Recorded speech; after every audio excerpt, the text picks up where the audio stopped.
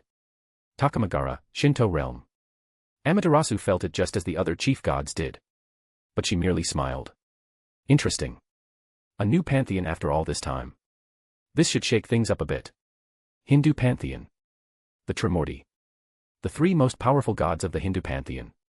Brahma the creator. Vishnu the protector. Shiva the destroyer. They share the chief god position. Brahma stirred, something disturbed his meditation. Who? A new chief god. It's been so long that I almost forgot this feeling. Bzzz. Two illusionary figures formed next to him. Communication magic in the form of holograms. Vishnu, Shiva, you felt it as well I assume, Brahma smiled at them. Indeed, Vishnu noted. Yet Shiva yawned, it disturbed my nap, who do you think it was? I have no idea. They were well hidden, Brahma shook his head. Well, it is none of our concern if they come. I will protect us like always. Vishnu turned off his call and disappeared, causing Shiva to shake his head. He really needs to get laid. He is too serious. See you later, Brahma. Shiva waved at him and ended his call. Brahma sighed, well, back to meditating. Indra's mountain. What do you mean you lost them? Those were 3 Longinus's. Indra's power shook the entire mountain. Sun Wukong only scratched his head and sighed. Look, just use your divine power and go through my memories of the event. Explaining it would be difficult. Wukong lowered his mental defenses and allowed Indra to read his memories. Which Indra did without any hesitation. Indra saw it all. The way the hero faction was defeated. The way Wukong was stalled. The strength of Isaiah's team. A few moments later, both of them came back to reality with a splitting headache. Indra's face was red. How? How does he know? The war between me and Shiva is in the future. I only know of it because of my divination. So where did he get this information? Not a word to anyone about this. Am I clear? Indra stared down at Wukong, who only nodded and then left. Fine. He wants a non-aggression pact. I'll give it to him. But when the opportunity arises, I'll go there personally and help whatever enemy manages to create a good opening. I'll personally tear that little bastard's throat out. Biblical faction. Heaven. Michael was sitting on his father's chair when the system started beeping. What now? He facepalmed before he looked at the screen. It took a second read for him to understand what the system was picking up on. Not good. He immediately started making a few calls. A second later, his siblings Gabriel, Uriel, and Raphael entered the room. Why have you called us, brother? Has something happened? Gabriel says in her calm, innocent voice. Uriel and Raphael only raised an eyebrow at him. Michel pointed at the screen before he started to type something on his phone. Is this true? Uriel looked at the screen with a shocked expression. Gabriel just gasped as she covered her mouth with her hands. And Raphael facepalmed. Great. A new pantheon right as we were trying to make peace with everybody. This is not good. A battle between pantheons is imminent. Especially if this new chief god is strong. I fear the same. I have contacted the Alliance. This will need to be discussed in further detail. I only hope this new pantheon isn't out for blood. That is the last thing we need right now, Michael sighed, something that he has been doing a lot lately. It's good that angels can't fall from stress. Or he would have become a fallen decades ago. Chapter 69, Taking Over Kyoto. If you want to read ahead or just support me, go check out my Pat. There are a lot of fics and ideas there. Every single one of these fics and chapters will be released eventually. But if you don't want to wait or just want to support me, check out the Pat. Patreon.com/alcoholic_panda. Word count 2,530. Temporary base outside Kyoto. Oh, fuck, Isaiah groaned as he started to wake up. Isha, Saya. I feel like I got hit by that damn truck. No, wait, I was killed in a war zone. Isaiah. Yeah, tone it down a bit, Isaiah grumbled out. Soon his vision cleared and the muffled voices as well. They were all in the room looking at him with worried expressions. How long was I out? Isaiah tried to raise himself, but a couple of arms pushed him down. Valerie and Asia were pushing his shoulders so that he can lie back in the bed.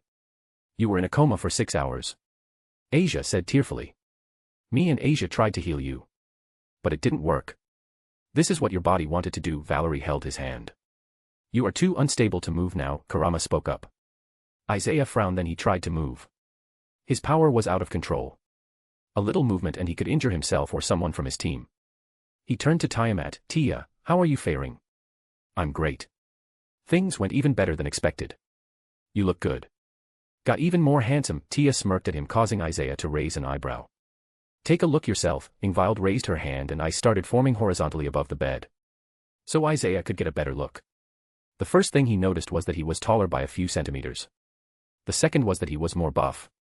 Not by a lot, but it was noticeable.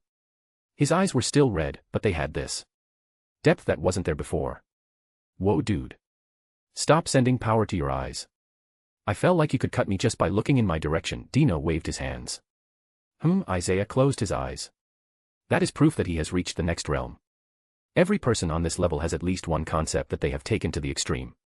Isaiah, you quite literally took the concept sword, didn't you? Tiamat smiled at him. Isaiah opened his eyes. They were back to normal. Yeah.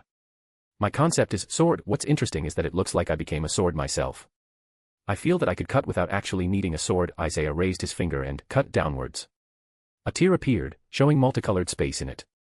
The tear in space quickly closed up. Everybody was looking at him with a dumbstruck expressions. Dino flung his hands in the air. I give up. There is no way in hell I'm ever comparing myself to this freak of nature. He pulled out a bottle of wine out of nowhere and started to drink from depression. Rahaha. As expected of my sworn friend. Senpai is so freaking cool, Gangsta Gasper was fangirling. That's insane. Yeah, Kuroka looked at Isaiah with awe. Senpai is like a broken game character, Kaneko mumbled. You know what? I agree with you there, Meredith noted to Kaneko as she tried to take the bottle from Dino's hands. Can you do it again? Rose asks shyly. She wanted to get a closer look at how it works. Isaiah nodded. He raised his arm far from him and cut the space again. So that everybody can see it clearly. But this time something unexpected happened. There was a small red dragon inside the tear. Pffffffff crash. Dino spat out his drink as the bottle crashed on the floor. Thud. Kurama dropped his pipe. Is that? Meredith pointed with a shaking finger at the dragon. Fuck, Isaiah cursed out, of course it's him. Close it. Tiamat yelled out just as the red dragon opened his mouth. The tear quickly closed, but it shook a bit in the end. Thud. Most of the people in the room fell flat on their asses. Well, that was terrifying. Zenobia was the first to speak up. Just barely made it. Isaiah slumped back in his bed. What just happened? Misaki raised her hand. He roared, didn't he? Asia spoke up. She was still trying to gather her wits. Yes, if the tear didn't close in time, all of us would have been ripped apart by the sheer force. Even from that far away. Kurama picked up his pipe and lit it again. Well, not necessarily, Roswis mumbled. The dimensional gap has no clear distance or direction. So Great Red could have been closer to us or even much further away. And we wouldn't have known. Odin-sama said only when you meet someone within a certain distance from you will you be able to tell clearly how far they are from you. Just a 1 or 2 kilometers is what he said. Great, so he could have been 3 kilometers away and we had no way of telling. Even I can kill someone from far, Misaki groaned as she put her head on her knees. How about we never do that again? Ingvild raised her hand so someone could pull her up. Agreed. So what now, boss man? Dino asked Isaiah. Now. Isaiah grinned. Now we go collect the debt we are owed. A few hours later. Kyoto. Yasaka's castle, Japanese castle.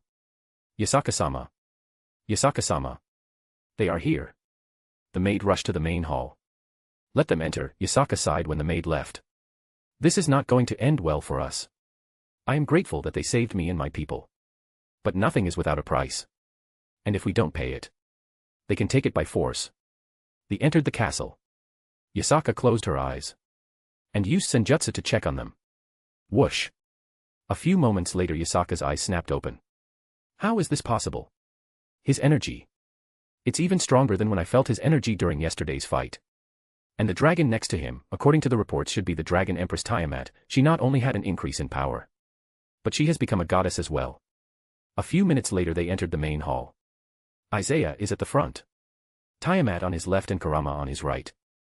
Yasaka groaned in her head. He is Isaiah's right hand. This could not get any worse. The rest of his team followed them. They are strong. Very strong for their age. I saw the footage of their fights. Individually they might not be strong enough for the powerhouses. But together they are troublesome to fight against. Welcome heroes. That's what the yokai are calling them now. Even Kurama, which they drove off. I thank you for saving our city and us, Yasaka bowed. You are welcome. But you know it wasn't for free. We saved this city and your life. You owe me. And I have come to collect. Isaiah's words caused Yasaka to grimace. How the times change, Yasaka.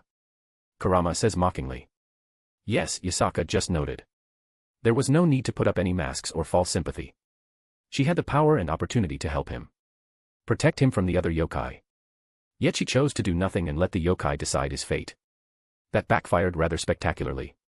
How did you know about our situation anyway? I don't think any of my people would have contacted you, Yasaka said curiously. Bang. The doors slammed open. Thank you, thank you, thank you, thank you, thank you. A small golden missile threw herself at Isaiah. The female members started to giggle at them. Kunu. Breathe. Isaiah picked Kunu by the head and separated her from him. Kunu took a deep breath. Sorry. But you did it. I called you and you really came. Kunu grinned with excitement. Of course, we did, Kunu-chan. Meredith smiled at her. The other girls greeted the girl as well, and started to pet her and rub her cheeks. Yasaka looked thoughtful. So Kunu is the reason they are here. They seem rather close to her. Maybe they will be lenient on us. Isaiah saw her and grinned. Misaki, Zenobia, Kaneko. Why don't you take Kunu outside while we negotiate with her mother? She can show you around. We will be joining you in a few minutes. Or maybe not. Yasaka started to get nervous. The girls that were called inwardly fist-pumped. No boring meeting and pretended to be serious. That's a win. Kunu was confused and looked at her mother, who noted at her. Okay. They soon left the room. Thank you for not letting my daughter see this, Yasaka said seriously. No problem, but let's get down to business. You and your faction owe me your lives, Yasaka. And I'm here to collect on that debt. I want your faction. Isaiah's words caused Yasaka to freeze. That was way beyond what she expected. That is not funny, Isaiah-san. Yasaka frowned at him. Her power started to gather. Trying to make yourself stronger? Do you think I will let you? Kurama snapped his fingers. Yasaka's connection to the Leylands was instantly weakened. The amount of power she could draw from it was cut in half.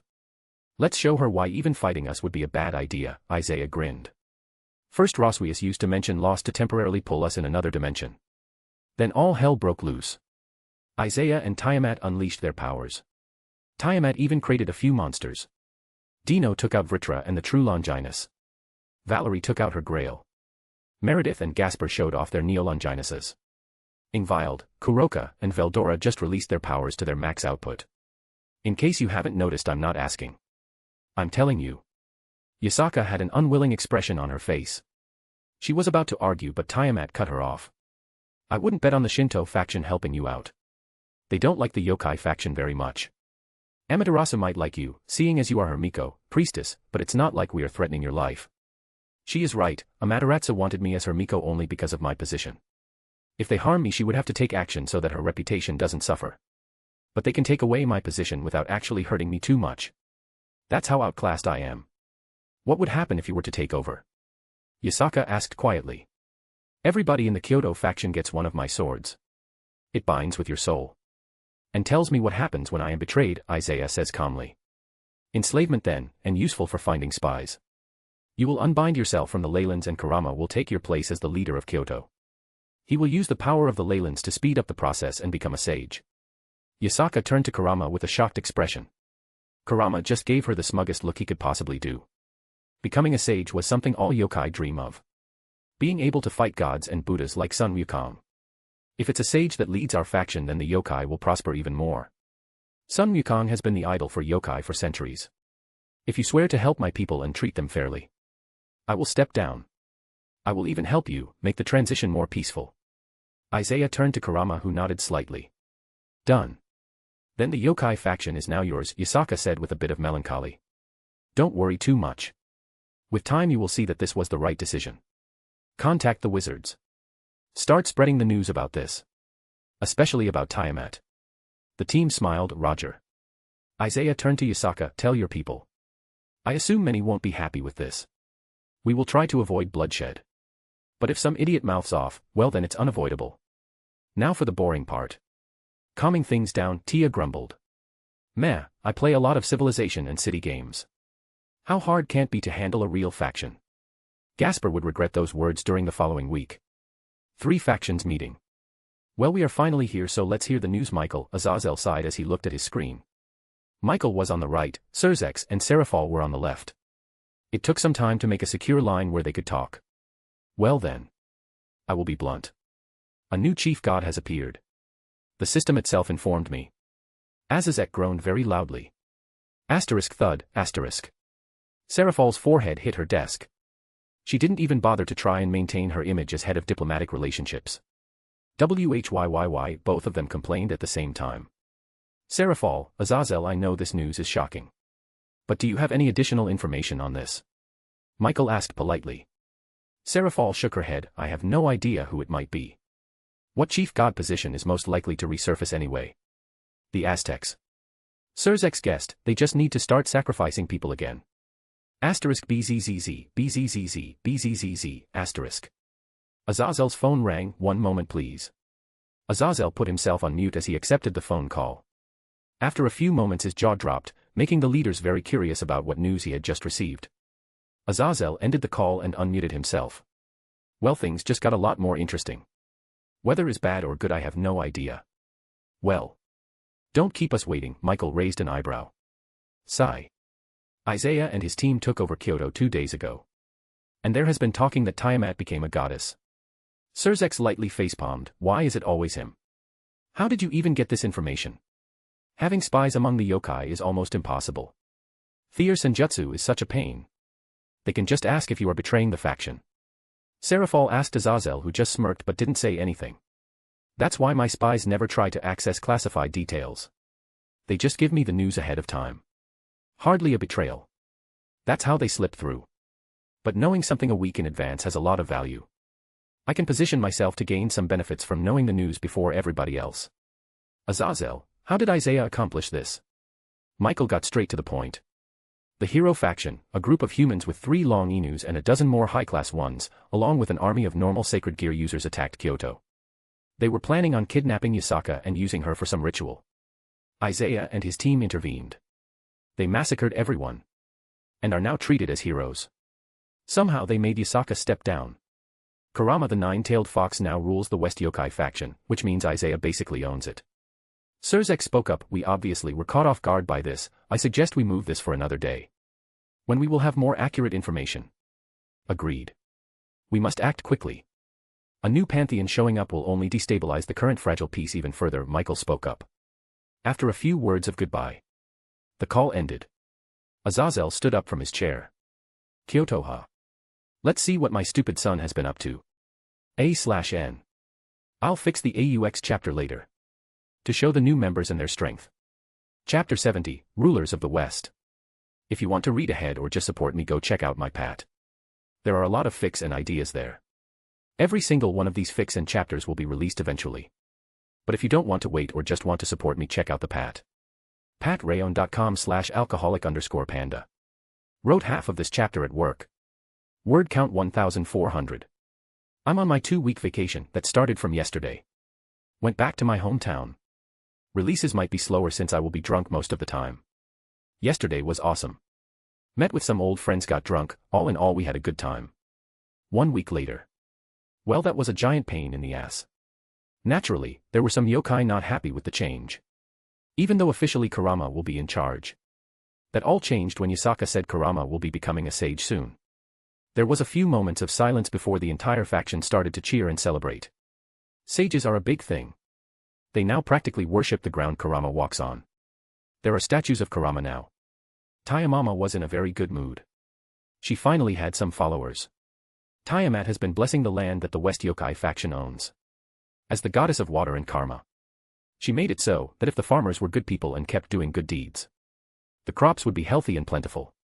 So people started to pray for her. Currently, the amount of faith she gains is insignificant. That will change in a couple of decades.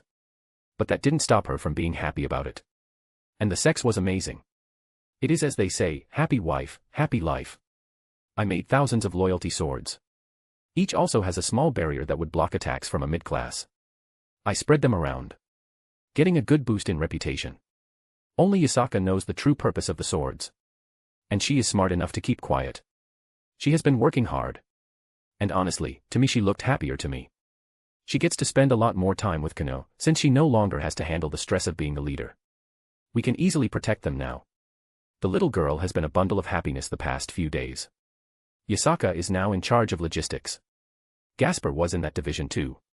He upgraded their systems. Kurama has linked himself to the Leylands and has begun the process. According to him, thanks to the power boost and the huge range of the Leylands, he would be able to finish it in 3 weeks. He says he travels through the Leylands with his spirit and starts purifying random locations. The Leylands themselves give him a boost. At first I wondered why Yasaka hasn't done this, but you need to be able to sense the special nature energy needed to become a sage. And a lot of sage mumbo-jumbo. I just gave up after Kurama tried and failed to explain it. It's one of those things you experience for yourself and can't easily be described. I don't have the time to waste on becoming a sage. Kurama has spent his whole life balancing raw nature ki. It's the reason he can do what he does.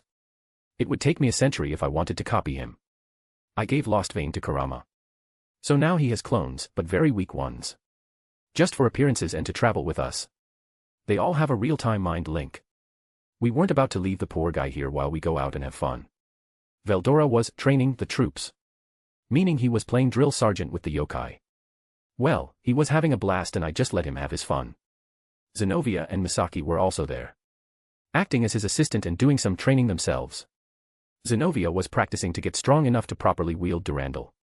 Misaki was improving her swordsmanship alongside her shadow control. Valerie and Asia were content with the change of pace.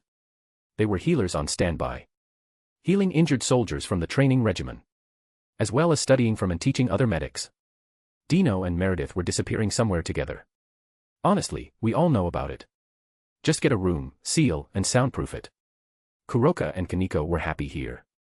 They got reunited with some Nikomata here.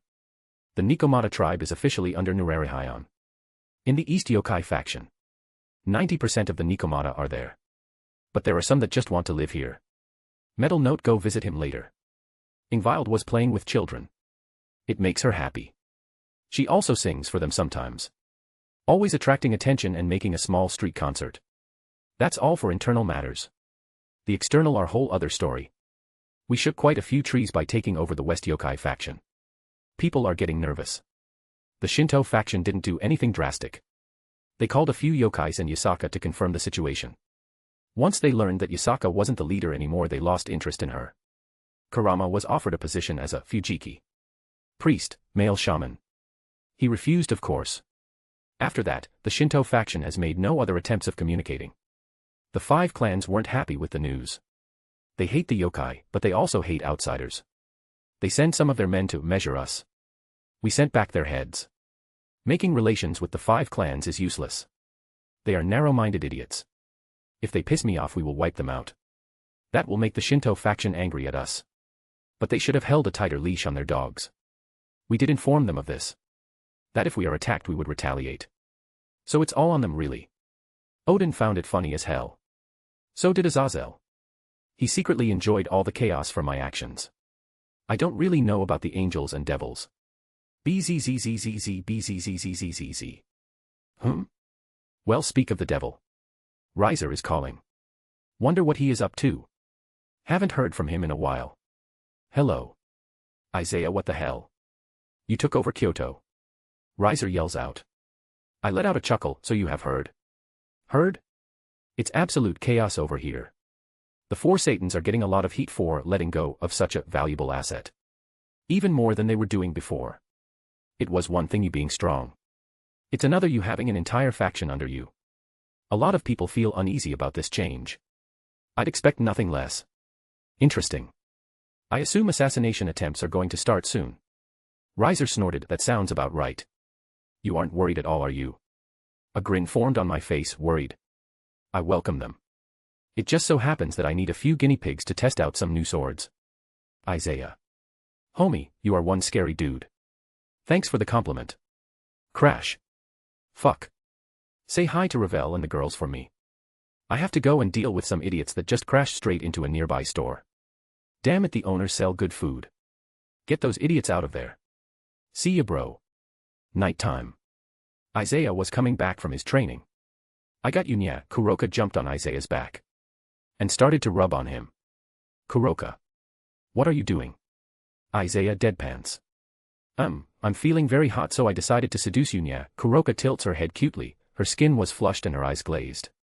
I don't think so. Isaiah grabs her head and throws her on the bed. Then he tied her up with the blankets and rope. Turning her into a burrito. Let me go, nya. I want to make kitties, nya. I feel hot. What kind of a man are you? Rejecting a horny sexy woman like me. The kind that already has 2 women and doesn't need to take advantage of a third. I promised you a date. And we will have it. But I don't want to start a relationship in this way. We can if you really want, but it won't be nothing more than a one-night stand, Isaiah says seriously. That's not fair, Kuroka whined as she looked at Isaiah with a begging expression. Taking advantage of her, even though this is what Kuroka wants, is the wrong way to get it. If it's just about sex, Isaiah has Tiamat and Valerie. But Kuroka wants a relationship and so does Isaiah. Be patient. Let this pass. And once it's over we will go on our date. Good kitties get rewarded. Isaiah started to pat her head. Kuroka had a blissful expression. Fine, she pouted, but put me to sleep. I don't want to feel hot and bothered all day. This will last a few days. But it will be better tomorrow. Good night, Kuroka. Isaiah cast a spell and Kuroka went to sleep with a smile on her face. A/N. Be patient. Our MC is slowly maturing as well. Somewhat. Chapter 71, New Journey. If you want to read ahead or just support me, go check out my Pat. There are a lot of fics and ideas there. Every single one of these fics and chapters will be released eventually. But if you don't want to wait or just want to support me, check out the Pat. patrayon.com/alcoholic_panda /. Here is the new chap. I have been drinking practically every day. Finally living up to my name. Yesterday and today a little detox. Tomorrow I start drinking again XD. Drop some stones if you like the chap. Now that we have a solid base to build on. It's time to start traveling again. We have a faction, finances are coming in. People are being trained. I made a couple of swords for the stronger people in the faction. A few Zanpakutos. Mostly mass-produced Zanjitas. Since they are the simplest to use. Compress the strength and release a sword arc. Basically Misaki's original sacred gear. Along with a few swords from Black Trigger. The yokai love Scorpion. Yellow energy daggers can be formed and manipulated from any part of their body. Oh, and if any devil tries to force any yokai into his peerage, I told them to straight up kill them. Time for a reality check. I put up a giant sword that will act as a beacon. Teleporting back to Kyoto, even if enemies put up a barrier to seal the space. Together with Meredith and Rose I managed to make a new sword barrier array. So Kyoto will be defended by a super strong barrier in case of attack. I feel sorry for Kuroka. Her mating season took longer than expected. So our date has to be rescheduled. We can't really keep this off. As a newly formed faction, we are all alone and don't have any allies. Normally that's fine. But it's most likely that I will piss off more people than I already have. So it's kinda urgent that we find more people. Team meeting room. Stop sulking, Nasan, Kaneko poked the sulking Kuroka. But my date, Naya, Kuroka whined. You know you can just have the date at where we will go. Maybe that will be even better. Asia tried to cheer her friend up. Where are we going anyway? Dino yawned as he was laying on one of the sofas. Isaiah said that he wanted to check out some hidden realms. Make allies with people who have none, Tiamat said with her eyes closed. How can you even multitask? Misaki asked Tiamat. When I became a goddess my mind changed as well. I can split my thoughts into a few dozen strands now. One is talking with you, the others are dealing with prayers and making an avatar to go do some simple requests. Further boosting the faith I gain, and by doing so I gain more power, Tiamat asks calmly. What hidden realms is Isaiah thinking about going to? I hope they are fun, Veldora grinned as he and Gasper were playing fighting games in front of the TV. Boom. Fatality. Ha. I won. Pay up, Gasper cheered. Damn it. Veldora cursed as he took out some money and slammed them into Gasper's palm. Isaiah said we would be visiting the elves and the fairies. Along with the Gaians if we find them. Valerie calmly sipped her wine. Elves and fairies. Rose tilted her head. Those realms have been closed off for centuries. Especially after the Fays were hunted down for their different powers. Since one of the Fays helped enchant a lot of famous swords. Ah. Of course. Any useful species is hunted down to extinction because they are useful, Misaki spat out. That and female elves are very beautiful, so they were enslaved as sex toys. The fairies don't actually have sexual organs. Clone Karama walks in. They could grow them if they wanted to. And select their sex, which they do after a few years of existing, or it happens randomly if they don't want to choose. Fairies are born from nature. They just suddenly appear from trees, plants, and flowers. In different sizes as well, from the size of a palm to about an average human. And they can remove their sexual organs, denying anyone when they try to rape them. So they are immediately killed. The women in the group just get pissed off after hearing that. Say the ones who enslaved them. Meredith said in a cold tone. Yeah, the ones from the old Satan faction. Elves usually just bite their tongues or find other ways to commit suicide. I'm just glad the last of the elf slaves died before the evil pieces were invented. Because if you are reincarnated, your will slowly get overwritten, Karama nodded sadly. Ah. But what about Isaiah? Wasn't he reincarnated? Ingvild asked with a confused expression. Rahahaha, Isaiah being brainwashed. Veldora laughed loudly. Isaiah is my best friend, but he is without a doubt a genuine monster. He told me once that he used the brainwashing function or loyalty function of the evil piece to train his will for around a year or so before it stopped having any effect on him. Everybody deadpanned at that and Dino just nodded to himself, definitely a freak of nature. Nobody had any sort of comeback. Because it was true. Thanks for the compliment, Isaiah said dryly as he stood next to the doorframe. Oh, and Veldora, Dino. Veldora stepped back and gulped. No manga for a week and increased difficulty when training, Isaiah said with a small smirk. Asterisk thud. Thud, asterisk. No oh. Veldora fell on his knees and started to scream, as if he was in great pain. Dino just had a soulless look on his face. Kaneko stared at him blankly, otaku dragon. Pucci and arrow stabbed Veldora in the heart. Chiron. That wasn't very nice nya, Kuroka said playfully and Kaneko picked up on what to do next. You are right Ne-sama. I'm sorry, that you will stay single as long as you are an otaku. Asterisk Pucci. Pucci asterisk. Ingvild quickly started typing on her phone and soon funeral music was being played. Tiamat used her powers to create a flower and threw it on top of Veldora. You shall be missed, Gasper and Karama put their hands above their hearts. Doing a silent salute. Why is it always me, Veldora said soullessly as he laid on the ground. Because you make it too easy, Valerie replied blankly. Dino, you really need to learn to keep your mouth shut, Meredith poked Dino's cheek with a smirk on her face. Bite me, Dino growled. Okay, now that Veldora died from being roasted. Let's get down to business before Dino and Meredith start to get horny, Isaiah said casually. Hey. Their protest was ignored, we conquered a faction. Kudos to us. But now people are wary of us and we don't exactly have any allies. So I wanted to go and meet with some of the lesser-known factions to see if they are interested. Maybe start a few trade routes. Senpai. Where would we even find those factions? Mini Dio said curiously. Simple. Rose knows. Right. Everybody looked at the girl who was surprised of having the spotlight. I'm not sure what you are talking about. Rose tilted her head. Isaiah just smirked. Alfheim. It's connected to Asgard through Yggdrasil, right?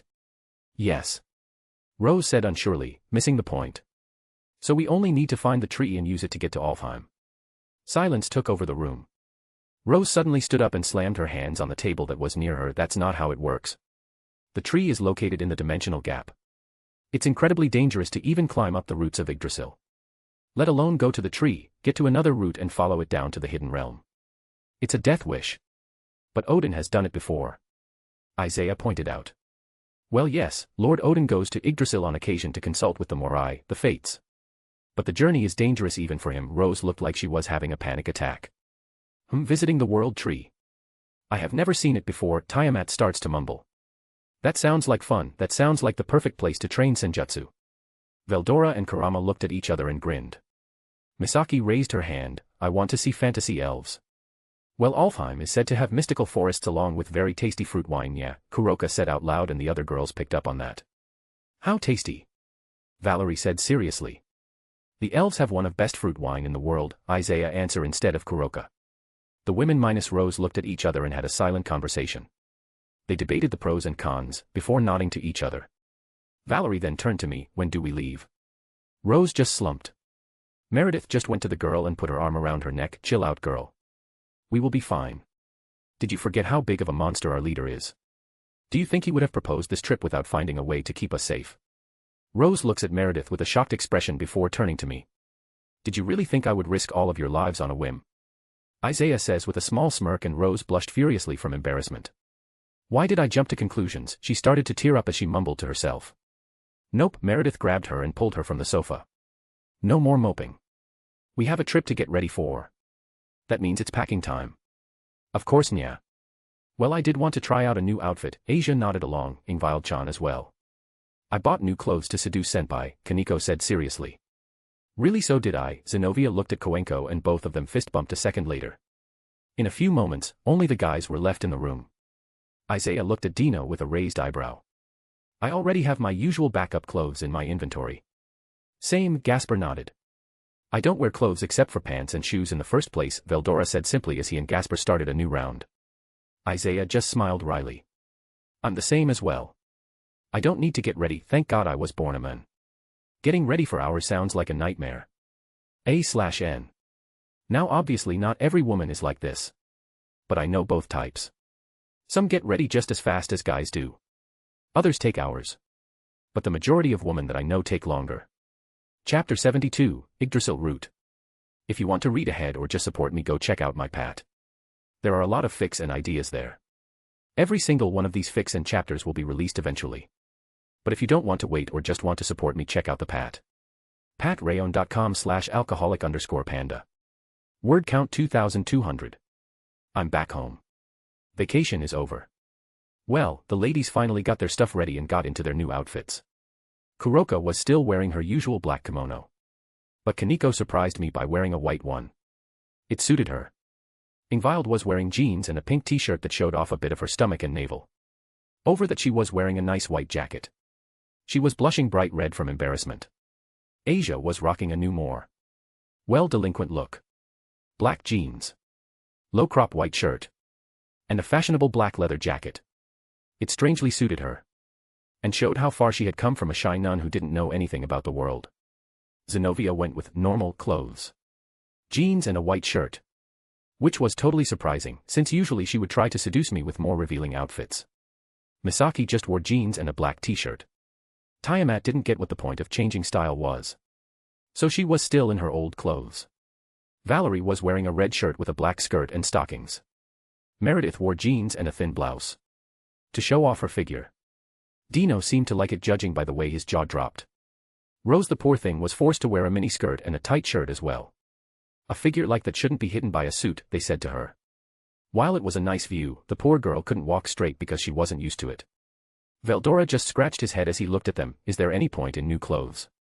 Considering we will probably destroy them on our journey. Asgard. We are back in Asgard. A quick pit stop. Knock. Knock. The door quickly opened up. Rose? Why are you back so soon? Gondal asked with a worried voice.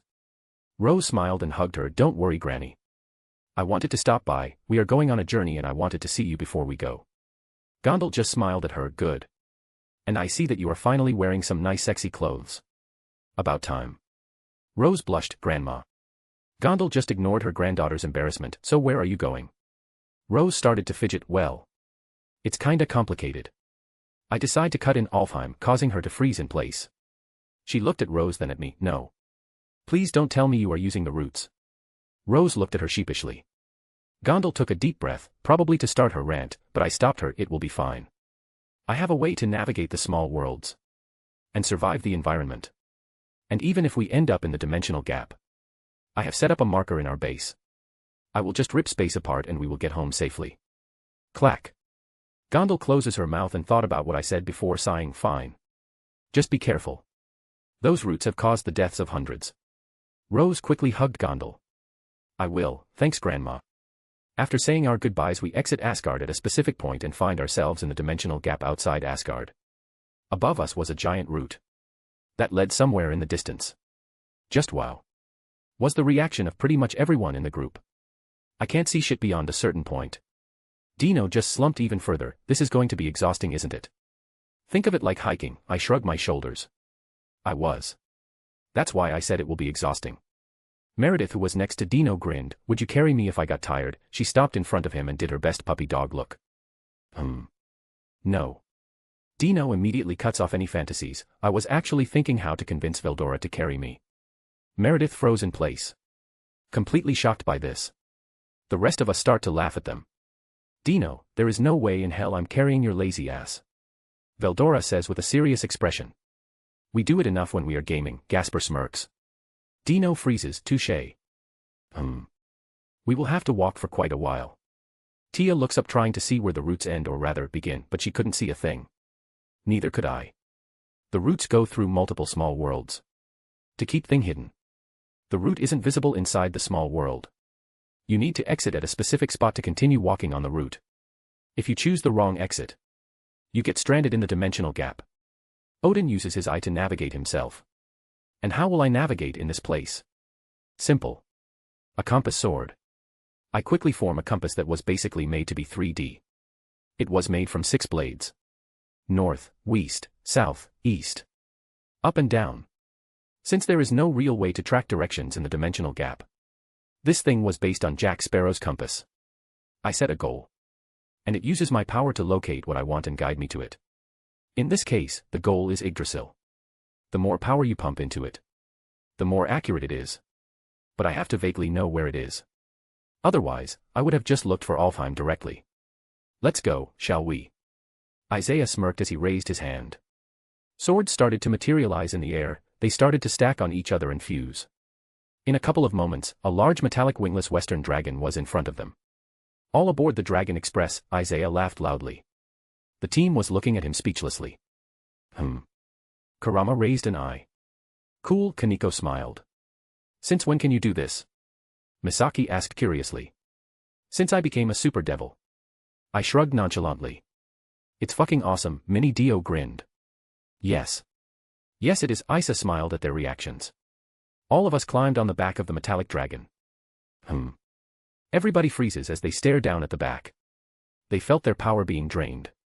There was no way I would make the entire trip just on my own reserves. So I designed it in a way that it slowly drains the power from everybody. Meredith stopped moping and helped me out. I focus and swords come out upwards from the sides of the dragon. Barrier swords. To protect us from the environment of the dimensional gap. Hi, Meredith waves her hand. She was a bit disappointed that Dino wouldn't carry her. Well, more than a bit. But she also knows she was being unreasonable. She quickly uses her quite frankly insane skills in barrier and warding magic on my swords. To make a bubble that separates us from the hellish environment of the dimensional gap. All of us are strong enough to survive for at least 24 hours in here. But this trip will likely take days to complete. Well, guys. You can do whatever you want for the next few days. I bring out some tablets, manga, board games, TVs, and gaming consoles. Some furniture as well, sofas and stuff like that. Good night. Thud.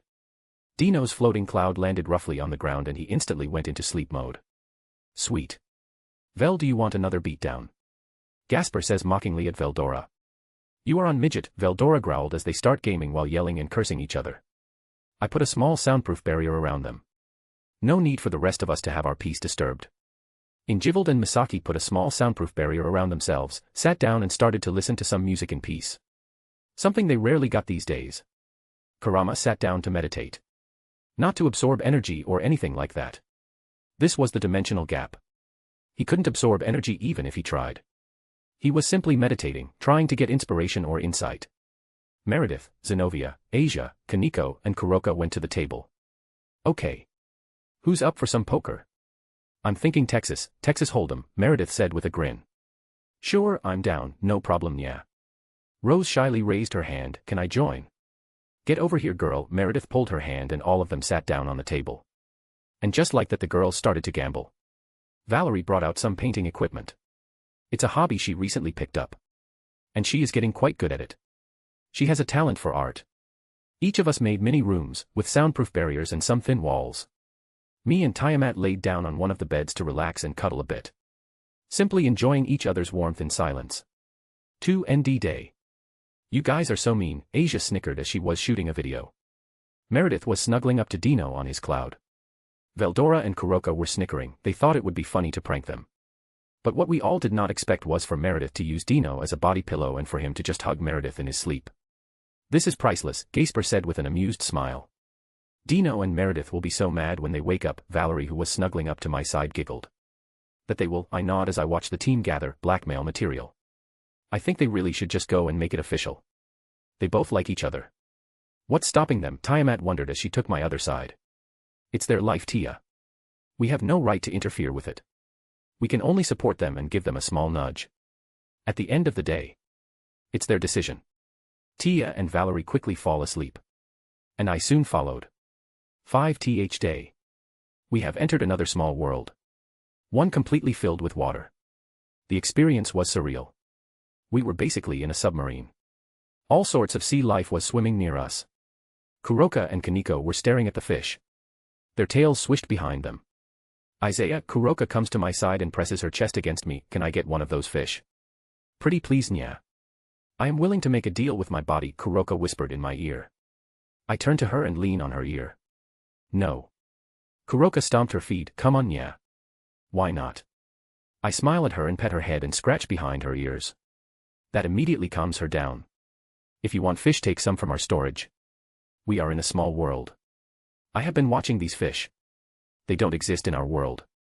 Who knows if they are poisonous or what else they have in them. I don't mind you taking a few to study them. But I doubt you would have the self-control. Kuroka looked insulted. I can control myself, nya. Kaneko turns to us. Don't lie, ne-sama. It doesn't suit you. Plus both me and senpai know senjutsu. Kuroka turned to her little sister, traitor. Kaneko just smiled at her. I grabbed the naughty black kitty and put Kuroka in my lap and slowly start to pet her head. She quickly becomes docile and forgets about the fish. Kaneko just pouted in jealousy. I smiled at her antics and patted the other side of the sofa. Her expression quickly brightened up. She sat down next to me and I started to pat her head. She practically melted at my touch. Both sisters started to purr. Their bodies were so relaxed that they were falling asleep.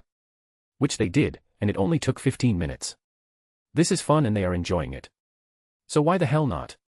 Each of us has separate rooms to do things. Yggdrasil. After what seemed like weeks we finally reach our goal. It was the most incredible thing that I have ever seen. All of us looked up at the majestic tree. Nobody said a word. Because we couldn't. The tree was the biggest thing I have seen. It stood there in the middle of the multicolored space of the dimensional gap. It had a brownish bark with small golden lines. The leaves were golden as well. Nature energy was concentrated inside the tree. So much freaking power. I dare say it's just below Ophis. Not that surprising. Its roots are linked to 9 realms, planets. But, it is still a tree. It might have basic sentience but that's it. After who knows how long. I stopped starting and used my compass sword to find which route led to Alfheim. The compass pointed on the 3rd route left of us. So the metal dragon climbed to it. And then jumped. Going down the routes like a slope. Much faster than climbing up. We should get there relatively quickly. We enter a few small words but I guide us out of there. After 2 days. We arrive at the end. Below was a beautiful green orb. It was a small green planet. With a couple of blue spots on it. Lakes most likely. Time to meet the residents. Chapter 73, Alfheim. If you want to read ahead or just support me, go check out my pat. There are a lot of fics and ideas there. Every single one of these fics and chapters will be released eventually. But if you don't want to wait or just want to support me, check out the pat. patrayon.com/alcoholic_panda. Word count 1850. I cancel the metal dragon. Well, let's go. Everybody prepare yourselves. This is the first time I am seeing Alfheim. It seems much more majestic than the stories, a bit different too. Rose said with a curious look in her eyes. We might be attacked right away.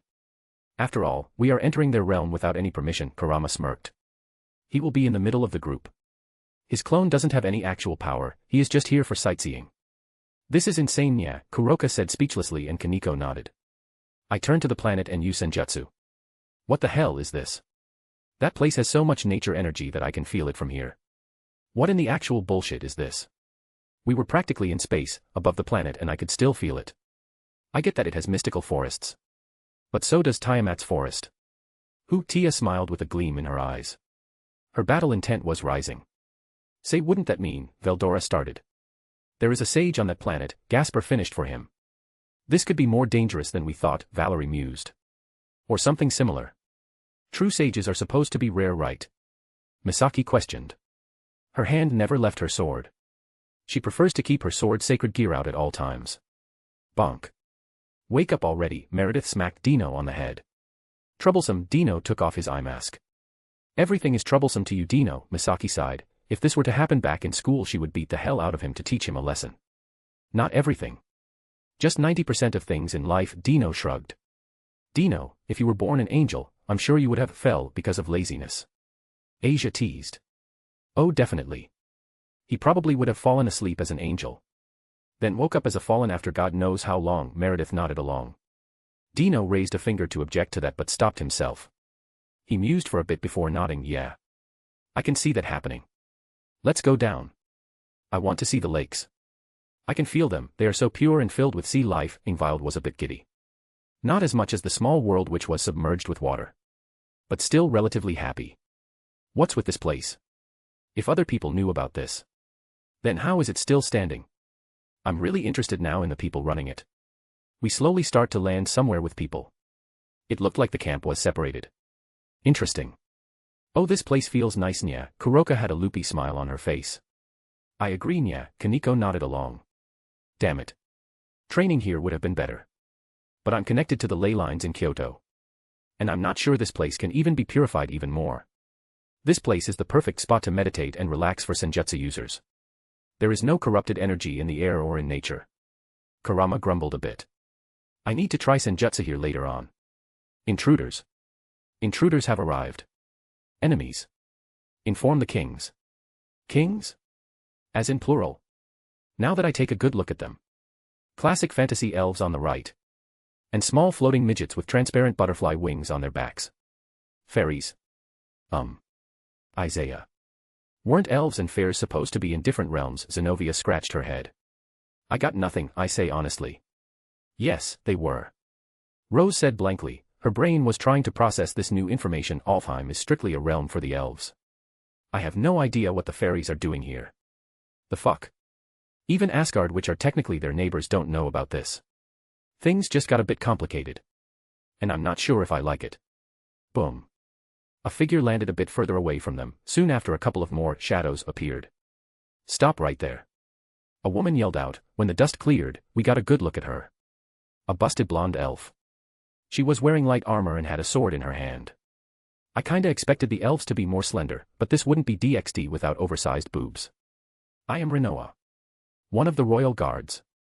Identify yourselves, INTR odors. She pointed her sword at us and the elves behind her followed her action. I'm Isaiah, a devil. And this is my team. I point to my guys who just wave at the elves. Never heard of you, Renoa bluntly says. PFFFFF. Ha ha ha ha ha. Veldora started to laugh like a madman, and the others soon followed. Never heard of you, she says. Oh, that's priceless. Dino was laughing with tears in his eyes. The others giggled and tried to hide their laughter. Except Tiamat, Kurama and Roswis. That's interesting, Tiamat whispered. Yes. Isaiah is quite famous in the supernatural world. For them to not even know of him means they have been closed off. Kurama frowned. Well, the last time the Allfather visited Alfheim was a few hundred years ago. Looks like things have changed a lot, Rose stated. Yeah, no kidding, I mumbled to her. Just as I was about to say something. Spirit spear Baskias, a soft voice echoed from the distance. Then a giant spear headed straight at us. A spear. Dino raised an eyebrow as he focused. He summoned the true Longinus. Extend, under Dino's command. The holy spear extended and clashed with the giant one. A battle for dominance occurred. Before the giant spear reverted to its smaller size and floated backward. From the sky, a figure descended. Bullshit. I couldn't stop myself from cursing out loud. He was around 160 to 170 centimeters tall. He had amber eyes, pointed ears draped by his long bright red hair, and a gray corsage on his left wrist. He wears baggy white pants which have dark blue butterfly scale-like patterns at the cuffs. Around his waist he wears a green sash and wears a set of black shoes. On his back large, lustrous and rainbow-colored butterfly-like wings. Easily 2 times bigger than him. Yay. It's the Fairy King. Gloxinia-sama. The fairy in question just frowned when he heard the mob. Baskias, Form 2, Guardian. On Gloxinia's command the spear turned into a giant hornet. EWWWWW, Meredith screamed out when she saw it and hid behind Dino. The other girls flinched. That one ugly bug, Zenobia mumbled. Veldora. Can't you just smack it? SHHHHHH. Sure, Veldora nodded and raised his hand. The hornet was nearing on him. Partial shift. Veldora yelled out, his arm stretched. From his shoulder the arm was eating longer and bigger. Until it turned into the size when he was in his dragon form. Smack, Veldora hit the hornet away and his arm returned to human size. Rahaha. What do you think of my partial shift? Veldora put his hands on his hips and boasted loudly. Gasper deadpanned at him. Really? You had to name it. And the name is so dumb, you are literally just describing the process. Partial shift. Okay, wise guy, why don't you have a go? Veldora goaded Gasper, who stepped up. Gloxina was just frowning at the intruders. Baskias, Form 9, Death Thorn. The spear compressed and then shot out in the form of hundreds of vines with thorns on them. Oh, I. Those things are dangerous, nya, Kuroka yelled out. Gasper kneeled down and touched his own shadow. Let me help out. Misaki came near him and copied him. Their shadows merged. Shadow chains. From their combined shadow hundreds of spiked chains shot out and intertwined themselves with the vines, stopping them in place. Baskias, Form 5, Yggdra armor. The death thorns started to shrink. They slipped away from the shadow chains. In a flash of light, Gloxinia was now covered in a bulky yellow-golden armor. Guess I'll stop playing around. Boom. Gloxinia released his power. He was holding back. Stop this nonsense. Two voices echoed. I turned to the distance to see two middle-aged men walk toward us. They were dressed in royal clothes. And they had a majestic aura that demanded respect. One was tall with a crown of leaves and twigs, and rested on golden hair. The other one was quite a bit shorter, but his big green wings made up for that. My king. Your Highness. One by one both the elves and fairies bowed. Wait, wasn't Gloxinia the king? Old man. You finally arrived. Gloxinia turned to the shorter man. Sigh. I wouldn't have to if you stopped being so stubborn. Why did you attack? He asked Gloxinia. Huh. I heard they were intruders. They have a large group and are quite powerful. I saw the elven guard point their weapons at them, so I acted. That's kind of fair, actually.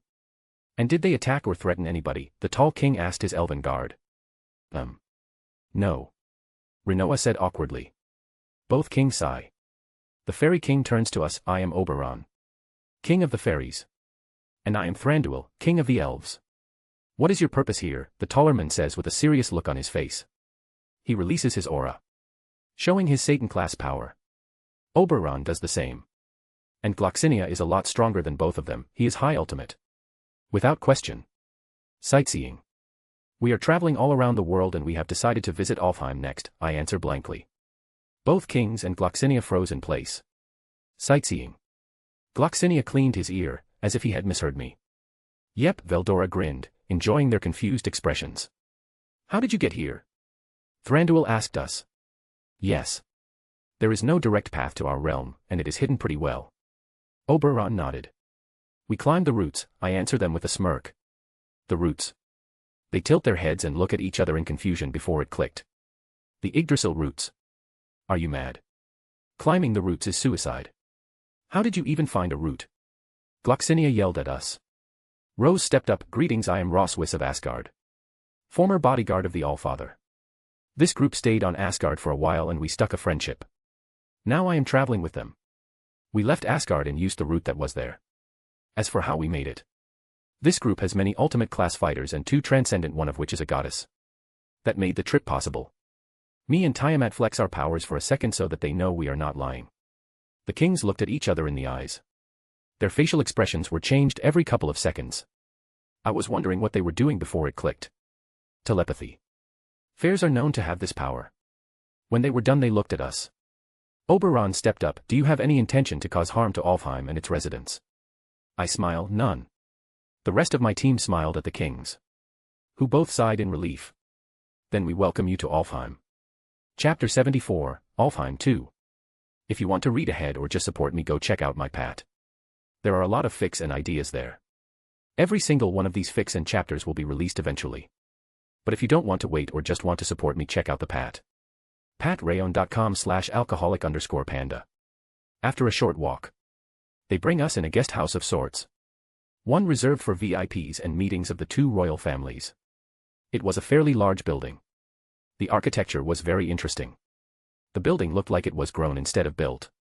We went inside the meeting room. Inside, a few people were waiting for us. Two women immediately stood out, judging by their aura and the way the other people acted around them. I'm guessing they are the queens. Ahem. Let me introduce you.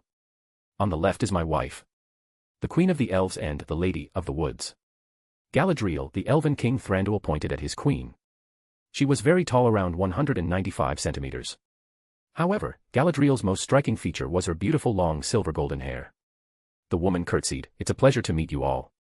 Oberon walked to the other woman. She had fair skin and long brown hair, pink butterfly wings on her back. She was just a bit shorter than Oberon. This is my wife, the queen of the fairies, Titania. Titania curtsied as well. Welcome to Alfheim. Oberon pointed to Gloxinia. This is my adopted son, Gloxinia. Fairy king. Champion. Our hero. The elves and fairies started to cheer for him. How can you be the fairy king when your father Oberon is the current king? Zenobia asked with a confused expression. Gloxinia got tick marks on his forehead. I'm not the king, damn it. But you are the true fairy king. The small fairies inside the chamber started to complain. I am not the king. Stop calling me that. Gloxinia facepalmed. Seeing our confused expression, Oberon started to explain. Fairies do have brothers and sisters. But no biological mother and father.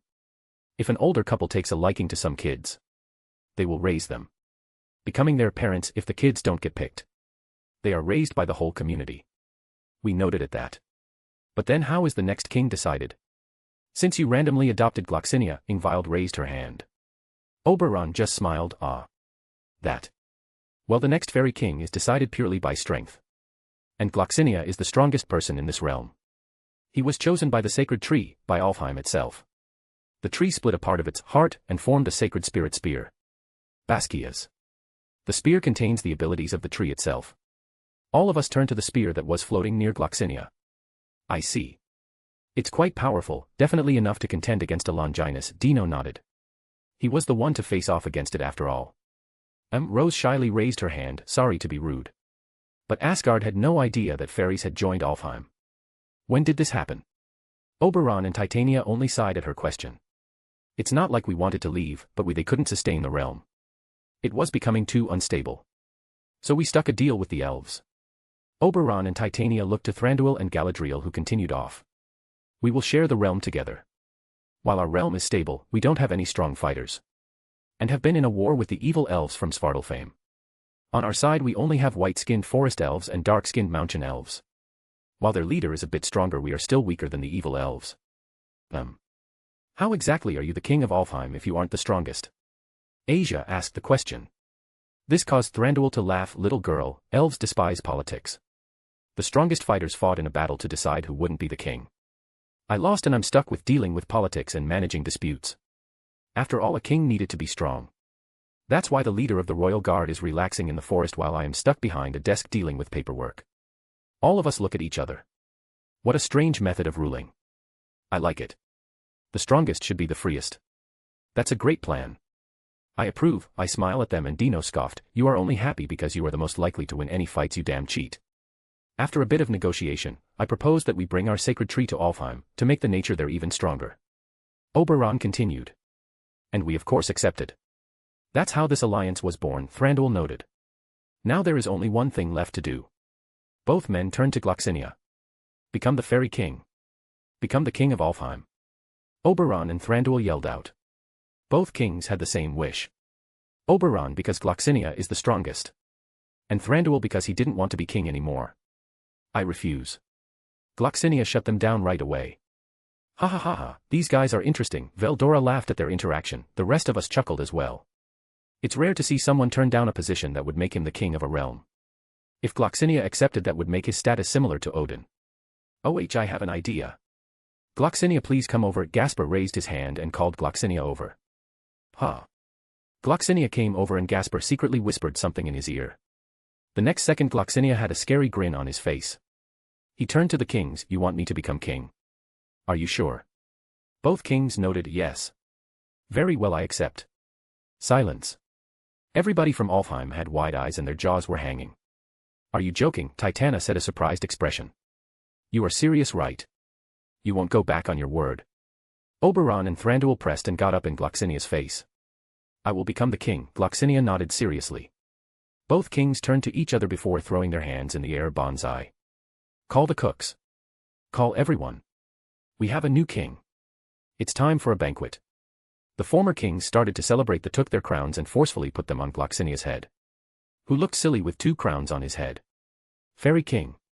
Fairy king. All the elves and fairies in the room started to celebrate. Some ran out to quickly spread the news. Both of them turned to us, especially Gasper.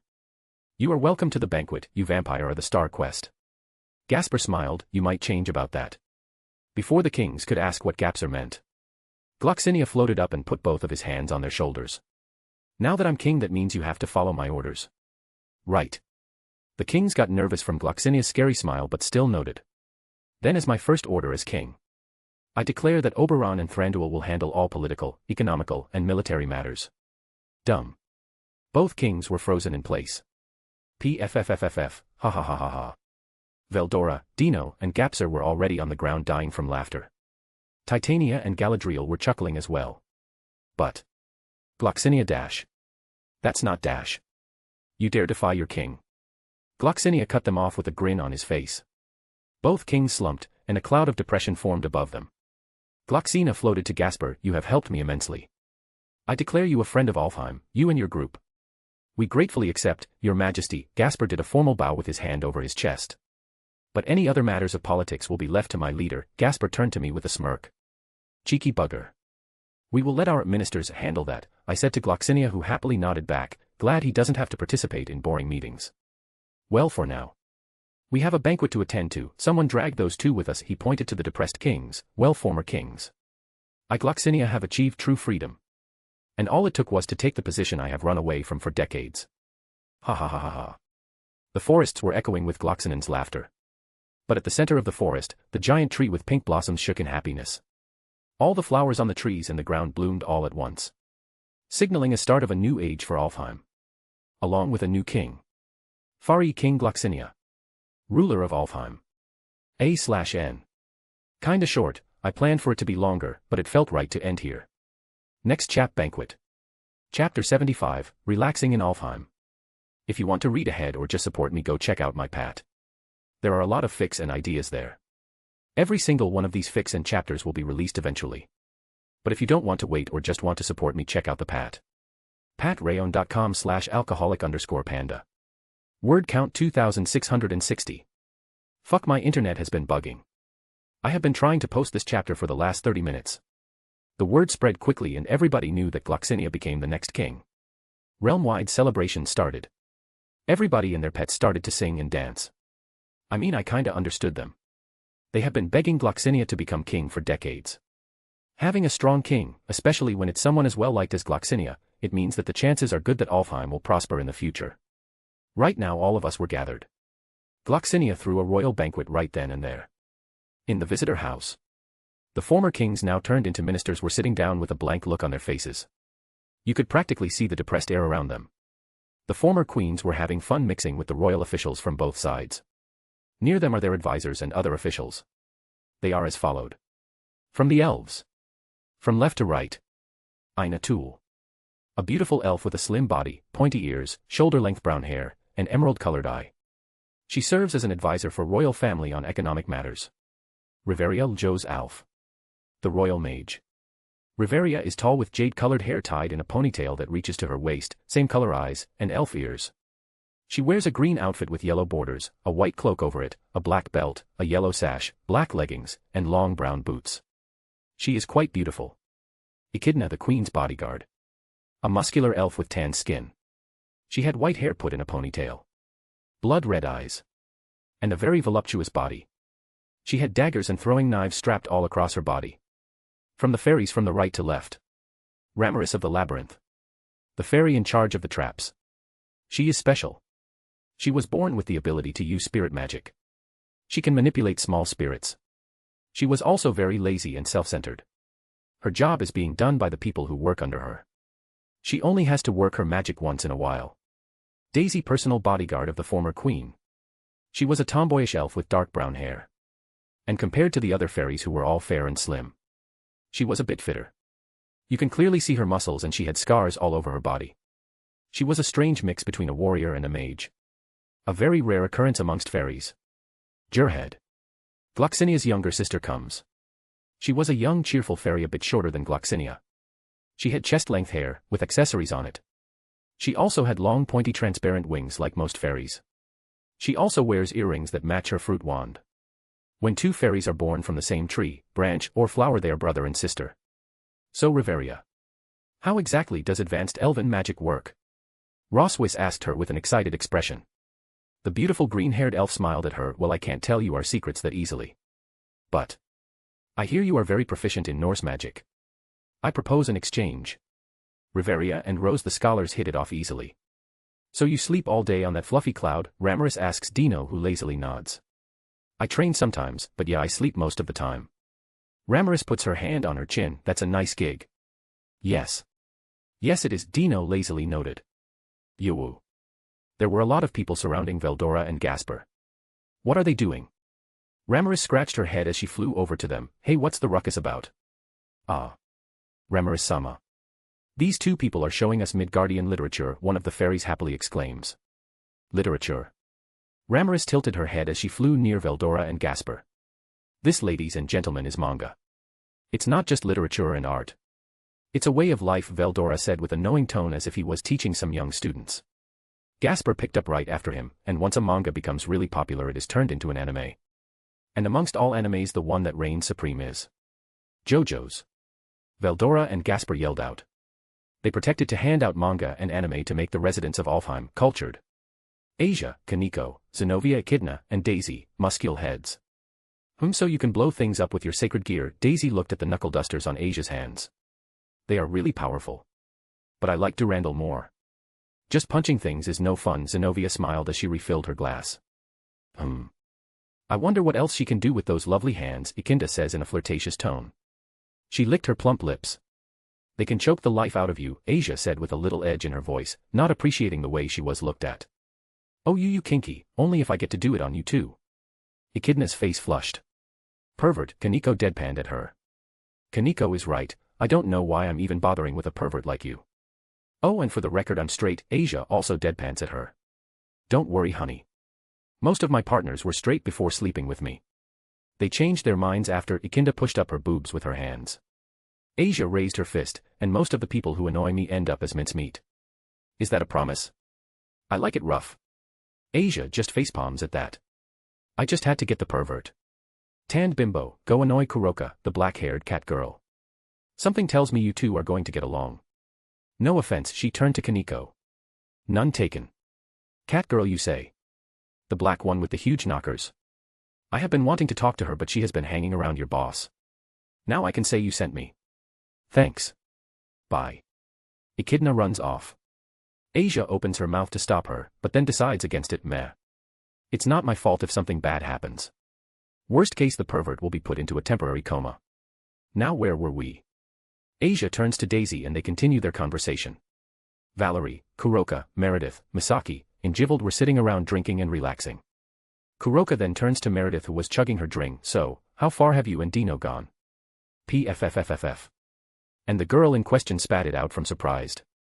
Come on tell us, Jivold pushed her with her elbow. You shouldn't keep it a secret, Valerie said with a grin as she put her hand on Meredith's shoulder from the other side. Trapping Meredith between Valerie and Jivold. I'm feeling a bit tipsy so I'm going to go and lay down. Have fun. Misaki tried to run away but Kuroka quickly grabbed her. Nope, you are in on this too. I didn't miss the look of appreciation you have to our new royal friend. Looking at Gloxinia's naked lean chest. Didn't take you for the feminine boy type. The two poor girls were trapped in the middle with the three villains, interrogating them for information. Tell me more about yourself and this faction of yours, Gloxinia said as he sipped from his fruit wine.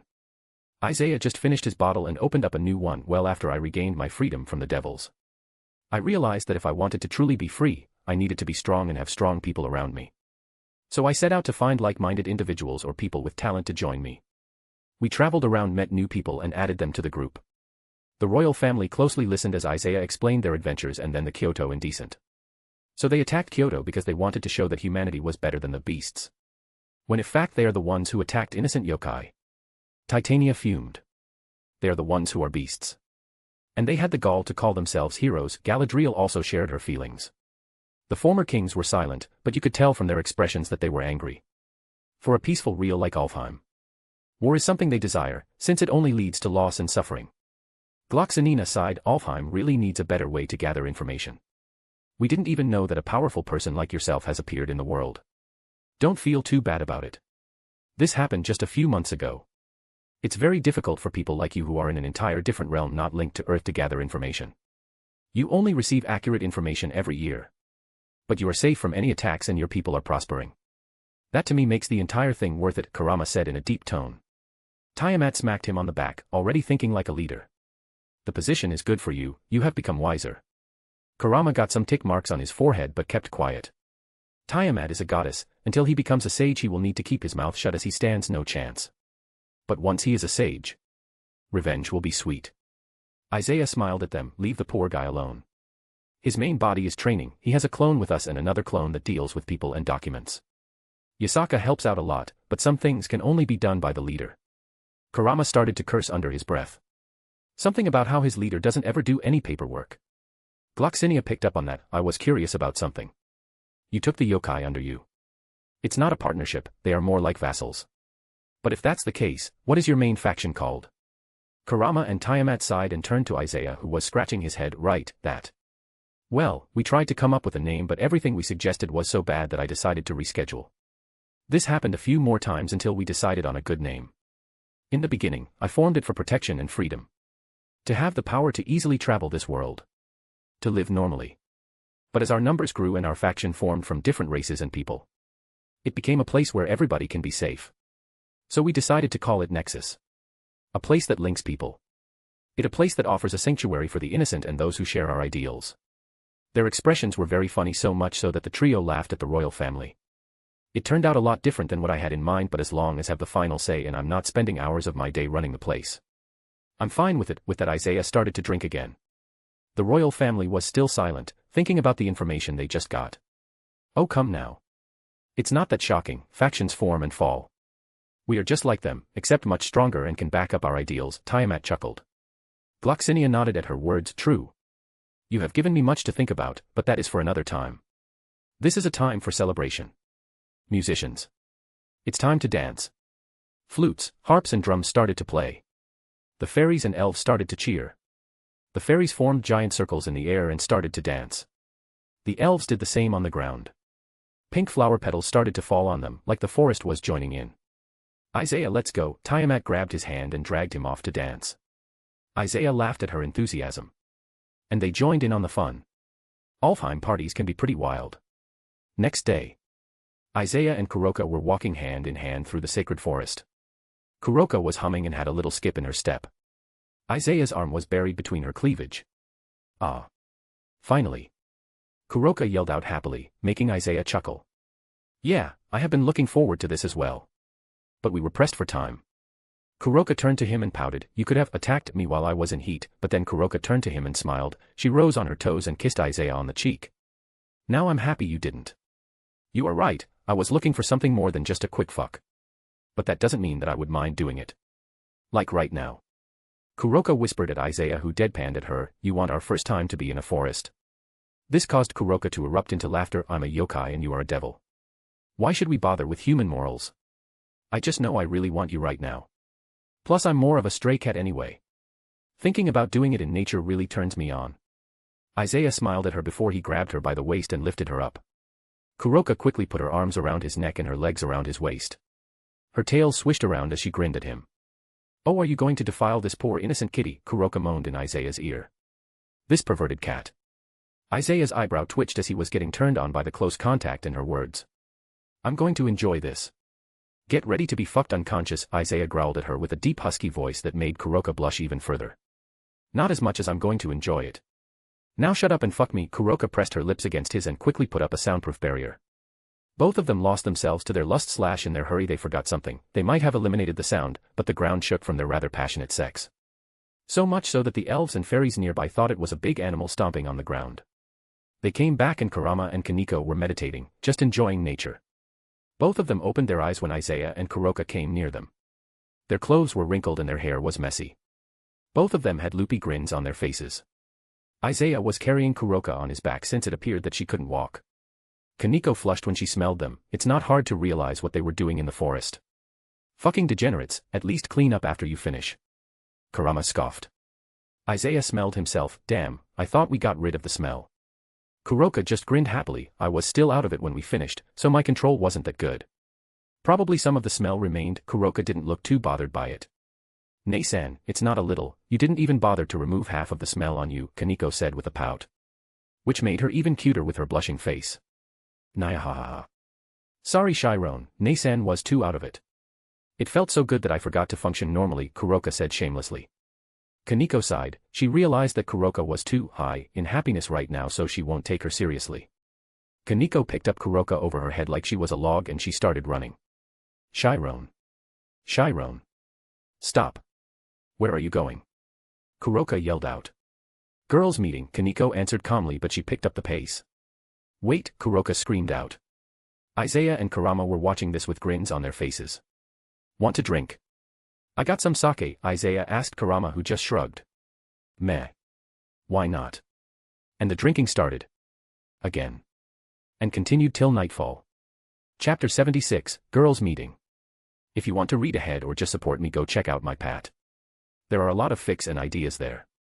Every single one of these fics and chapters will be released eventually. But if you don't want to wait or just want to support me, check out the Pat. Patreon.com/alcoholic_panda. Word count 1600. Girl meeting. A few moments ago. Kaneko dragged in a whining Kuroka. The other girls smiled when they saw this, some even snorted. But then they got a better look at her.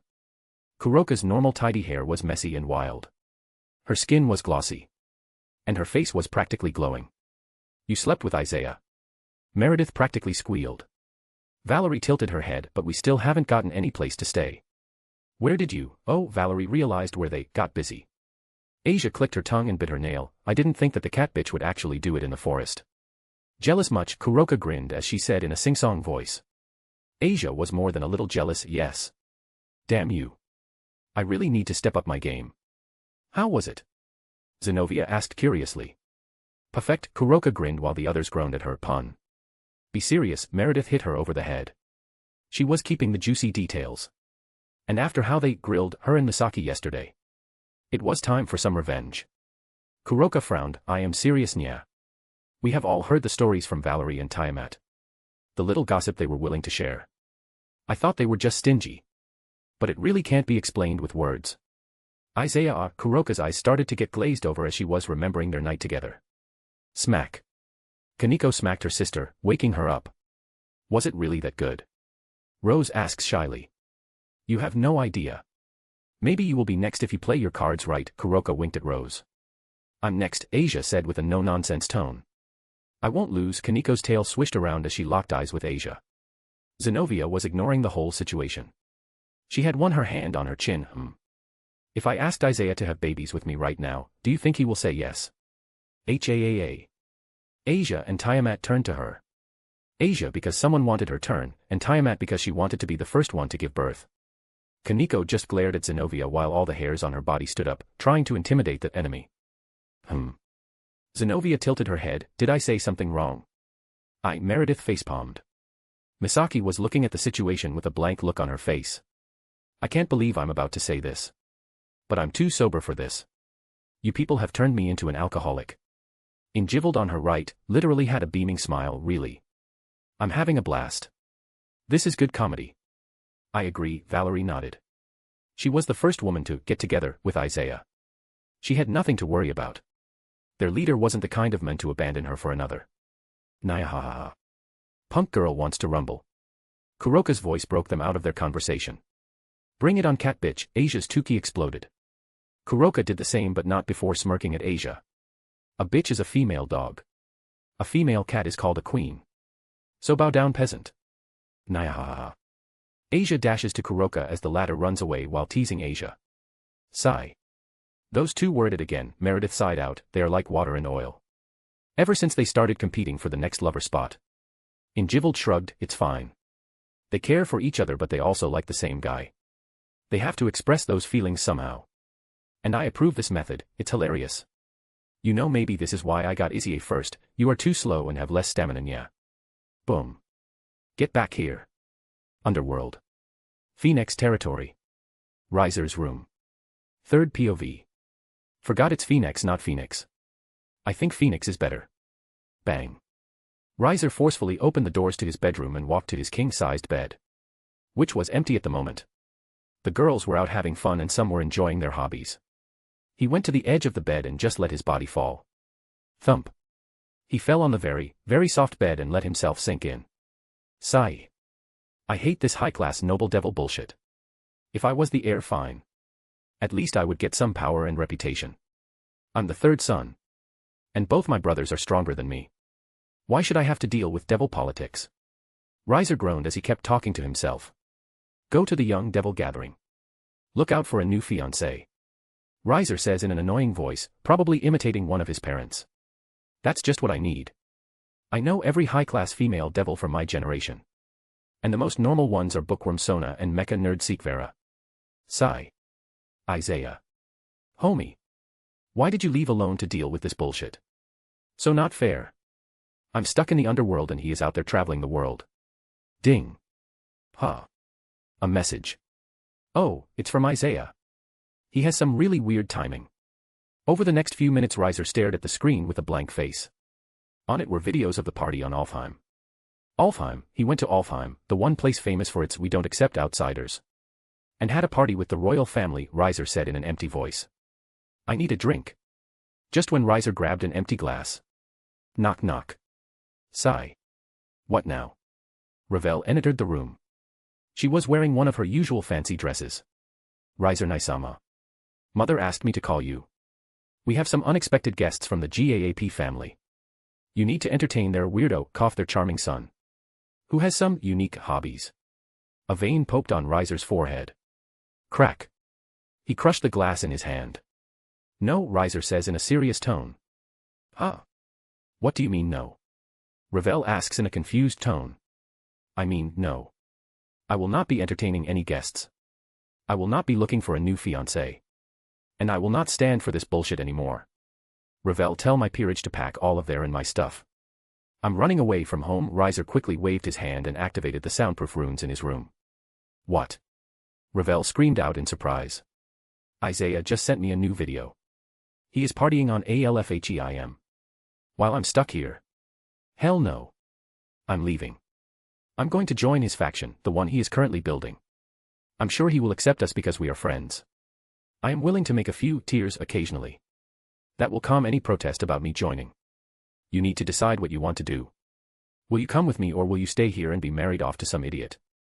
Riser looks at his baby sister as her face went through many different levels of shock. You are serious? Riser nodded to her question. Ravel had a complicated look on her face. You will be an outcast. A shame on the family.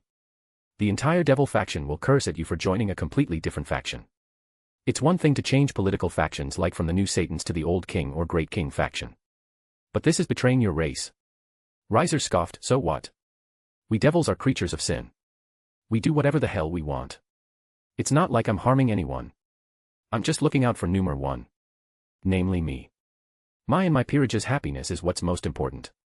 The devil faction can go fuck themselves. Riser had a thoughtful look on his face. Maybe some new devils will be born that way. Mass orgies. Better than some bullshit engagements. Ravel coughed in her hand. Right. Got off topic.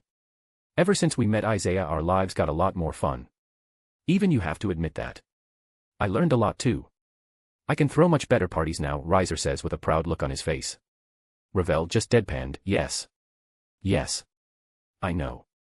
You got nominated as the best host/party planner in the underworld. But that has gotten boring too. I want to see the world, get drunk on a beach in Greece without worrying about some god smiting me. That's what Isaiah is all about. His ideals are much more in line with mine than what our current government is trying to do. Peace is a nice idea. But they really should deal with internal matters first and then try to make alliances with other factions. Another civil war is imminent. And I will not be here when it starts. What about you, sister? What will you do? Riser looked at her. Waiting for an answer.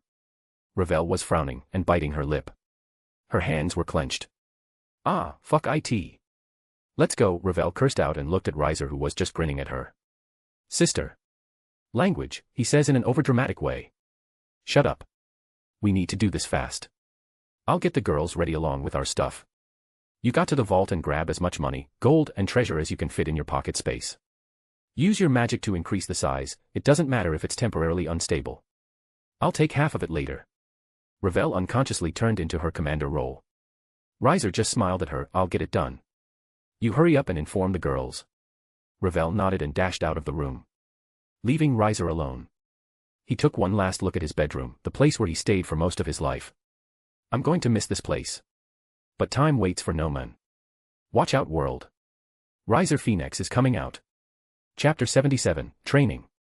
If you want to read ahead or just support me, go check out my Pat. There are a lot of fics and ideas there. Every single one of these fics and chapters will be released eventually. But if you don't want to wait or just want to support me, check out the Pat.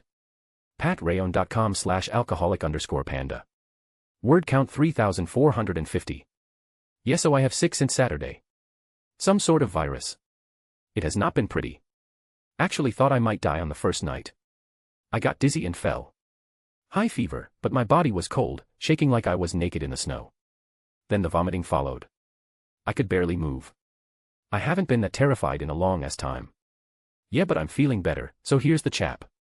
Inside a giant barrier cube combined by Rose's dimension lost. The team was training in their own separate cubes. The grind never stops. That applies to all members of the team. Roswise was on the outside. She was cross-legged as she was focusing on the barrier and her sacred gear. She was keeping the combined might of her team in check. To be fair, none of them were actively trying to destroy her barrier, but keeping their strength in check was not a small task. The barrier started to shake once more, so Rose redoubled her efforts. They really aren't making this easy on me. But that's fine with me.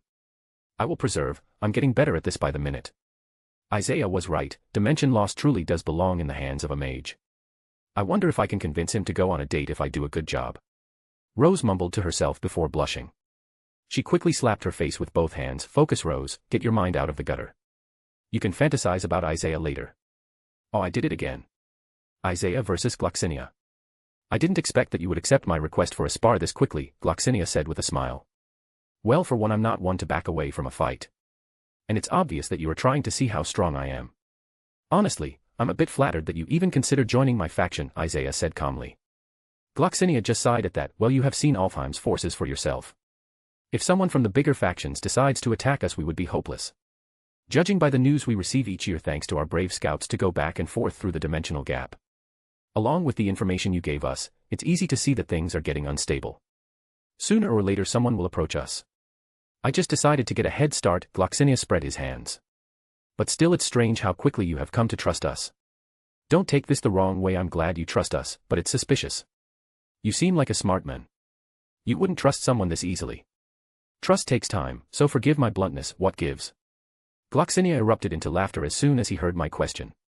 And it wasn't the fake laugh, this one was genuine from the heart. I knew, I was right about you. Here is something we didn't share with you. Another reason why the elves accepted us fairies so easily is because of our ability to see through a person's true nature. Isaiah raised an eyebrow, quickly recalling all the moments he spent with the many different fairies he met. Ah, I see. I was very confused why the young fairies liked us so much. I thought it was because they were curious children.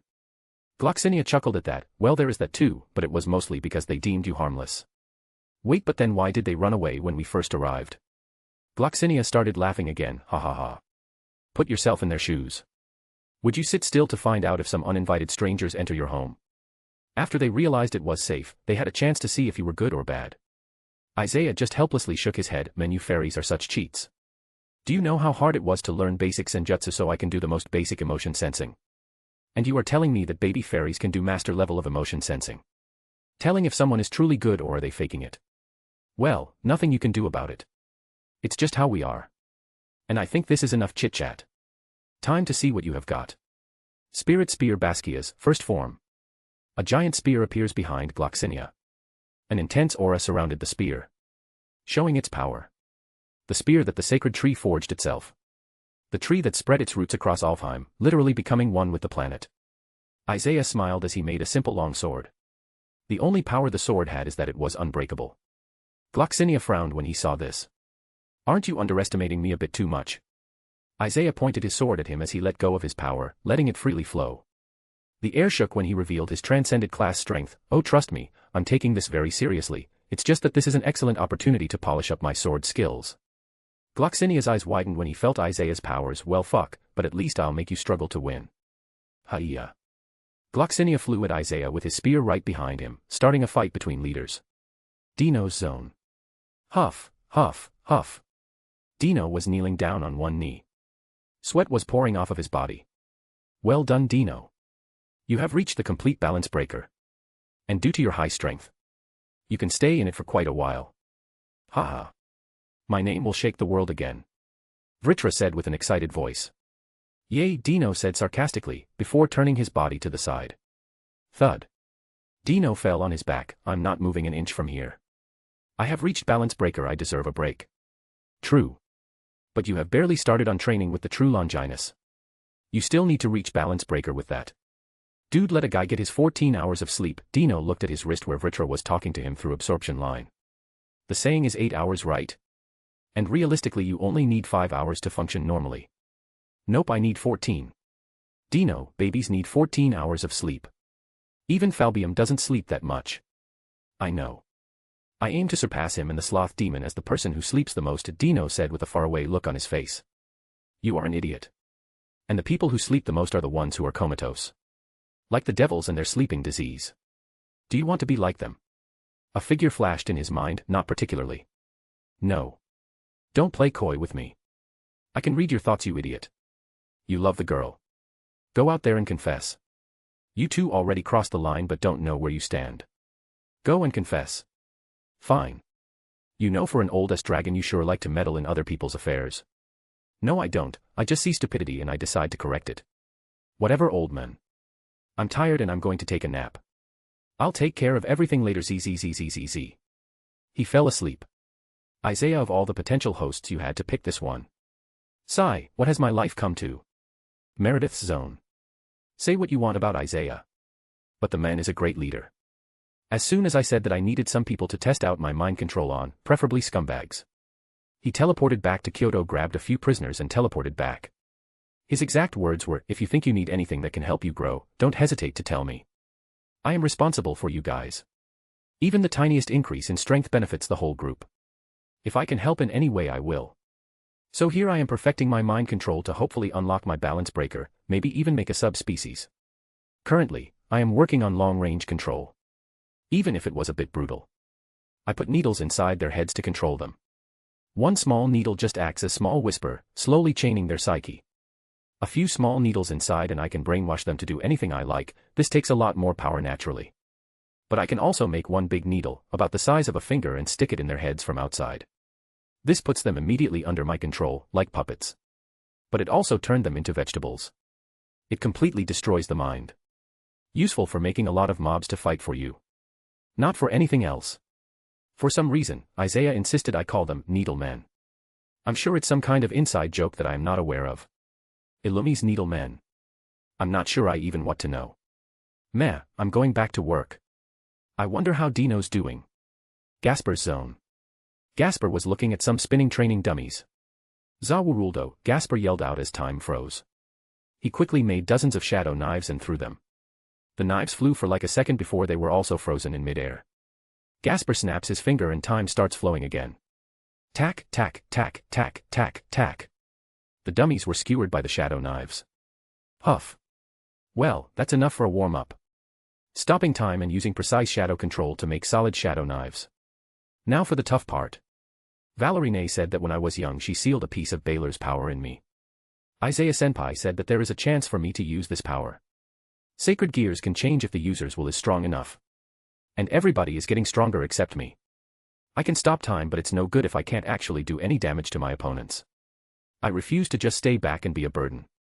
I will do this. Forbidden Baylor View Balance Breaker. Come out, Baylor. Something shattered inside Gasper.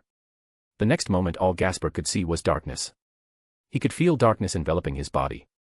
He grew, the darkness was transforming him into a 5-meter-tall monster. It resembles a dragon with multiple wings, a horn, and red eyes. GIVEMEYOURBODY, Give me your body. Set me free. A voice echoed in Gasper's mind. It sounded like someone was scratching nails on a blackboard. Gasper felt that he was losing control of his reason and his body. Back. The fuck off. Gasper used every bit of his willpower to push down the voice and cancel the balance breaker. He slowly reverted back to his normal form. His clothes were torn, revealing the muscles he gained while he was training. Thud. Gasper fell on his back and took a few deep breaths. Okay. That was something. I have a soul or whatever in my sacred gear. Good news, I have a way to get stronger. Bad news, it's like it's stuck in a midway point between a balance breaker and a drive. It's stronger than normal B-dot breakers, but it's also a lot more difficult to control. This is going to be hard. Dio-sama, show me the way. Gasper sent out a prayer into the multiverse, hoping he would get some help from his idol. Valerie's zone. Valerie had sweat pouring down her frowning face. She had her eyes closed as all three of her grails floated above her hands. Arise, evil dragons. Come forth and serve me. Valerie called out. As shadows gathered under her feet. The shadows expanded and... Asterisk roarer. Asterisk X10. She looked at the evil dragons who were starting to reconstruct. I don't require your will, so goodbye. The grails glowed again. The dragons roared in pain as they struggled. No. Kill you. I will burn you alive. Stop it. But their struggles were in vain, slowly their wills were erased, leaving blank states. 10 evil dragon puppets gained. Ugh, Valerie held her head. Ah, that really hurts. But I'm thankful for Isaiah's swords. Without them I would have gone insane. And this headache will only last a few minutes.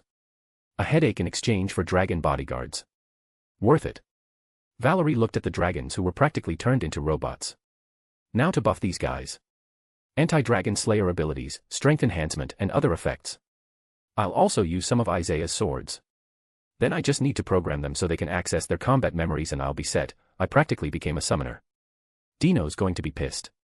After gaining the true Longinus he realized that he was an idiot for going with the fighter route when he could have lazed around if he had summoned/pets. Now he is envious of Tiamat because she can create monsters to fight for her. Kuroka, Kaneko, and Kurama. Kuroka and Kaneko were outside the cube with Kurama who was giving them some tips and helping them.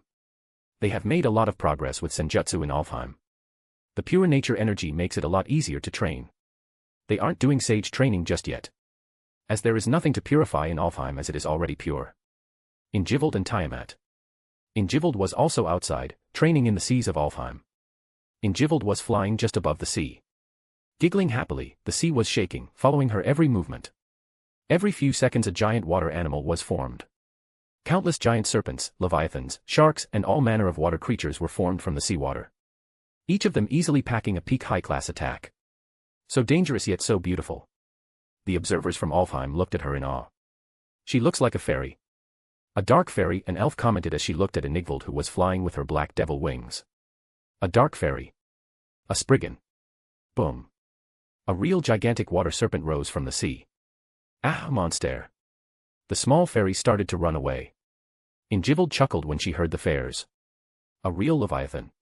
Couldn't you make anything more original, Tiamat-san? Tiamat flew down in front of Ingivald and scoffed, I'm still getting the hang of this. It's weird, to actually create something. I went from being a dragon that can just destroy and hit harder depending on how injured I am, to a goddess that manipulates water and life. You might want to pick up reading manga. Creativity is just hard for some people. It should give you some ideas on what monsters you are able to create. I do admit I did gain some inspiration about water abilities from manga. Ingivald blushed a bit. Tiamat looked down, she never had a creative mind. She just fought and hoarded treasure for most of her life. Along with studying magic to become stronger. Creativity wasn't really ever needed. She looked up at Ingivald, tell anyone and we will have problems. Ingivald grinned as she made a zipping motion on her mouth. Another strong being corrupted by the magnificent Aliu of manga. Asia. Asia had her eyes closed as she was focusing on both of her sacred gears. Twilight healing and Valorant destruction. Two opposing forces were about to form something truly special. Asia's eyes flashed open, combined balance breaker, undying battle medic. Her aura burst out of her. Mana and Tuki blasted out, cracking the ground. Her two twilight healing rings fused and became a tiara with an emerald gem in the center. On her hands, she had small spiked golden gauntlets. That covered her knuckles, the back of her hand and her wrists. FMA, Alex Armstrong gauntlets. Then from the wrists, two wide golden straps, went crisscrossed all the way up her arm to her shoulders. She took out a sword from her back. Demon sword, Lost Wayne. An exact copy of Asia appeared in front of her, in her balance breaker. One that had half her strength. Asia split her strength, the original having half and the clone having half. Let's go, the original said to the clone who only nodded. Both Asias roared out as their auras exploded. Both of them focused their power in their right fists who were glowing from the dense energy the fists contained. Fist of destruction. Both of them punched each other at the same time. Asterisk boom. Asterisk boom. Asterisk crack. But their fists never collided. The sheer force of the punches was preventing them from making contact. The air between their fists was chaotic, the space itself was shaking and collapsing, with lighting energy coming out from it. The backlash from the chaotic energy hit both Asias. Dozens of deep slash marks appeared on their bodies. Only for them to be healed the next second by a green hue. The Ices jumped back, their bodies back at peak shape before they launched at each other again. Aura. Asterisk crack. Asterisk. Asterisk boom. Asterisk. Misaki and Zenobia. Clang. Clang. Clang. Clang. Misaki and Zenobia were currently in the middle of a high-speed sword match. Zenobia was finally wielding Durandal while Misaki was using her sword Sacred Gear. Both girls kept clashing and sending sword slashes at each other. Misaki tried to get her with shadows and Zenobia just kept blowing up the terrain. "Ah, this is so tiresome," Misaki complained as she rolled her shoulders. Isaiah had doubled their gravity and resistant swords. Again. True. But you have just recently joined the supernatural side. I have been here since birth. Trained as an exorcist. And believe me, we are growing at a much faster pace than they could ever reach. For humans we are doing very well, Zenobia said as she laid down Durandal on the ground. Her arms were feeling numb. Misaki nodded. Isaiah said that if we keep up this pace, in a few years we could be contenders for the strongest human in the world. Currently, according to Isaiah, the strongest human is Tobio Akuz, the wielder of the Longinus Canis Lycaon. And after him is my teacher Vasco Strata. If he were in his prime, I believe he can go toe-to-toe with Tobio. We have a lot of training to do if we want to catch up to them. Zenobia sighed. Misaki stretched her back. Well, we have all the time in the world. Thanks to Valerie we don't have to worry about getting old. Otherwise, we would probably be forced to become devils or something. I heard there are other options, Merlin said so himself. Zenobia shook her head. I don't want to become a devil. Isaiah is already one. If I become a devil the chances of our child being born would decrease by a lot. Misaki just facepalmed at that. Do you think about anything else other than having a kid with Isaiah? Yes, Zenobia nodded seriously. Sleeping with Isaiah, having dates with him, having intense sex, having even more dash. Okay. I heard enough. Geez girl, you are thirsty as hell. Zenobia tilted her head. Thirsty? Well, now that you mention it, I could use some water right about now. Misaki grabbed her hand that was about to facepalm. Before slumping her shoulders, just forget it, let's go get some water. In some ways it's better if you don't know these things. I shudder to imagine you with pop culture knowledge. Zenobia was confused again but then just chalked it up to Misaki talking about strange things again. Veldora. Grrrr. Storm clouds rumbled above Veldora as he sat cross-legged in his human form. He had a frown on his face. He was staring at something with a deep hatred. Dragons are the species with the highest potential. But we are also among the slowest growers. A dragon needs many decades or even centuries to become truly strong. It has to do with our magical cores. As we age, the core only gets stronger and stronger. For a dragon to increase his strength quickly, there are two ways. For it to fight constantly, being as close to death as possible to extract its potential. This applies to every species frankly. And to learn more about their respective element and become more efficient with their power. Maybe even change up their fighting style. So I, the storm dragon Veldora Tempest, am about to face my greatest challenge yet. It will be tough, gruesome, and bloody. But I will prevail. Veldora glared down at the pile of science books related to Stroms and lightning. Like they were about to rise and attack him. He flinched away from their bright imaginary aura. Oh, great and wise. Great Red, give me the strength to defeat this opponent. Oh, make. Great Red suddenly twisted his head towards a certain green realm. Did a baby dragon just pray to me? To help him study? I swear each new generation just gets weirder and weirder. A/N. By the way, Veldora is like 50 plus years old chronologically. But mentally he is around 19. Great and wise. Great Red. Two greats, hence why Veldora stopped. It was really funny to me when I wrote it. Gasper. Forbidden Baylor View, then it was recognized a Longinus, it was renamed Aeon Baylor. Chapter 78, Leaving Alfheim and Ambush. If you want to read ahead or just support me, go check out my Pat. There are a lot of fics and ideas there. Every single one of these fics and chapters will be released eventually. But if you don't want to wait or just want to support me, check out the Pat. Patreon.com/alcoholic_panda. Been working on the other fics for a while. Enjoy the chap. Word count 2660. We spent our days training and relaxing in Alfheim. The fairies and elves didn't bother us. Well, the older ones didn't. The younger ones were like puppies. Just go around everyone, curious about every little thing. Gasper took a few photos of them sleeping together with Dino, who didn't notice a thing as they had no hostile intentions for him. Meredith collapsed from the cuteness of the scene. My protege Mini Dio got some photos of her as well. So proud of him. But there is good news. After our spar, Gloxinia talked to the former kings and queens now turned ministers. And they decided to officially join the alliance. I left a giant teleportation sword so we can come in if someone strong comes. I also left a few thousand swords for the elves like I did for the yokai. Then me and Meredith did some ward work again and made bunkers in case of an attack so civilians can hide until we teleported back. Gloxinia will be traveling with us. He says he is too weak and would like to travel the world with us. Enjoy the sights and get stronger in the meantime. Tayamama used her new goddess powers to bless the sacred tree and some other important locations. In exchange, the elves and the fairies will pray to her from time to time. So she can finally start gathering faith. The more people that pray to her, the stronger she gets. Me and her were sitting on top of the sacred tree. This one still needed some extra blessings. Since it was so powerful, any blessing that is put on it needs to be strong as well. This feels weird. I can hear their prayers. But another part of my mind is responsible for them. Which I am so glad. It would be a nightmare if I constantly hear someone in my head. Tiamat chuckles as she snuggles up to me. Well, you are a goddess now. So it is expected. I heard rumors that some gods make dozens of weak avatars of themselves and go around the world, answering a prayer so they can keep getting faith. And to mingle with the humans. I continue to play with her hair as both of us look down on the mythical forest. After another long week of training and then relaxing. It was time for us to leave. We have stayed enough here. We will go back to Kyoto to introduce Gloxinia to everyone and announce that Alfheim has joined Nexus. Asterisk sniff asterisk, do you have to leave? Jurhead clung to her brother. Asterisk sigh asterisk, we have been over this, dear sister. I must do what's best for our people. And I will be back in a few months. You know how fast time goes for our race. You will barely even notice I'm gone. Gloxinia kept petting her head while looking at his ministers. The former kings. Keep things running as usual. You're doing a great job. I will be starting trade relations with the yokai. Their mouths twitched.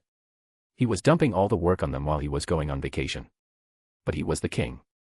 They had to obey his word. Understood. After everything was over, we left for the dimensional gap. Oh. This place is as shitty as I remember it, Dino mumbled. I don't know. I find it mysterious, Misaki said as she gazed at the multicolored space. Bzzzzzzz, a tear appeared in the dimensional gap. Oh, what now? Meredith yelled out. Someone was entering the gap. But that was a sword slash. There are very few swords that can cut through space and open up a portal in the gap. And without even sending out some familiars to scout out the gap. A group walks through the portal. Oh. It's them, Asia deadpanned. You have got to be kidding me, Dino grinned when he saw who it was. Something hilarious is about to happen. I can feel it. Valley, Biko, Artur, Lefay.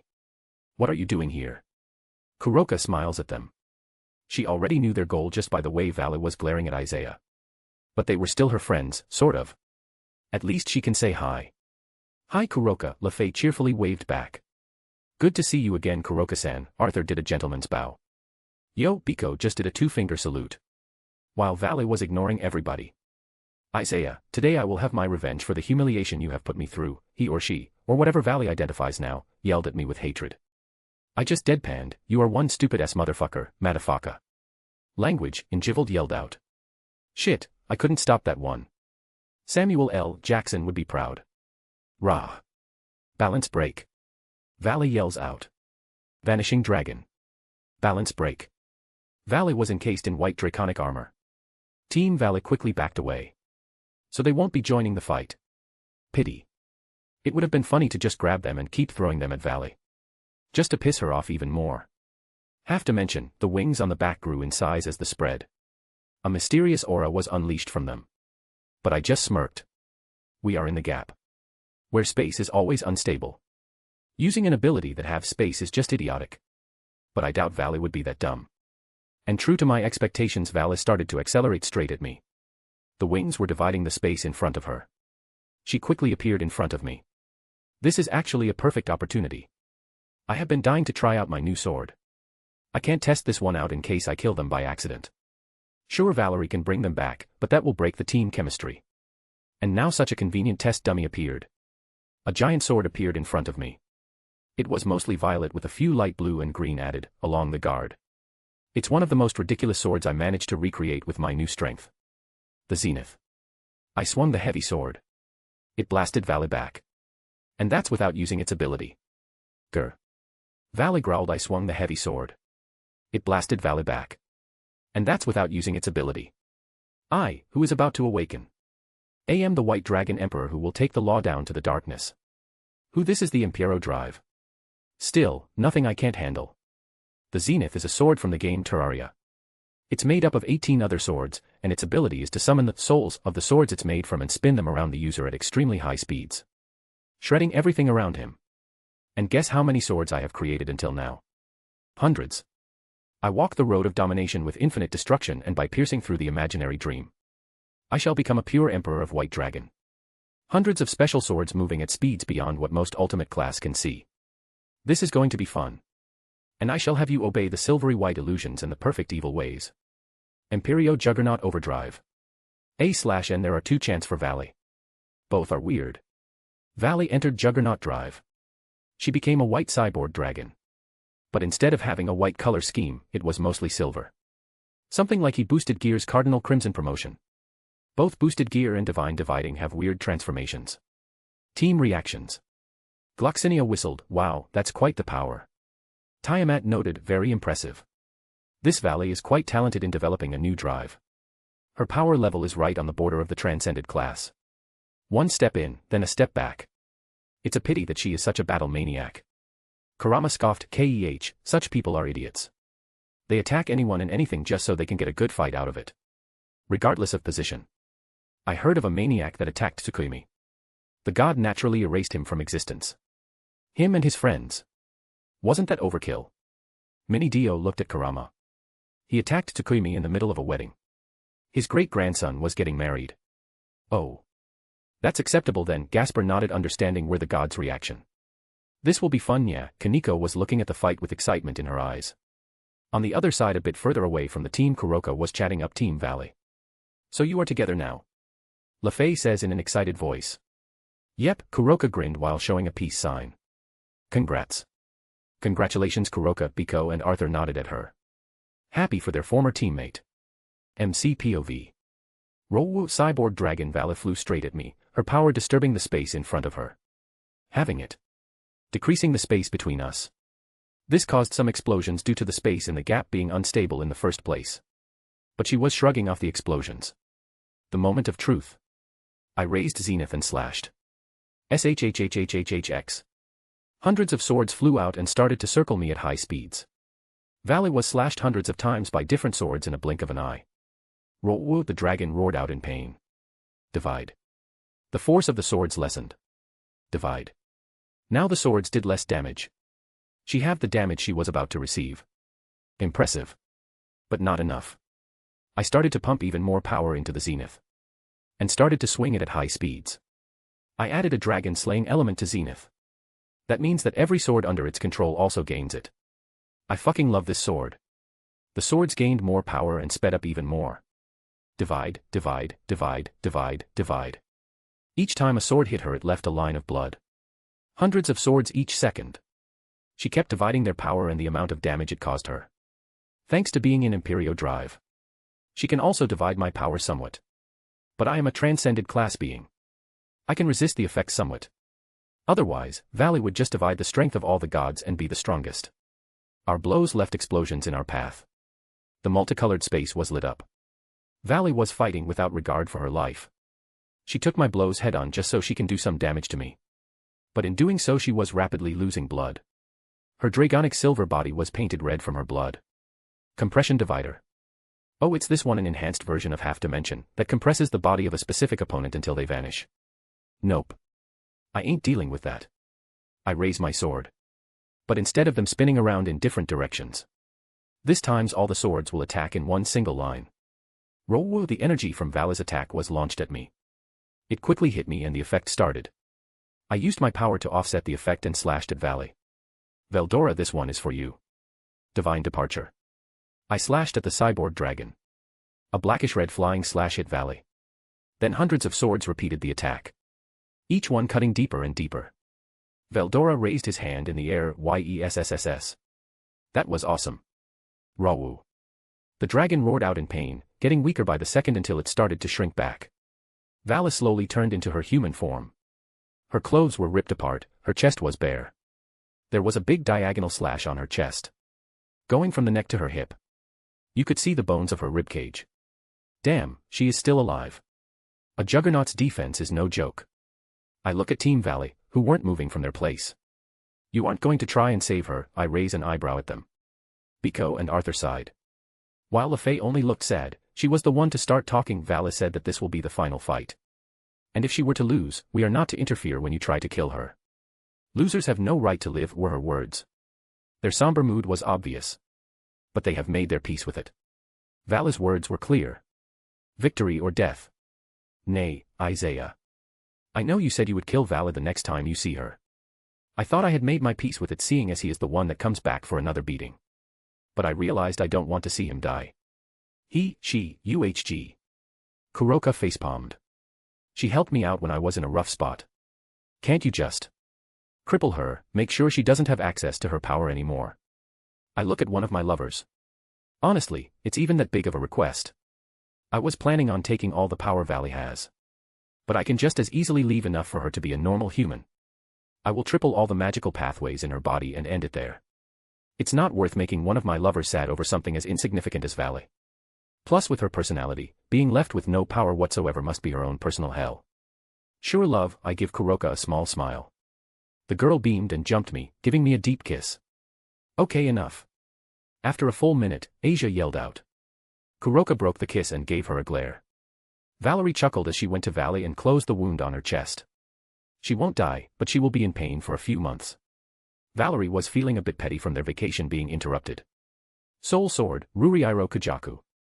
I stab Valley with both swords.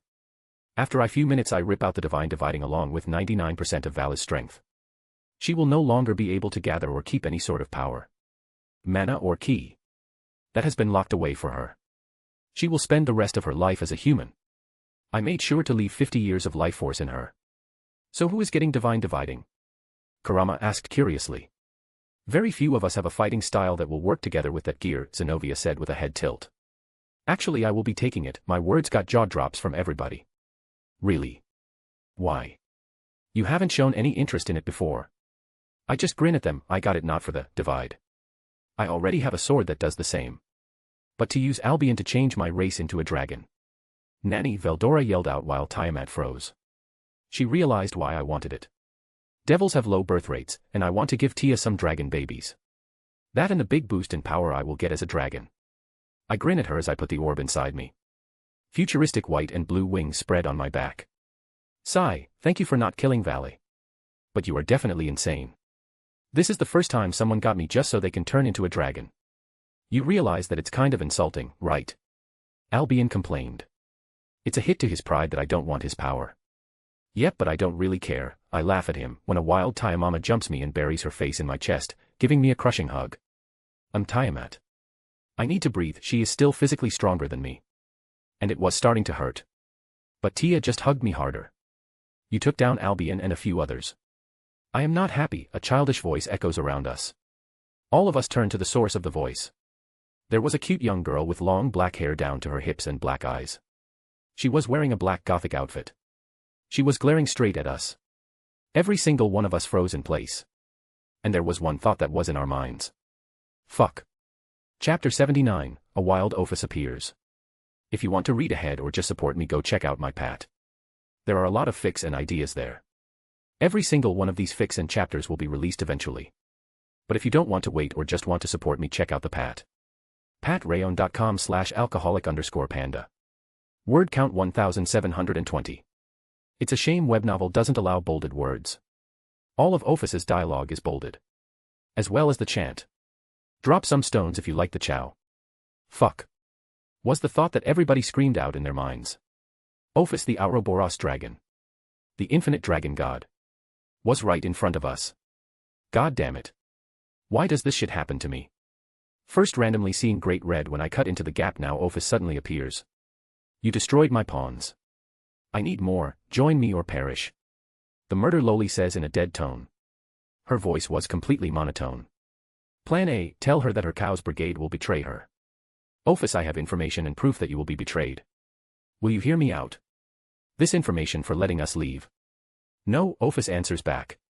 Join me or perish. Fuck. Plan B then. Trick her. Then I challenge you. If we manage to injure you. Will you hear me out, I call out. My team was gathering their power behind me. No, says Ophis, surprising Isaiah and the rest. With your combined might, however weak your attack may be, you are capable of cutting my scales to draw blood, a scratch, but it is an injury. All of us twitched at that.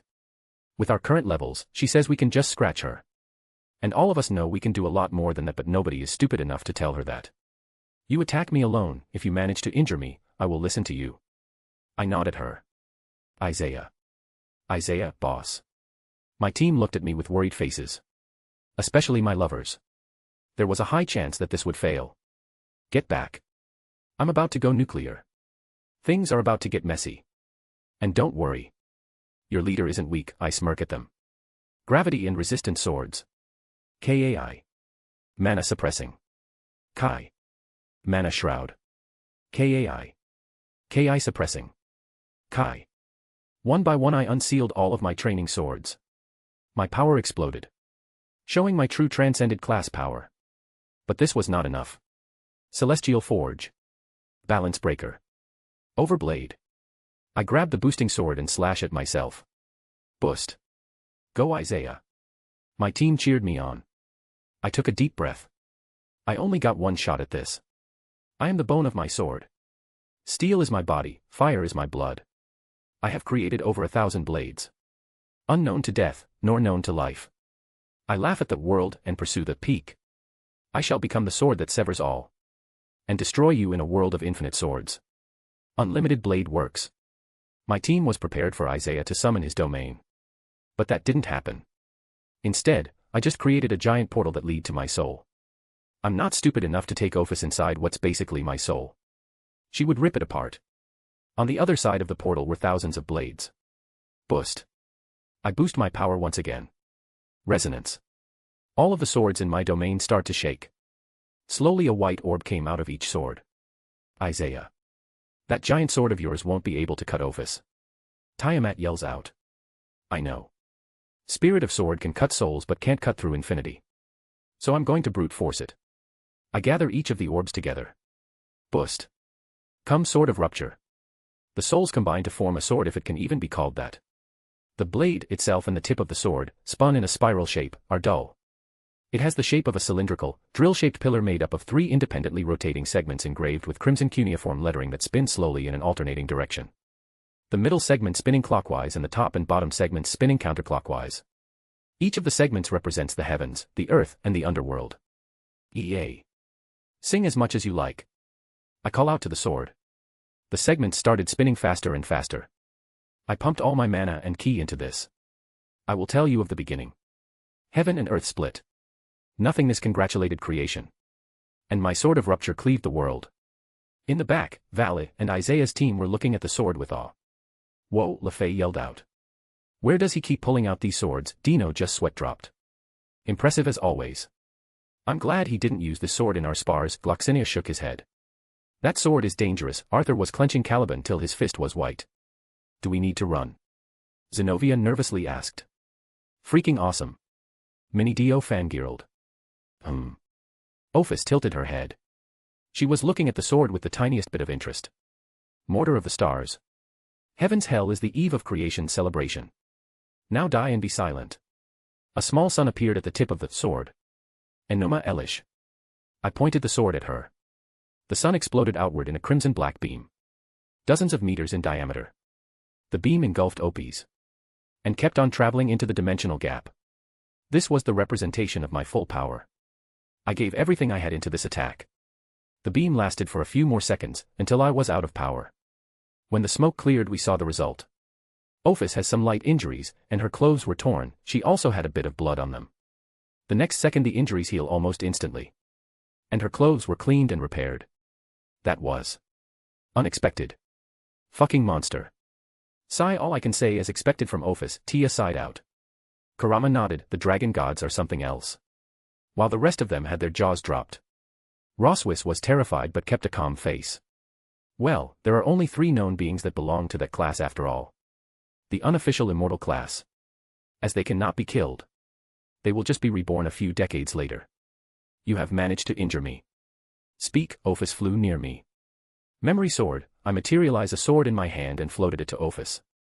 This sword contains the information that I wanted to give you in the form of memories. Just cut yourself a bit on the palm and you will receive the information. Ophis just took the sword and used her finger to cut her palm. The sword will probably break if she tried to cut herself with it. Then she put the edge of the blade on the wound. Soon memories flooded her mind. How Cow's brigade betrayed her, how Chow Chow split her body. How Lilith was formed and became Rizavim's bodyguard. Every single thing the brigade did against her. Ophis came back to reality with the same look as before. Stone cold. Emotionless. So they have decided to betray me. That's a pity. Now I have to eliminate them and start all over again. There was no anger in her eyes. No sadness. Just mild irritation. Probably because she has to start all over from the beginning. And did I just take care of Cow's brigade? I do not like to be in someone's debt. Ophis points at me and fires off a black snake. Before I could even do anything, the snake entered my body and went directly into divine dividing. Isaiah, something is affecting my gear, Albion yells out. You said you wish to become a dragon. That snake will speed up the process. It will activate soon and use Albion to turn you into a dragon. I smile at that. Thank you, Ophis. She probably just helped me out a lot. I open my storage space and pull out a bag of cookies. I open it and float all the cookies to Ophis. What is this? Ophis looked at the cookie with a curious look. That's a cookie, I reply back. And what is the function of this cookie? It's food, you eat it. I push down the smile that was about to form. This Ophis is a lot more amusing. She was holding the cookie at eye level and trying to see if there was anything special about it. I do not require food, Ophis says blankly. I know, but try it anyway.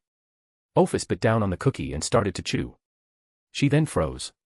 Her eyes widened ever so slightly. She then started to nibble on the cookie quickly. When she finished it, she took another one. She completely ignored the rest of us. And just focused on the cookies in front of her. This is the Ouroboros dragon. Valerie came to my side. Her lip was twitching as she was looking at Ophis. It might be better not to say her name, love. Who knows when she might change her mind and kill us. One by one my team started to get closer to me. Ophis finished the last of her cookies and a flash of disappointment appeared in her gray reptilian eyes for a single moment before they went back to normal. Where do I get more?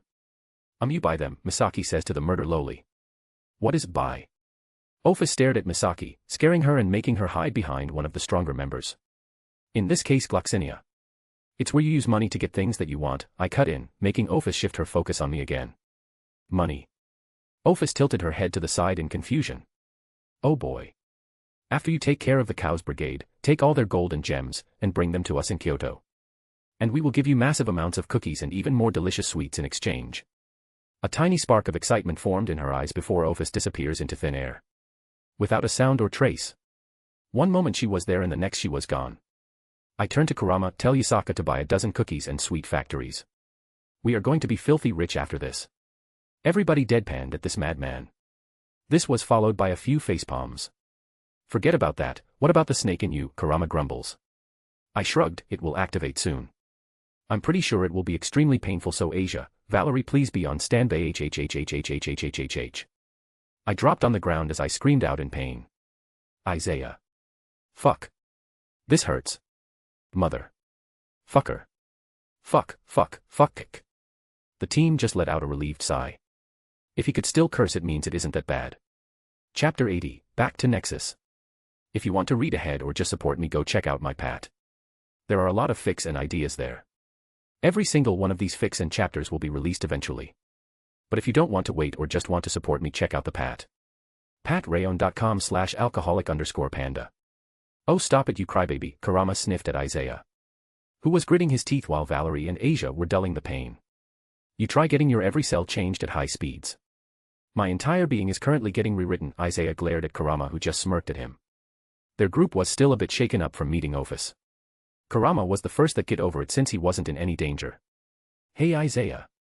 Kurama said seriously, grabbing his attention. What? Isaiah gritted his teeth. Even if Valerie and Asia dulled the pain, it was still not enough. You planned to become a dragon from the start. I always wondered why you avoided killing the red and white emperors, but you were letting them live, like pigs to be slaughtered. Everyone turned to Isaiah, who just nodded. Yeah, I planned on killing Drake's host, I really dislike him. But I left Valley alive just in case the other one somehow dies. Isaiah groaned on the inside. Fucking plot armor saves the pervert again.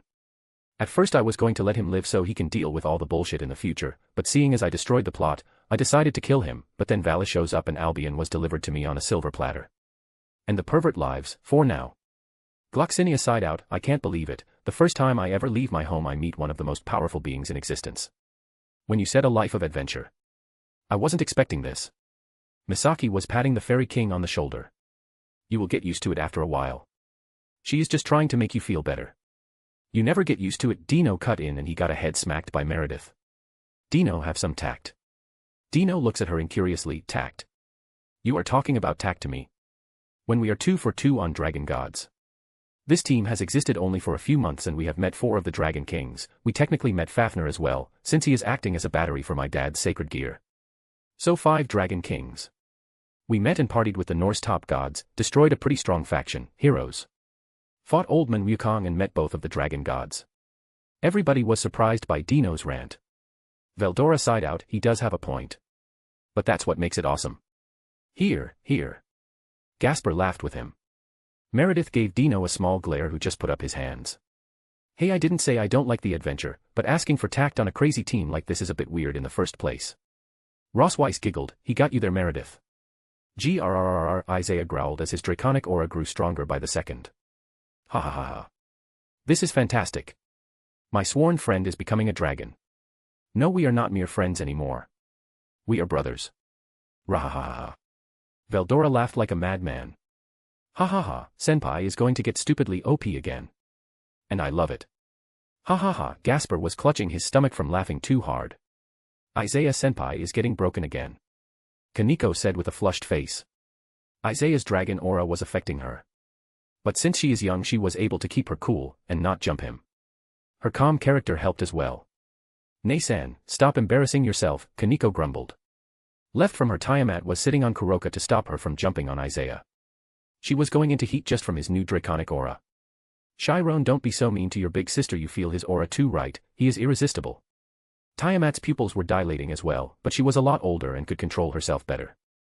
So she just increased her weight just a bit to weigh Kuroka down even more. Injival grinned as she kneeled in front of Kuroka. You look like you need to chill down, she pointed her hand at her. Kuroka's eyes instantly widened, no ing-chan. Wait. Splash. Water came out of her finger dousing Kuroka and Tiamat. Nya. It's cold. Kuroka started to scream, while Tiamat just smiled at their antics. The water did nothing to her. She was a goddess of the sea. It was like trying to make water wet. Kuroka, calm yourself, Tiamat smirked at her, you are supposed to set a good example for your sister. And she is the one setting an example for you. Nya. You guys suck. Kuroka slumped on the ground, not resisting anymore. A bit further away Leify and the rest were around the collapsed valley. Well, I told her, Lefay grumbled as she healed up Valley. The now very weak human Valley. Sigh, we did warn him. Ugh. Why is this so confusing? Biko graved his head. Arthur just shook his head, raised his hand, and made a communication magic circle appear on his palm. A few moments later a holographic Azazel appeared. Good evening, Governor General. I am afraid I have some bad news about Valley. Where are you at the moment? Arthur says in a calm, composed manner. Sigh, hi, Valley, huh? What's that stupid kid of mine done now? Azazel says with an exhausted look on his face, as for my location, I arrived in Kyoto and I have been busy researching this new type of barrier that the yokai have. Some really interesting stuff. Isaiah's eyebrow starts twitching. Arthur and Biko started getting nervous. Isaiah appeared next to Arthur. We will be brining them back to Kyoto. And you and me are going to have a little chat, Azazel. The Fallen just facepalmed, crud. Really, Arthur? You couldn't have said something about them being near you. Arthur had drops of sweat fall down his face, and respectfully, I'm not in any position to make moves like that. Or we might just lose our heads. Sigh. Fine. I'll wait for you in the nearest Ape club here, I am looking forward to seeing some sexy yokai lady dash. Isaiah cuts him off, no, you will enter Yasaka's castle. She has already been notified. We will be arriving there in a few minutes. Isaiah glances at Arthur who gets the message to end the call. Beep. Isaiah sighs, everyone get ready, I'll teleport us to Kyoto. Azazel is trying to sneak in through wards. Which I should have seen coming. Dino just facepalms and hides his face, really dad? Really? Rahahaha, Dino's dad has balls, I'll give him that, Veldora laughs loudly. Kurama smiled, I informed Yusaka, she will go and pick up Azazel. Isaiah, are you sure you in any state to make such a big jump? Isaiah was sluggish and was grimacing when he moves. I have to be the one to do it. I should be able to handle it, even if it will be painful. Gather around. Everybody moved closer to Isaiah, who made a 4-meter sword. This one is linked to the giant beacon we have in Kyoto. It will send us right to it. This will be somewhat uncomfortable, so I suggest you prepare yourself. Isaiah pumped power into the sword. Shhhhhhhhh. It ripped a portal right below them, swallowing everyone in an instant, erasing all traces of them in the gap, like they were never there in the first place. Chapter 81, Azazel Visits. If you want to read ahead or just support me, go check out my Pat. There are a lot of fics and ideas there. Every single one of these fics and chapters will be released eventually. But if you don't want to wait or just want to support me, check out the Pat. patrayon.com/alcoholic_panda. Word count 1820. Shhhhhhhhh. A tear in the air appeared next to an array with a giant sword in the middle. The sword was easily 10 meters in height. From the tear, people started to fall. Tap. Tap. Tap. Tap. Isaiah landed a bit more roughly than the rest. Thap. Asterisk thud. Asterisk the unconscious Valley hit the ground hard. Everyone turned to Biko, who was the last one holding her. My bad, Biko sheepishly scratched his head. Kurama just facepalmed. Let's just go inside. My other clone is waiting in there. LaFay tilted her head. Other clone. What about the original? Kurama just smirked. He is busy in transitioning into a sage. This time when Biko dropped her, Arthur was there to immediately pick Valley up. A sage? Are you serious? So he is going to be just like Gramps, Biko yelled out. Yep, now move, Isaiah groaned as he started walking, and everyone was right behind him. A few minutes later they reached the meeting room. Yasaka comes in. We have Azazel in the waiting room. I will send someone to bring him in. Kurama nods at her, then turns to the rest of the team who were grinning at him. They were making fun of him because of how he acts as leader. Shut up, he growled at them. All of them just smiled harder. Isaiah sits casually on the chair next to the throne. Seeing as Nexus doesn't have an official HG, Kyoto is still Kurama's territory, so he sits on the boss chair. Not that any of them care about things like that. Isaiah is the leader. As long as everybody treats and respects him as that, everything else is meaningless. Azazel enters the room. Azazel enters the room casually. Like he wasn't caught testing out and studying the yokai wards in secret. Really, Dad? Studying our wards in secret? I at least expect you not to get caught. Why didn't you send someone else to do it? Dino grumbled, a bit put off by his father's actions. Ha ha ha. It was a new type of ward. I couldn't let a few amateurs do the job, so I came here in person. Azazel laughed without a care in the world. Good to see everyone. I see there are some new faces. He turns to Tiamat, Roswis, and Gloxinia. Good to see you again, Azazel. I see you are as lazy as ever. Tiamat watched him carefully as he walked to the guest table. Ha ha ha, what's the point of being a leader if all you do is stress out? I need to have some downtime as well. But you are certainly a surprise. Who would have expected that you would become a goddess? I couldn't believe it when I heard the news, Azazel said as he stroked his beard. I have Isaiah to thank for that. Tiamat threw a loving look at Isaiah, who smiled at her. Azazel smiled. Interesting, who? And the new recruits. Roswis stood up. Greetings, Governor General of Grigori. I am Roswis of Asgard. Former bodyguard of Lord Odin. Azazel raised an eyebrow. She is at best in her mid-20s. Old man Odin might screw around, but his advisors won't allow anyone weak to guard him. She must have some serious talent to get that position. Barakwil mentioned her, but seeing is believing. Azazel nodded at her and turned to Gloxinia, who just smiled. Greetings. I am Gloxinia, the Fairy King and ruler of Alfheim. The newest member of this team and an ally to Nexus. Azazel.exe has stopped working. Rebooting. He is the Fairy King in Alfheim. This means the fairies have moved to Alfheim and have been there for a while. He couldn't have taken over Alfheim by force. The realm would have resisted him, and he would be stuck there. Just by being here means he has been accepted by the realm. Therefore by the elves. His strength is not to be underestimated either. I can't tell much, but his strength should be somewhere just below mine. He is young, but he can grow stronger, especially on this team of monsters. I see. It's a pleasure to meet your highness, said with a smile. Krrrrrrr. Team Valley just walks through the doors. Valley was somewhat conscious now and looking a little pale. Azazel, there was a complication, Arthur says with a strained voice. Azazel frowns and goes to touch Valley on the shoulder. He notices right away that the gear is gone and Valley has lost her strength. What happened? Azazel turned to Isaiah.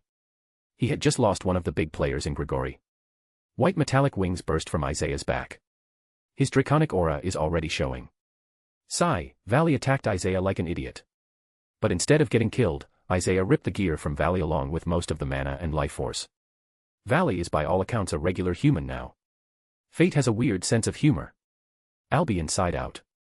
Damn, Azazel cursed under his breath. Just great. He has only been a devil for 10 or so years.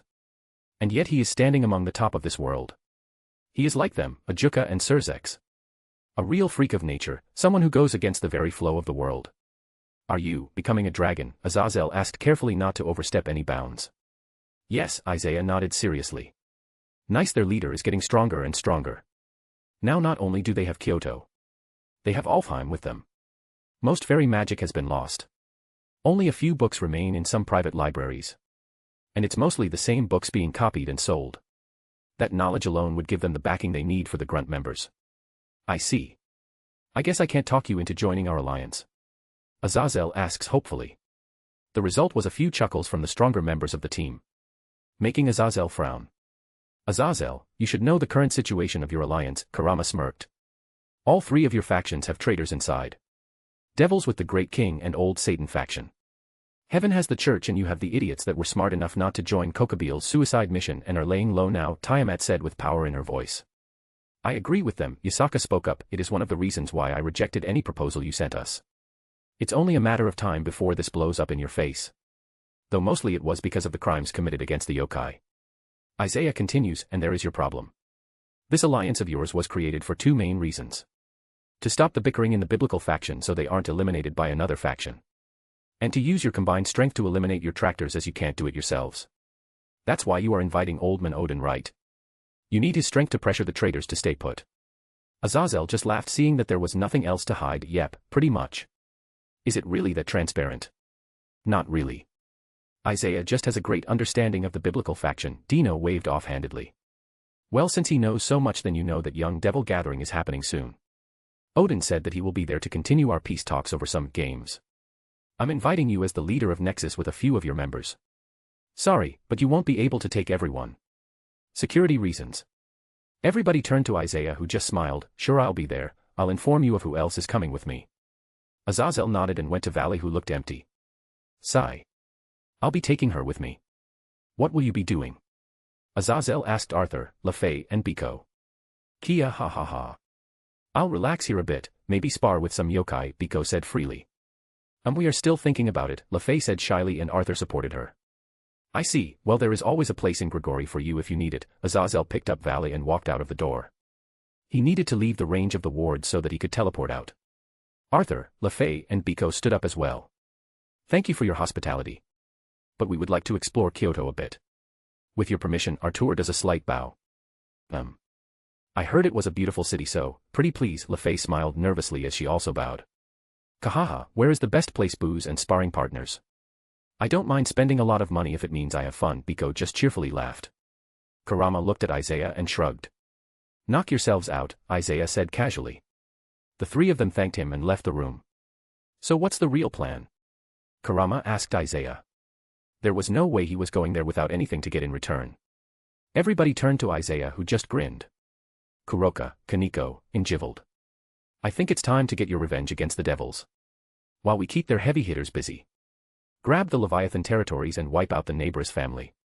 All three girls had bloodthirsty smiles on their faces. Gladly. Beep. Gasper pulls out his phone. Senpai, the guards say that they intercepted a devil that came with his entire peerage. He introduced himself as Riser Phoenix. What is that moron doing here, coming uninvited? Especially in these times. This is yokai territory. Did the alcohol finally catch up and he got brain damage? Whatever, I'll go handle this myself. Isaiah pulled himself up, groaning a bit. Right, this is getting annoying. Albion, how much longer until the transformation is finished? It will be over in about a day. It really is unbelievable. Normally this would take months. But Ophus's blessing is spreading things up. Quite frankly, you will be getting the best possible results. Just as a transcended being turning into the strongest race would have gotten you a pretty big boost. Add Ophus's blessing. And you have a monster. Albion spoke through the wings. Right. Ophus. Wonder what that murder loli doing right now. OP's POV. Boom. Another branch of Cow's brigade was turned to dust. The white-haired devil is sneaky. He always runs away. Irritating. The sword devil said I should gather treasure in exchange for cookies. Gold, silver, and gems. But I remember these weaklings saying that art is valuable. Along with books and potions. They complained a lot. I should have erased them. But now I know. Everything has some value. So I'll just take everything and give it to the sword devil. The sword devil is smart. He will turn shiny rocks and paint on paper into cookies and sweets. He said to go to Kyoto. What is Kyoto? I'll just find the sword devil and ask him. A/N. Office robbing bases for loot to buy cookies XD. Chapter 82, Alcoholic Charter. If you want to read ahead or just support me, go check out my Pat. There are a lot of fics and ideas there. Every single one of these fics and chapters will be released eventually. But if you don't want to wait or just want to support me, check out the Pat. Patreon.com/alcoholic_panda. Word count 1950. Riser POV. Maybe, just maybe coming uninvited was a bad idea. Riser and his entire peerage were surrounded by yokai guards, who were even more hostile when they saw Ni and Lee, two Nikomata girls who were turned into devils. Can you try not to be so hostile? I'm here to visit my friend Isaiah. I try to calm them down. Fighting the yokai will only make things worse for me.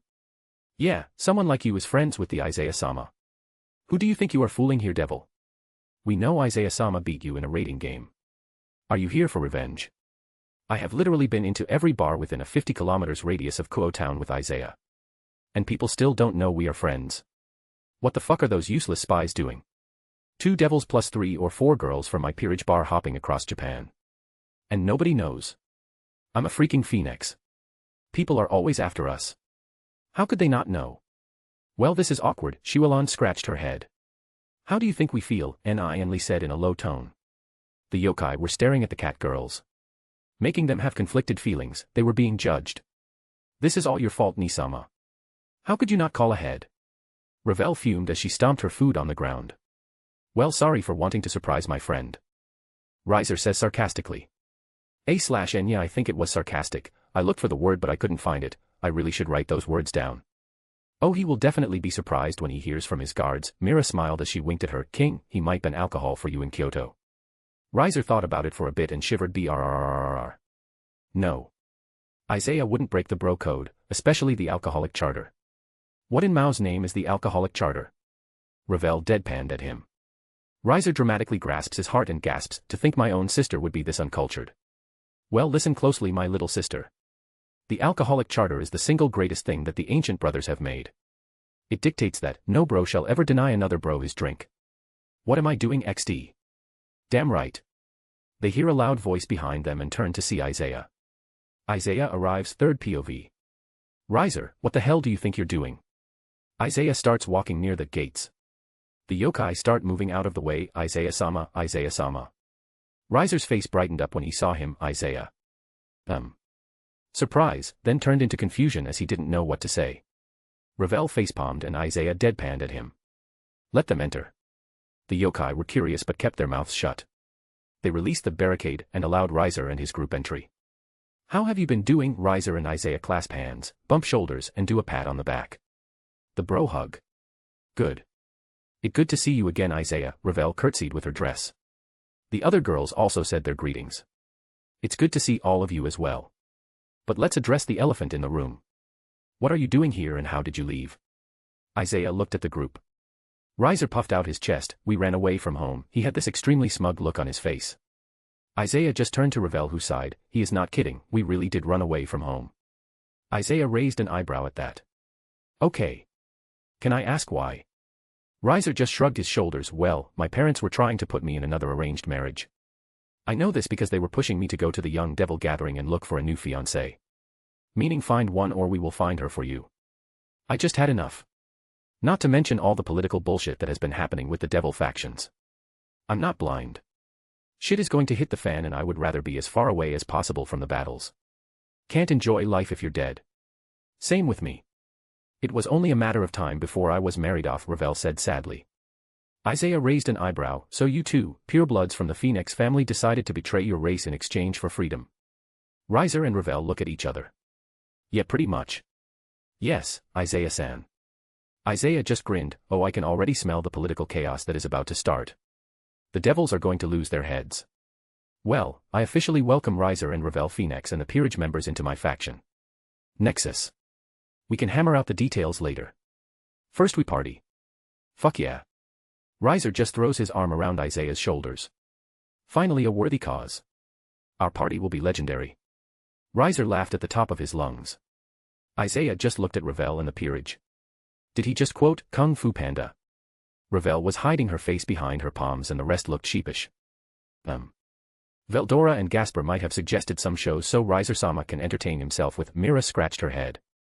Zulian, who was next to her, snorted, right, and who was with our king through each movie and anime that he watched, and was yelling at the TV during JoJo's. She smiled at Mira, who just blushed and coughed in her hand, avoiding eye contact. Isaiah just chuckled and shook his head. Damn, Gasper and Veldora do good work. I think they are literally the apostles of the otaku god. From devils to elves and fairies, everyone they meet is becoming cultured. Riser's group reunited with the team. 15 minutes later, all of the introductions were finished and the party started. We invited a few more of the upper echelon of the yokai. Well, the ones who didn't have a problem with parties. People were mingling, talking, and drinking. Nobody said anything bad about Riser and his peerage. But considering they were my friends, nobody could either. But the yokai relaxed around him.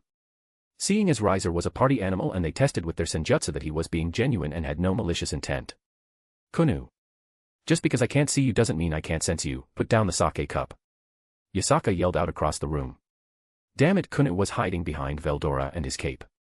She hoped to have a taste of this sake that the adults liked. Rahaha. Better luck next time, Squirt. Veldora patted her on the head, making the little girl pout. Sigh. Forgive my outburst, you were saying, Revel-san. Yasaka turned to the blonde girl. It's of no issue, Yasaka-sama. Since you are in charge of logistics, I am hoping to try out for a position there. I am essentially the one that is managing my brother's peerage and I have had training to manage my family's businesses. Revel said with a smile. Well, we will test you and see how you do. If you are as good as you say you are, we will give you a good position. Revel thanked Yaska and both of them clinked their glasses. Nay and I. Yes, Li. Isn't he adorable? He is, isn't he? The two cat girls ganged up on Gasper. Don't call me adorable, he said in a low tone, almost a growl. So cute. They jumped the poor guy and started to hug the life out of him. Gasper looked at Dino with pleading eyes, begging for help as he was the closest to him. Dino noticed the stare and looked back only to see Gasper trapped in between two scantily dressed cat girls, begging for help. Dino smirked and raised glass, his middle finger pointing at Gasper. Gasper's eyes widened. Traitor. Dino grinned. Our revenge is sweet. So what exactly do you expect to accomplish here? Isaiah asked Riser. Both of them were to the side drinking like old friends. Nothing really. I just know I didn't want to stay in the underworld anymore. You made me quite jealous. Traveling across the worlds while I was stuck playing the pureblood devil.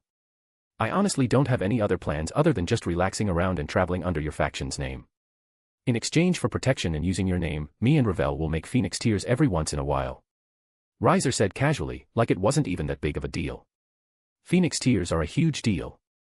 It's one of the reasons why the Devil faction is so politically strong despite all the bullshit they have done. Every faction wants a life-saving item.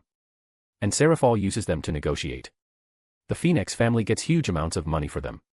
Are you sure? Isaiah asks calmly. He also didn't value Phoenix Tears that highly. He has healing swords. They might not heal you when you are half dead, but fatal wounds can be healed. Also, creating Phoenix Tears is difficult. It takes a lot of time and stamina to make one.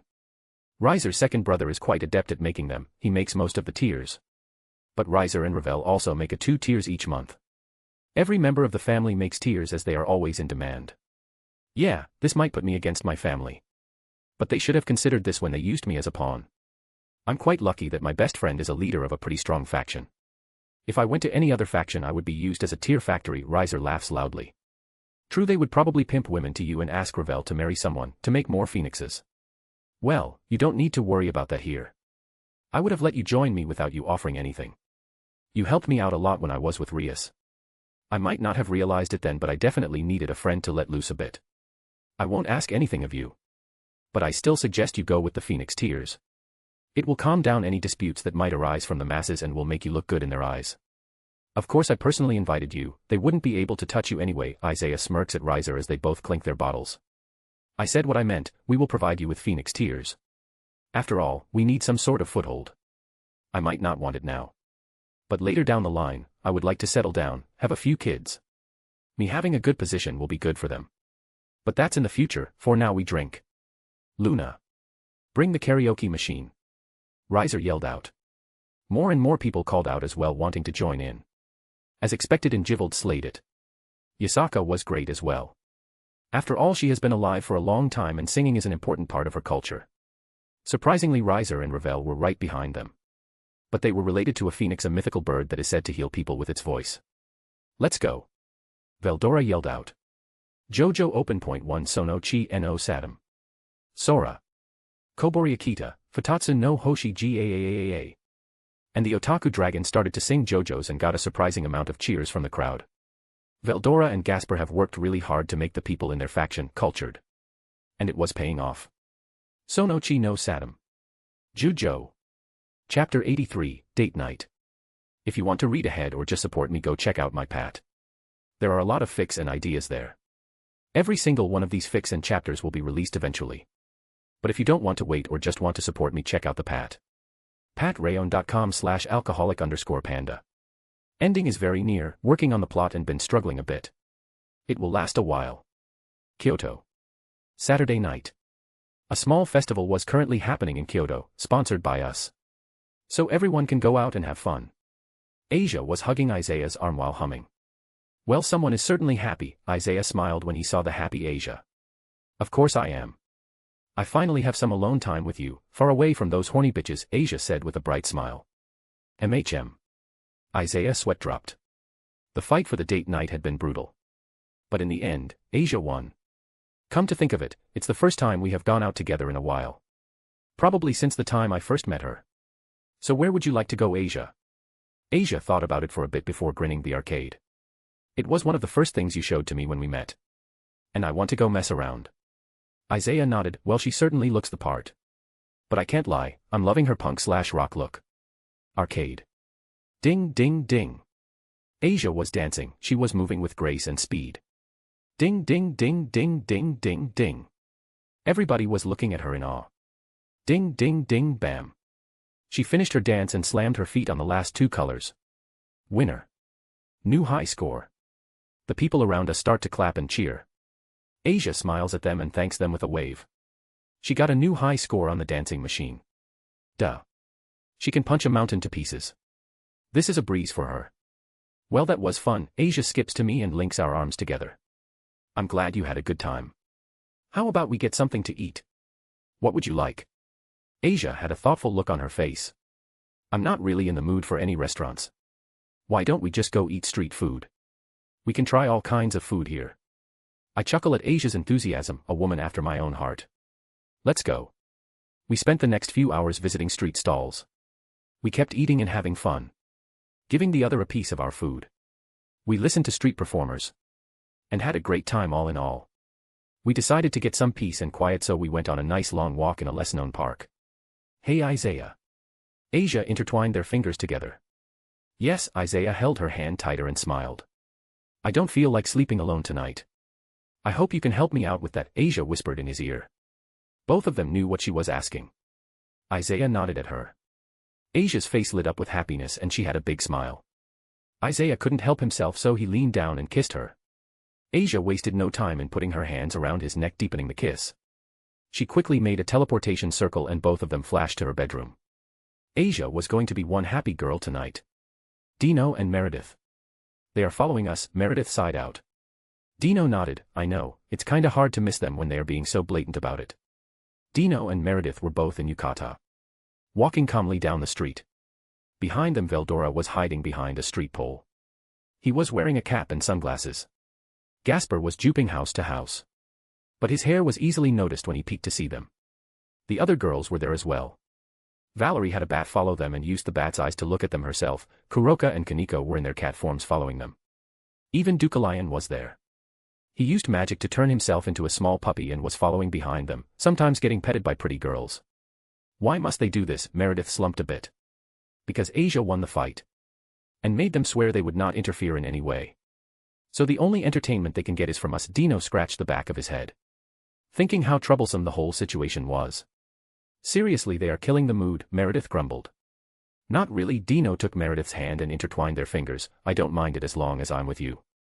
Meredith blushed from her ears all the way to her chest. She practically had steam coming out of her ears. But she gathered her courage and leaned closer to him. So you can be romantic when you want. Yeah. No more messing around. Now I am certain. Meredith, do you want to make this official? Dino looked straight into her eyes, waiting for an answer. To say that Meredith was shocked would be an understatement. You mean it? She said speechlessly. Dino nodded seriously. Meredith squeaked with happiness before jumping in his arms and kissing him. The chaste kiss was filled with emotions. When both of them separated, they looked at each other with affection in their eyes. But it seems they forgot about their stalkers, who all jumped at them. Congratulations. Gasper appeared from above them. Rahahaha. Way to go, Dino. Volota appeared in this stalker clothes. I'm so happy for you, Nya. When can we expect the babies? Kuroka had a teasing look on her face. I'm happy for you, Kaneko smiled at them. Woof, Dukalien barked, agreeing with her. Dino and Meredith's faces were bright red from embarrassment, but they accepted their thanks. They are now an official couple. Gloxinia and Misaki. Thank you for accompanying me, Misaki. I would be very lost without a guide to help me. Gloxinia smiled at her. His wings were retracted and he had an illusion over him to make sure that he doesn't gather any attention. Misaki blushed slightly. No problem. I wanted some peace and quiet away from the team anyway. Gloxinia laughed at that. They are quite the rowdy bunch, aren't they? Misaki laughed that they are. Hey, Gloxinia, have you tried pizza yet? He looked at her with a confused expression. Pizza? Is that food? Then no, I haven't. Misaki smiled brightly. Well, we can't have that.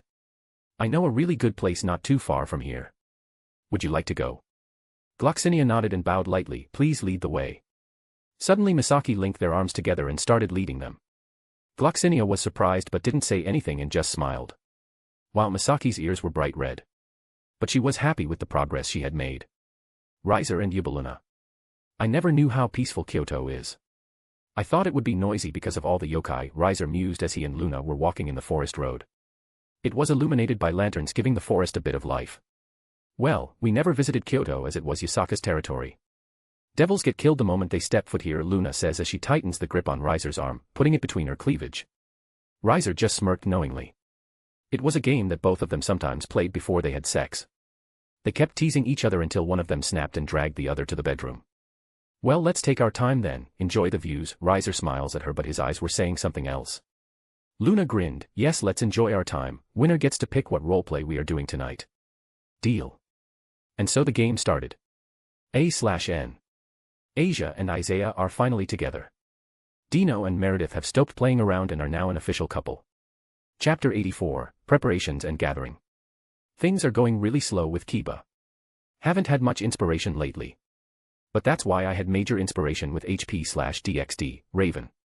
It's up to CH20, I have been writing on the other fics, all while brainstorming ideas for Kiba. It will come to me. It always does. Word count 2000. Sunday morning. Day after the festival. Every one of the top echelons was slowly gathering in the dining room. Only Riser and Revel were here from their side. Isaiah informed them that they will be reviewing their plans for tonight. For the young devil gathering, Veldora was scarfing down food. For breakfast, there was a large variety to choose from. Egg Benedict, pasta, pizza, sandwiches, rice, fish and miso soup. Everybody could choose what they wanted to eat. Chew, chew, chew, delicious, nom, nom, nom. Tiamat got a few tick marks on her forehead just from listening to Veldora scarf down food. In a childish race with Gasper to see who can eat the most. But Gasper was smart and put a sound barrier around him and didn't eat like an animal. Nom no, bam. Tiamama grabbed him by the head and threw him into the wall, leaving a Veldora-shaped imprint before he fell to the ground. Okay, I deserve that, Veldora called out. Laughter and chuckles soon followed. Isaiah tapped his glass with his fork. The clinking sound gained the attention of the rest. Now that we are all somewhat awake and fed, it's time to talk about tonight. We have already made the plan, but one last check won't hurt anybody. Let's start from the top. The Young Devil Gathering starts tonight. As is included in the name, it's where young devils go and show off their strength in raiding games. Many foreign guests are coming to this gathering. I have no doubt in my mind that the biblical faction will try and convince them to join their alliance. Rose nodded and spoke up. I have heard back from Asgard. Lord Odin and his new bodyguard will be attending. For further security, Barakweel from Grigori will be escorting them. Oh, and I just got news this morning. Luff from the Celtic Pantheon will be there as well. Gasper smiled proudly. Isaiah instantly knew where he got the news from. Well done, Hacker Brando. You are one step closer to becoming as cool as Dio. Tiamat mumbled. Interesting. I thought it was a coincidence, but it appears not. Yesterday there were rumors amongst the sea gods. Poseidon has left Atlantis. I assumed it was just one of his walkabouts in the deep seas as he sends his avatar into the mortal world. But maybe the Greeks will make an appearance in the gathering. Valerie glanced at Tiamat. You can communicate with other gods. Tiamat shook her head. No, it's like hearing a whisper from the sea. Some of the stronger sea creatures saw Poseidon leave. They told other creatures, and if enough sea creatures talk about it, the rumors reach us sea gods as it is our domain. Kurama had an understanding look on his face. It's the same with me. Well, almost. Nature gods and sages are pretty linked. I have been hearing some random chatter. Made me laugh too. Some noble devil from a lower house got killed by dryads. He boasted about his stamina and wanting them in his peerage. Got sucked dry. Quite literally. Auk. But still funny, Riser chuckled. He had already seen too many idiotic acts done by his people. Hee hee. Looks like this gathering will turn out more interesting than we thought. Velodra sat down on his chair. Even without us causing all the chaos. Kuroka nodded as she chomped down some tuna. These people have been enemies for centuries. Grudges like that won't go away that easily, Naya. Isaiah nods. So as planned, I will go to the gathering with Asia and Rose as my bodyguards. Isa being there will make Diodora act. Trying to get close to her. Asia can just erase him on the spot. Since he was the reason she was expelled from the church, and almost killed by the fallen so he could reincarnate her. Crack, crack. Everybody turned to Asia, who was happily smiling while cracking her fingers. I need to express my thanks to him. After all, if it wasn't for him I wouldn't have met Isaiah. So I will thank him, with punches filled with gratitude and pain. Rose will be there because of Odin and she can protect us if something unexpected happens. Roswis had a serious expression on her face. I will do my best. I nod at her. In the meantime, Ingeveld, Meredith. Dino will go and attack the Leviathan territories. I really love old devil laws. They made it so things are heavily in their favor. Especially for the Big Four. Ingeveld can legally go and kill everyone who had anything to do with the attack on her and her parents. Ingeveld smiled as her control over her power slipped, and that's exactly what I'm going to do. Well yeah, with her taking the Leviathan territory we will have a base of operations in the underworld. Dino and Meredith will support her. Along with an army as a show of power. Kuroka, Kaneko, Veldora will attack the neighbor's family. They will also have troops, but I don't think they need them. I turned to Kuroka and Kaneko. They had an evil glint in their eyes. And their tails were swishing around, looking forward to getting revenge. As Neighboress was involved in her family accident. Ingeveld can legally take them all out. That's why Gasper, Misaki, and Tiamat are heading to wreak the GAAP family. Or what's left of them at least. What about me? Gloxinia points at himself. Sorry, Gloxinia. You are too high profile at the moment. But you will have your fun later on. Gloxinia shrugged. Meh. That's fine with me. I'll use the time to catch up with the new technology. Earth has loads of interesting things. The ruler of Alfheim attacking the devils sends the wrong message. We are technically allies. If I started bringing other people in this attack, the devils might just assume we are out to war. Then they will bring their whole alliance with them. They will probably play that angle anyway. But we have the old stupid laws to back us up.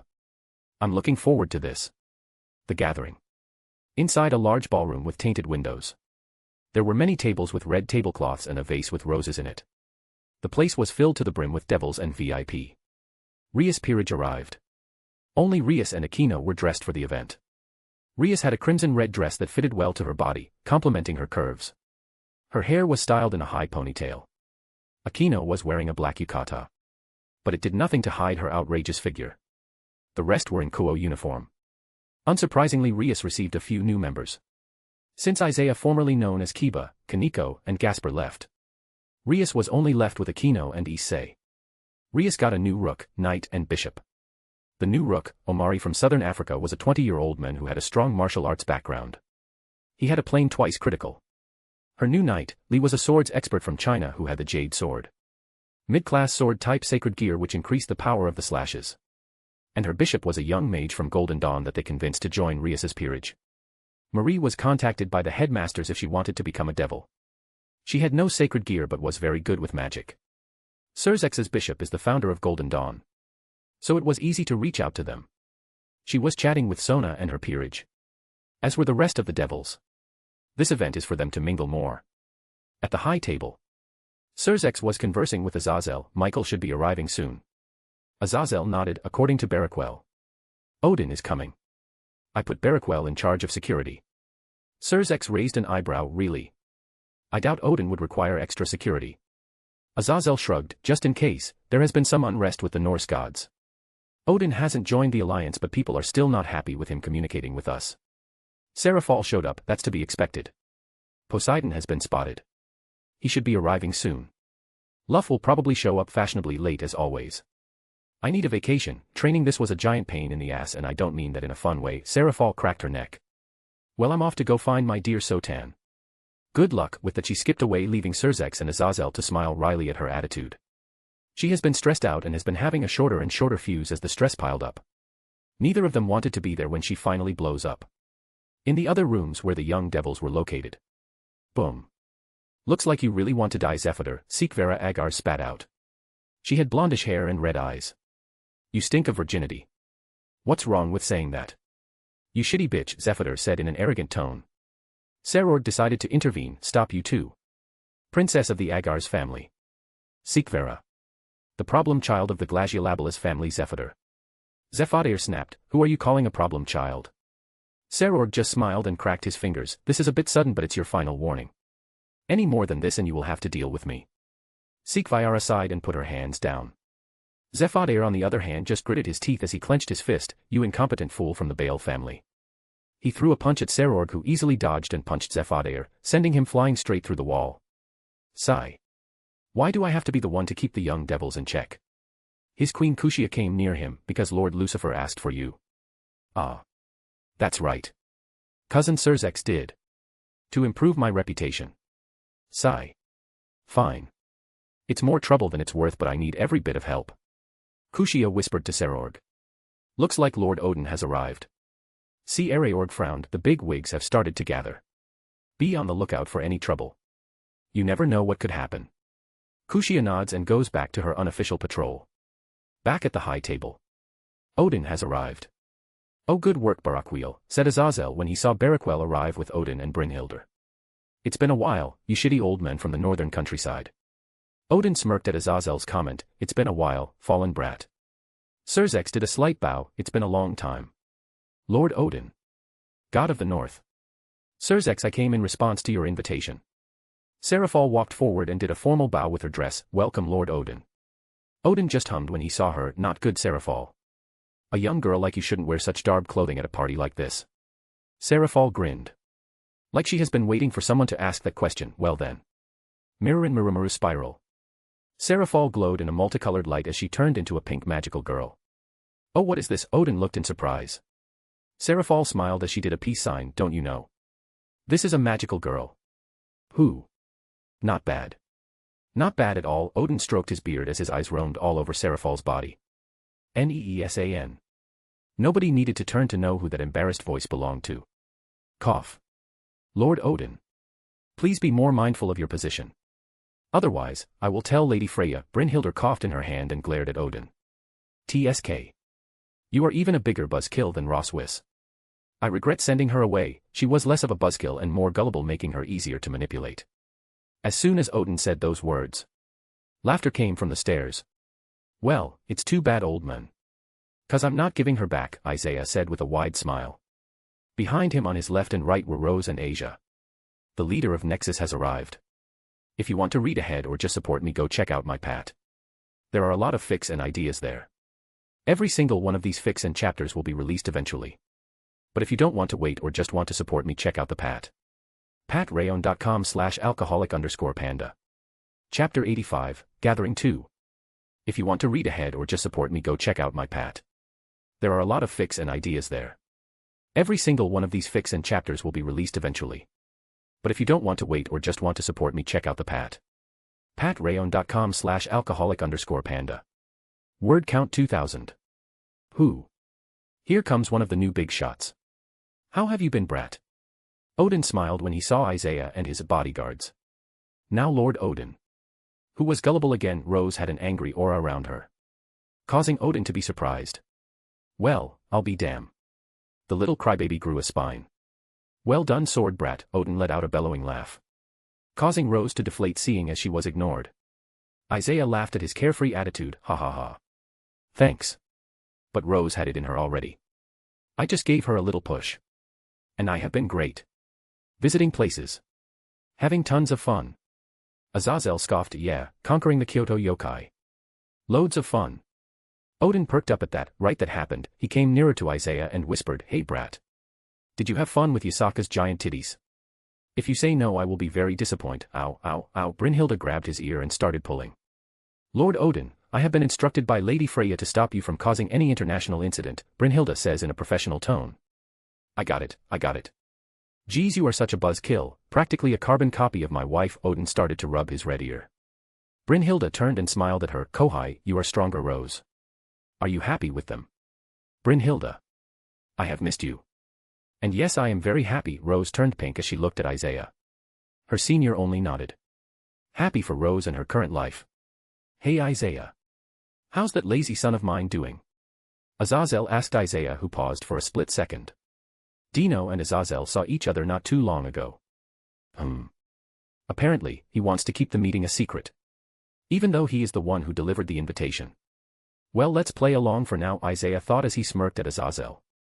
He is doing great. Finally got together with Meredith. Azazel chuckled, who? He finally found someone to reel him in. Good for him. This calls for a celebration. Good thing we are already at a party. Ha ha ha. Azazel grabbed a wine glass from one of the waiters and started to drink. At that moment, Leader of Heaven arrives.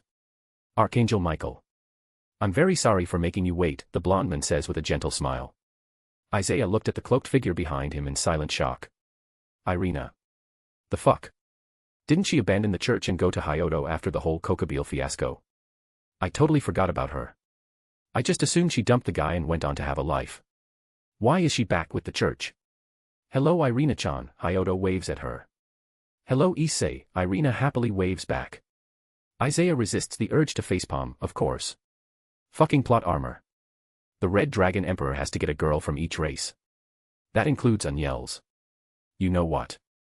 She is so insignificant that I'm not even going to bother with how ridiculous this is. Hey sword brat. What's that in your shadow? Odin pointed at my feet. He can sense Duke. Deucalion, come and say hi. From Isaiah's shadow Deucalion emerged. Since he can control his size, he was a bit smaller. About the size of a horse. People started to back away from him in fear. His whole aura emitted a dangerous feeling. His mid-ultimate power clearly showing. Good evening. Odin's eye widened. Who, impressive for such a young cub. He reminds me of Fenrir. Deucalion puffed up his chest. Thank you, he said in a raspy voice. That was quite the compliment, especially since it came from Odin himself. Geez kid, what do you feed him? Azazel shook his head at how absurd the situation is. He wasn't afraid of the wolf one bit. Deucalion might have power. But it's still that, just raw power. He lacks the fighting experience. Especially since he is so young. People started murmuring. There were two gods walking side by side. One of them had long messy brown hair and suntanned skin. Everywhere he passed people could smell the sea.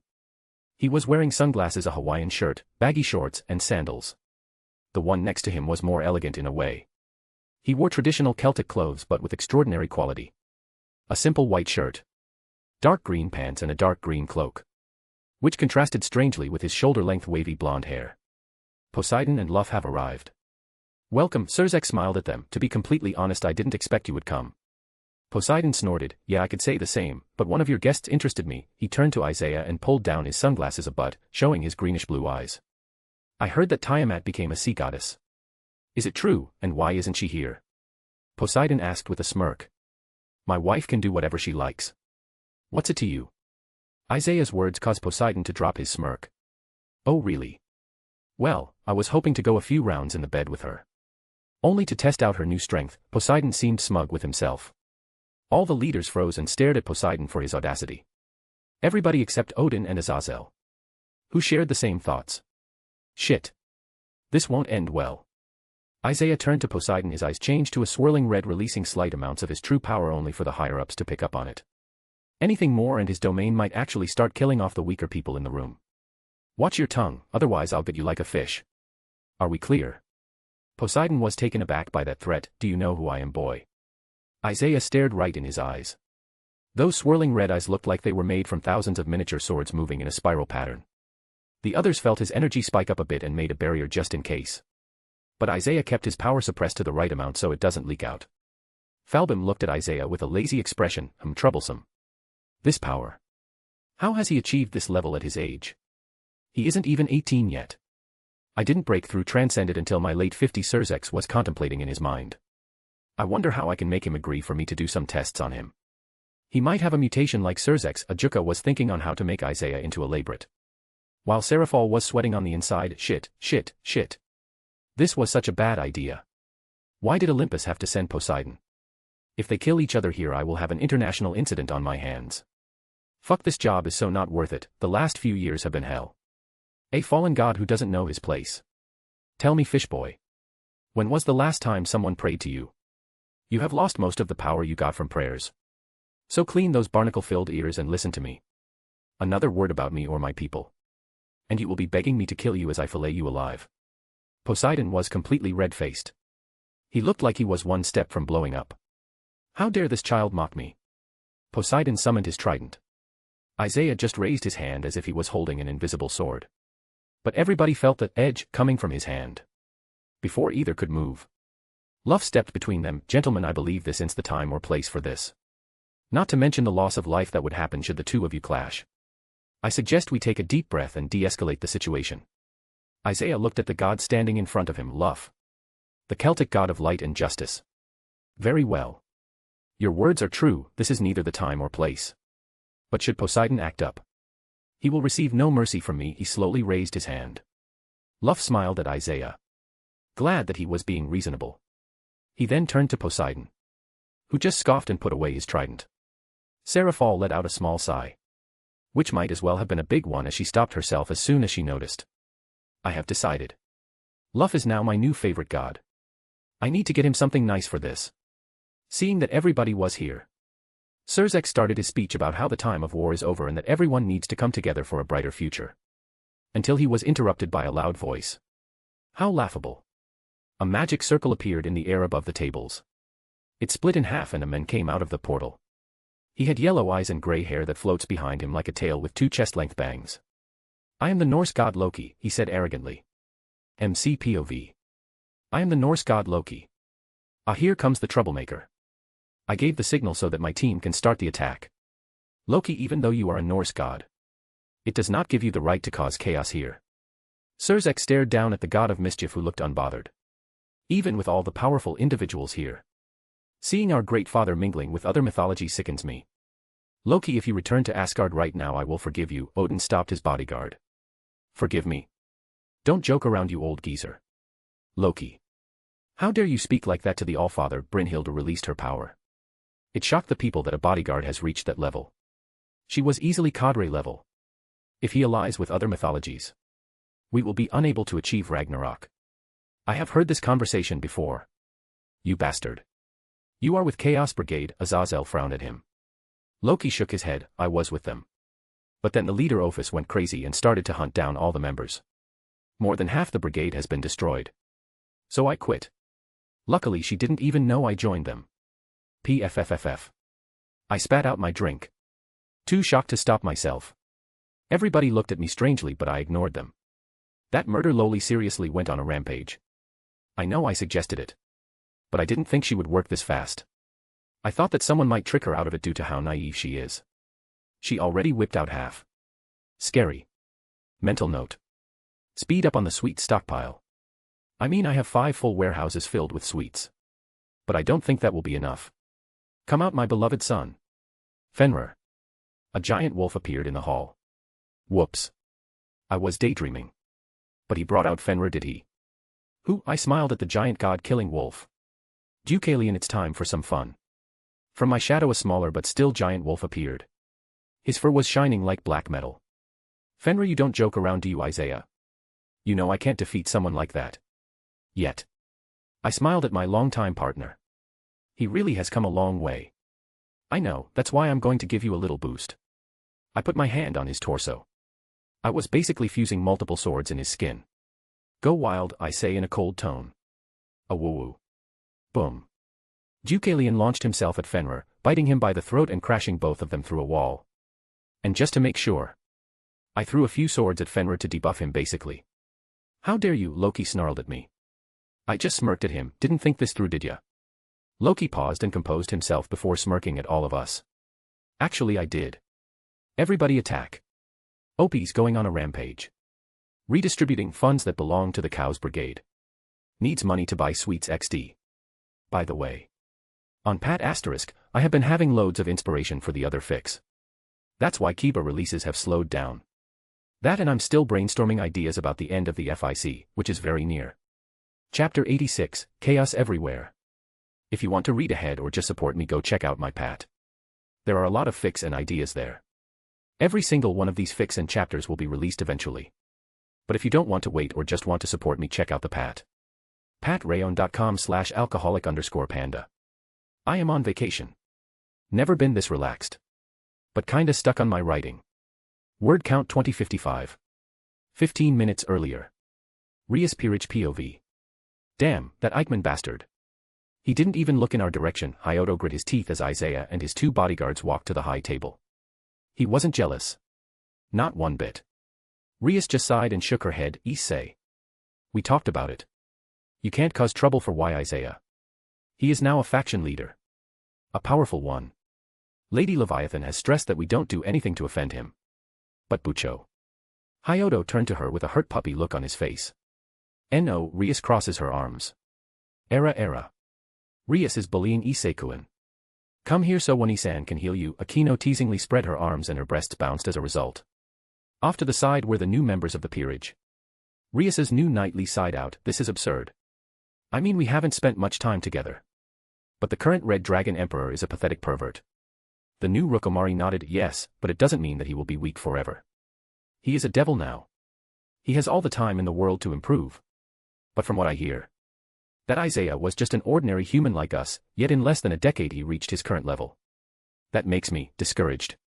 Marie just looked at him like he was an idiot. Hey, don't bother comparing yourself to that monster. I heard it from my former bosses in Golden Dawn. Everybody views him the same as Lord Lucifer and Beelzebub. An anomaly in the world. Someone who plays by totally different rules. Hell, his faction has only existed for a few months and he has absorbed the Japanese yokai, made deals with other factions and is getting hundreds of members daily. I know loads of my magician friends went to Nexus. Apparently, Nexus offers a very good deal. They have strong clauses to get rid of spies. But that faction is on the fast track to become one of the strongest in the world. Mostly due to the core members being so powerful. I heard they have dozens of Longinuses in that group. Even a newly born goddess. Lee just shrugged his shoulders, not like we have anything to do with it. My contract is 100 years with the Gremory family. After that, I'm traveling the world. Omari nodded, agreeing with him. They said they will keep my family safe, healthy, and prosperous as long as I serve Rias Gremory. The deal also applies to my family's descendants. As long as they keep their part of the deal. I will serve and keep improving myself. Marie looked at both of them. Seeing as they were expecting an answer out of her, she just sighed. My contract is 60 years. I mainly accepted because they said I would be a student of one of the original founders of Golden Dawn who is currently Lord Lucifer's bishop. It was really a no-brainer for me. Rias's family is rich, which means I don't have to worry about research costs. I get devil imagination magic and get to study under one of the most brilliant magicians to walk the earth. Isaiah appears to be on very close terms with Lord Odin. Akino spoke up, causing the three of them to look at the high table. Where Odin and Isaiah were laughing and smiling. Yes. It appears that the silver-haired woman used to be Odin's bodyguard, Rias said with a thoughtful face. Huh? You mean she left Odin to become Isaiah's bodyguard? Why? Isn't Odin like the biggest god of the north? Being his bodyguard is a big deal, right? Hyoto said with a confused expression. Ufufu. That's right, Issei-kun. He really must have offered her a lot for her to abandon her prestigious position. Hyoto just whispered, damn that Eichmann, getting all the hot babes. Oh, looks like Archangel Michael has arrived. Ria smiled as she saw the blonde man walking up to her brother. Era. Look who is behind him. Akino giggled and pointed at Irina, who was standing behind Michael. Hyodo looked shocked before smiling and giving her a wave. "Hello, Irina-chan." Irina happily waved back. "Hello, Issei." After a while Isaiah summoned Deucalion out of his shadow at the request of Odin. "Fuck. Is that Duke?" Hyodo pointed at the big wolf. Duke-chan got so strong," Akino said with a shocked tone. "Even his familiar is stronger than us." Rias whispered, but her peerage heard her. Lee, Omari, and Marie were looking at the wolf in shock. "That's a familiar. It looks like a war beast ready to tear everybody apart." Suddenly there were murmurs around them. The Gremory peerage quickly realized why. Two people were approaching the high table. A tanned muscular man that looked like he was dressed for the beach. And the other one was a blonde-haired man dressed in Celtic clothes. Poseidon and Luff. To the complete shock of everybody, Poseidon insulted Tiamat, Isaiah's wife. A barrier was quickly put in, separating the people on the high table from the rest of the guests. The young devils quickly backed away just in case. Some quickly fell to the ground, screaming in pain, which only lasted a few seconds.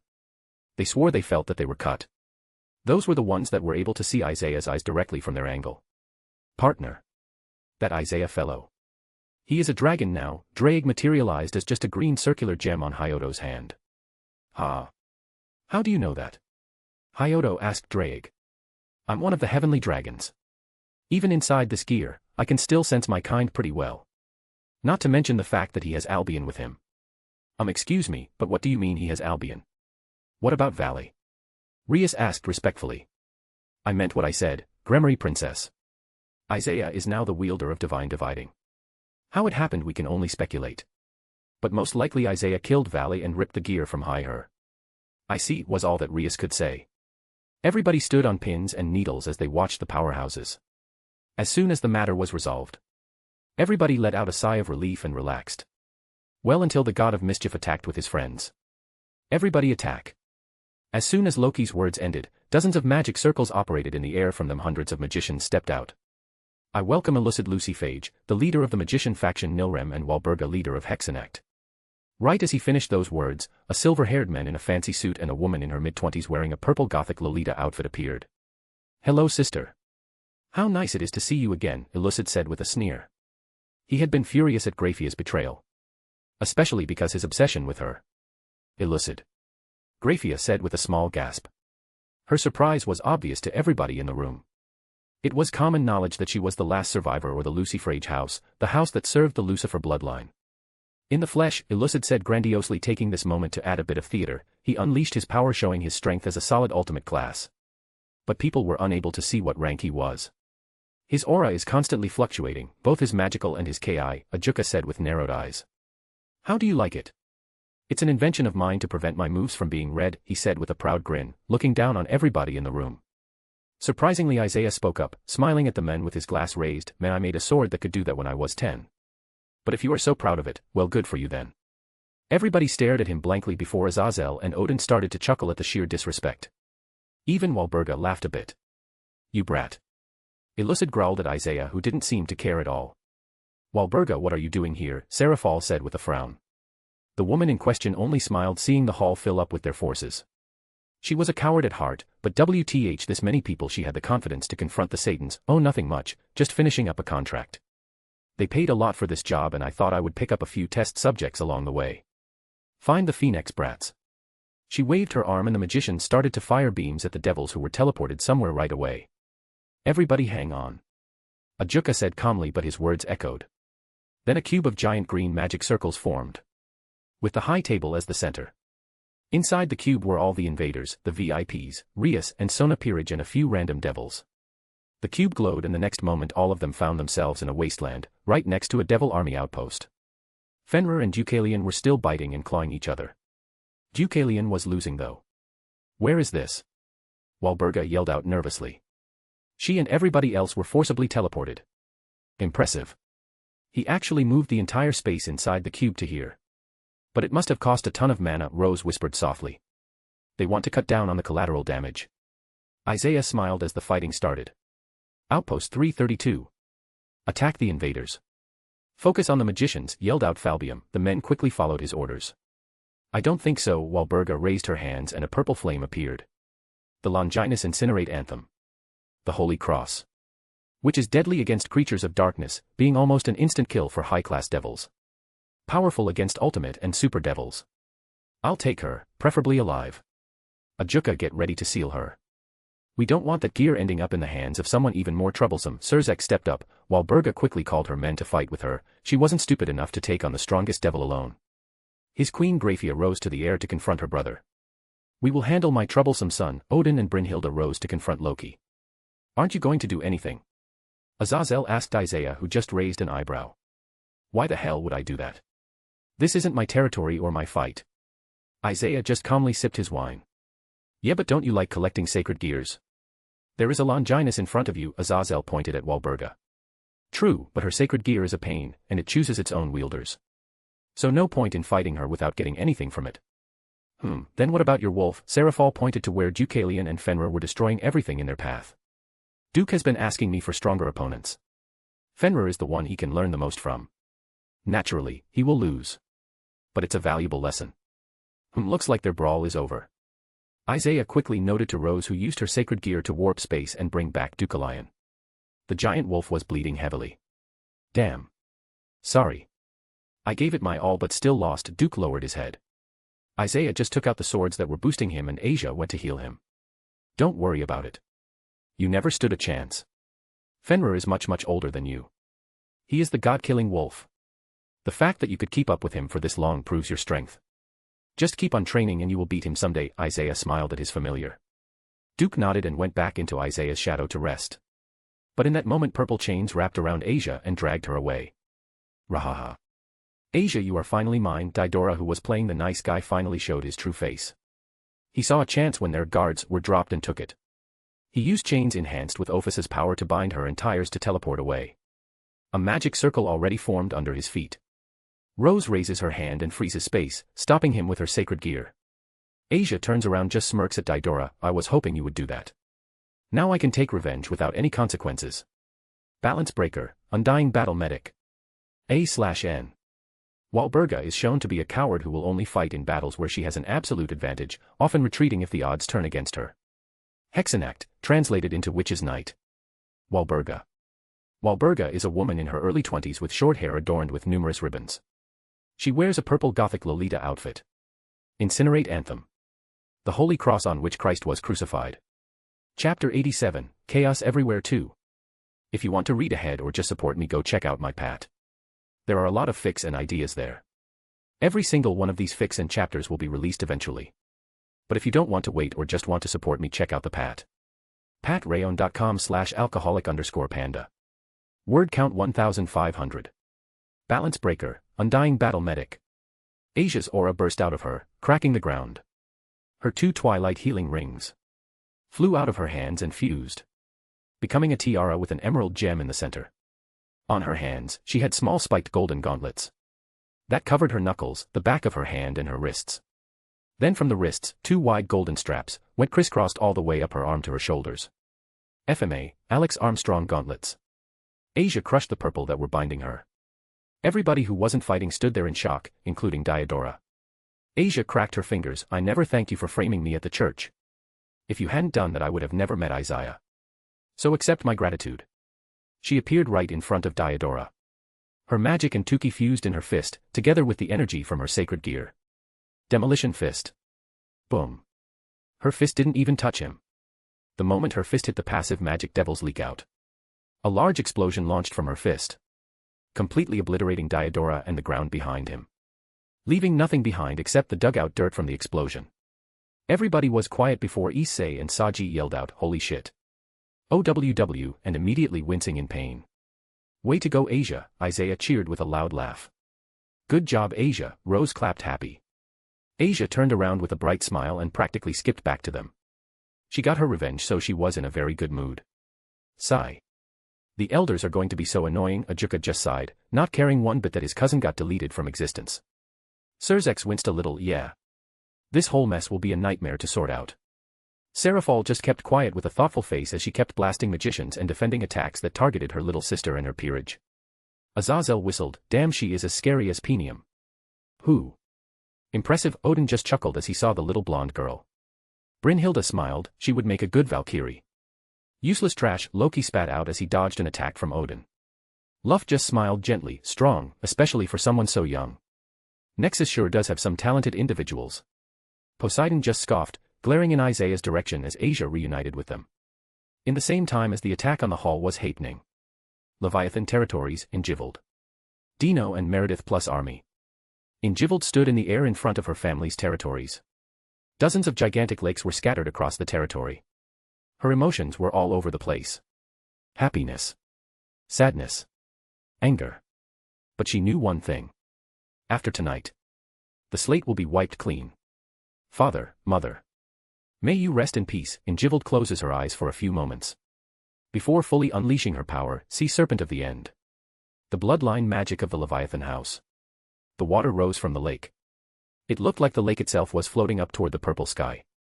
The water separated, creating 100 sea serpents. And thousands of animals and water javelins.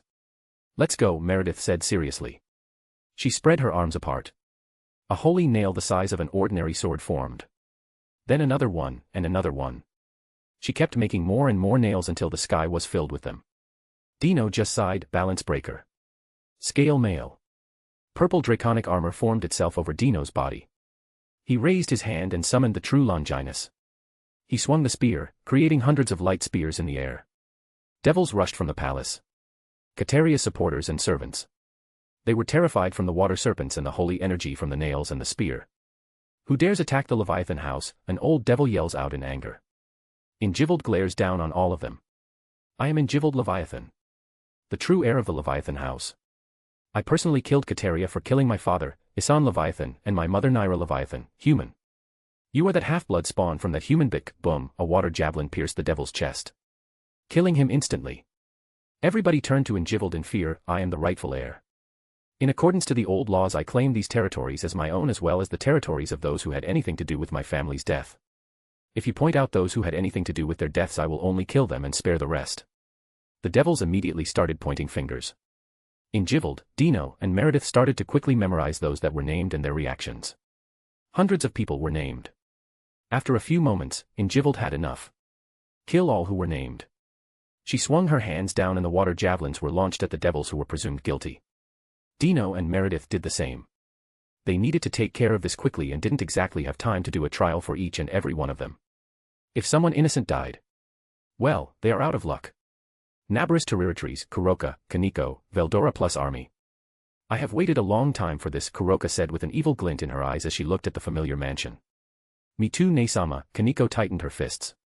You kiddies ready to rumble, Velora said with a loud laugh as his giant body started to gather lightning. Shut it, Driz Dragon. Otaku Dragon. Kuroka and Kaneko's words made Veldora flinch from the hostility.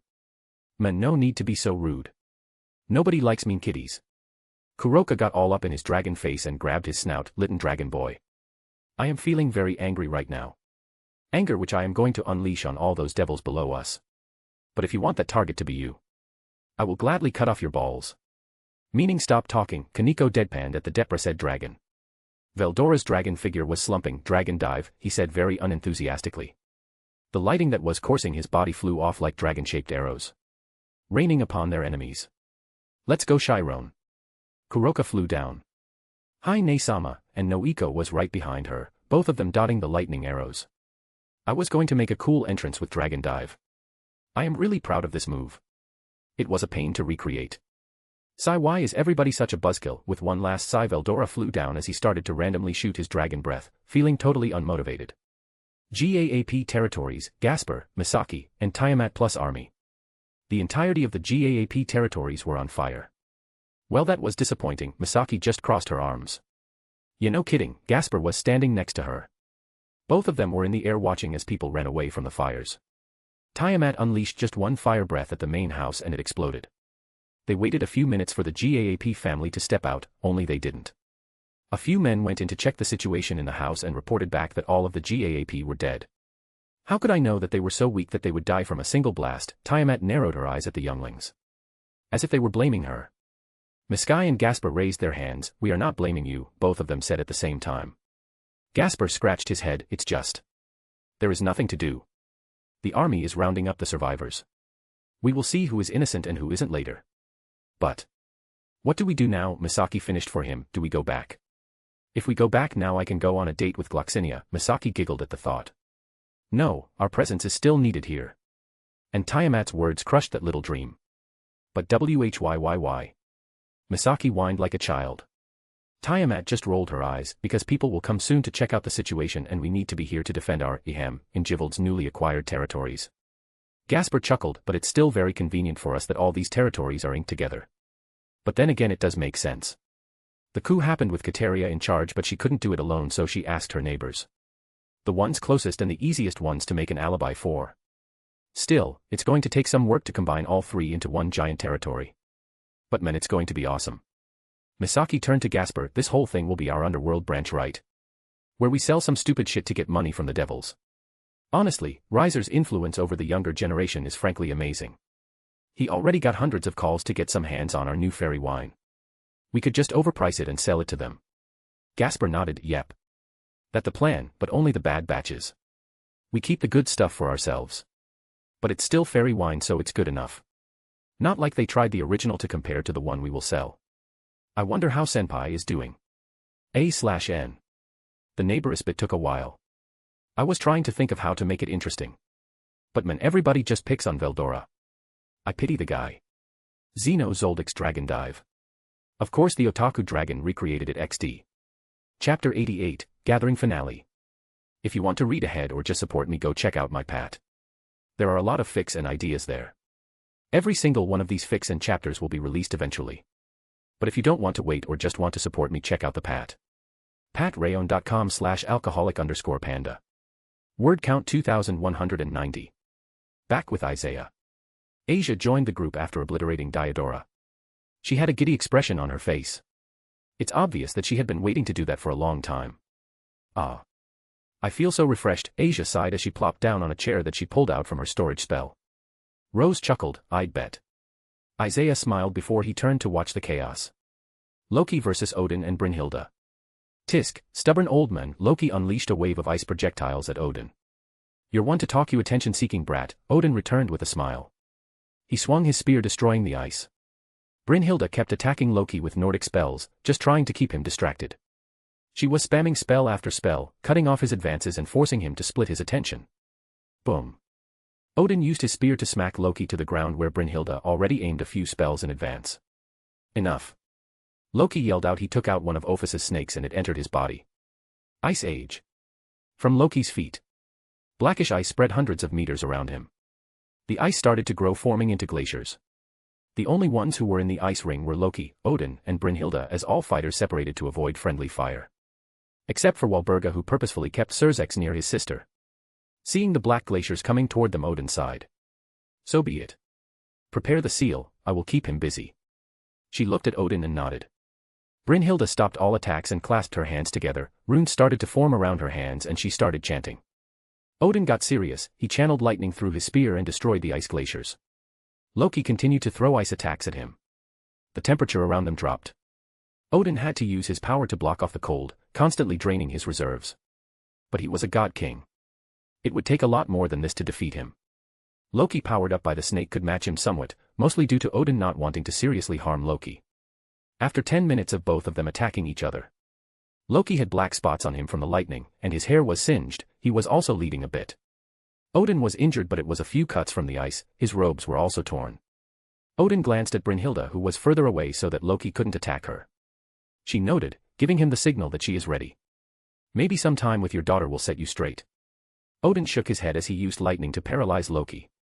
Eternal seal, Brynhilda yelled out. A gate opened up and started to drag Loki in. Damn, you.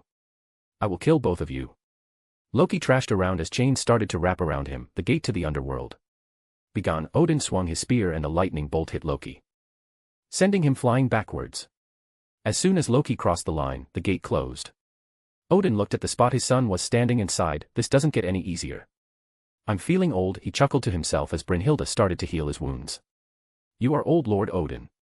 But that doesn't stop you from being a pervert, Odin chuckled at her words.